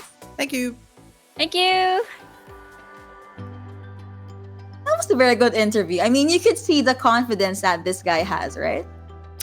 Yeah, definitely. Again, they're the team to beat. When we look at the content interviews, a lot of the teams just mentioned, you know, no team, no talent. They're a pretty all-star squad. Every single lane individually are very, very solid and very strong. And yeah, same as you, Yuko. Very excited to see more of this team in the upcoming days. But for now, we just finished all of the series. Let's take a look at the highlights for the entirety of Origin Series Day number 2. It's been a wild ride again. For day one, it was the setup. It was the stage of the upsets, and I feel like it continued. There were, especially the first series we had for the day, it was just a lot of these teams very, very hungry for the kills. And gotta say, you know, GK again with this pick composition with the Ashe, Xin Zhao, the 1-3-1 setup. I love it. This is something that has taken them, has given them victory, has earned them victory, and I'm looking forward to see what other compositions that they would so desire to like play, or they're keeping in their pockets, especially as the days go by. Man, and we only ever saw one Senna pick for the day, and apparently that I believe it was a win, to be fair, but did not see much of that Senna afterwards. And overall, though, I would just like to say the teams really improve a lot, and the fact that they get to play around the meta, despite the patches, despite the nerfs, and even the buffs, they always just seem to have this solid plan in mind. And I actually like the Kha'Zix pick up here. Really worked well for the team. That triple kill really made things happen for his team. Yeah, just getting the Kha'Zix balloon up, having to see, you know, these assassin junglers shine in the Origin series as well. So I really like the variety that we're seeing right now. We've got pick comps, we've got assassin comps, we got the classic 5v5s as well with the 1-3-1. Akali has been really shining in these games, just bothering and creating chaos in the backline, and it's just really a struggle for compositions that fight from front to back. And I would like to address the elephant in the room. I mean, when Riku and I cast together, we usually highlight this. Olaf win rate, pretty unstable still for the Origin series. But I guess that just goes to show how well the teams are able to adapt with this unkillable comp that is now killable in favor of Olaf's enemies, but still a lot of pretty good Kai'Sa pickups, and I would love to see more of the Ziggs APC. Nami still a pretty hot pick for the support though, but for now, the brackets are updated. Let's take a quick peek. Group A, upper bracket. Of course, no team, no talent will advance into the last possible part of Group A's bracket. We will have to wait and see who will they fight up against. Whoever wins whoever will win in the fight between Team Queso and Gamelord will have a possible rematch or new fight against no team, no talent. Now for Group B, upper bracket, you have Supermassive Blaze waiting for their next opponent. Yeah, imagine Unicorns of Love usually is at the waiting. They are usually at the tippity top waiting as, again, they were the champions from June and July. But this time it's a different story. It is now, BK Rog Esports knocked down to the lower bracket, and Footballist and Ball Esports will be the one who will be fighting for that, that slot to get into top 3. And I'm excited to find out how our finals is going to move. Are we going to be seeing a rematch of the BK Rog Esports that we just saw? Hey, that's a possibility, and I guess that's what the fans are expecting. Now for Group C upper bracket, we have GK Esports and Cut Esports. This is definitely a match I would love to see. I will not be surprised if we're going to be seeing a full 5-game series for the lower bracket. Though we have a Team Occupy that was able Cut Esports that was able to take out Team Occupy with a clean 2-0. Yeah, this is a totally different scenario. Imagine Group C gave birth to a rivalry of Sunlight versus Cut Esports constantly. Every single time they would go the long mile. But now it's different. It's a different era. We're seeing now, again, these massive upsets. GK again came, 4th place, 3rd place, and now potentially they could get top. They are, top 2 and now could potentially get 1st place. So I'm excited to see that rematch between Cut Esports. I am too. And can I just say that I've been shoutcasting for the Origin series way back in June, and the storyline that we're able to see, not just us casters and the prod and the players, but also to the audience, it just shapes up the What If community here in EU as a whole. So we will be seeing more of that tomorrow for day 3, because it will be the end for the day number 2. We have been your casters. I'm Yuko alongside Miss Riku. Do not forget to mark your calendars, set your alarms, follow us on our socials, and we will see you tomorrow.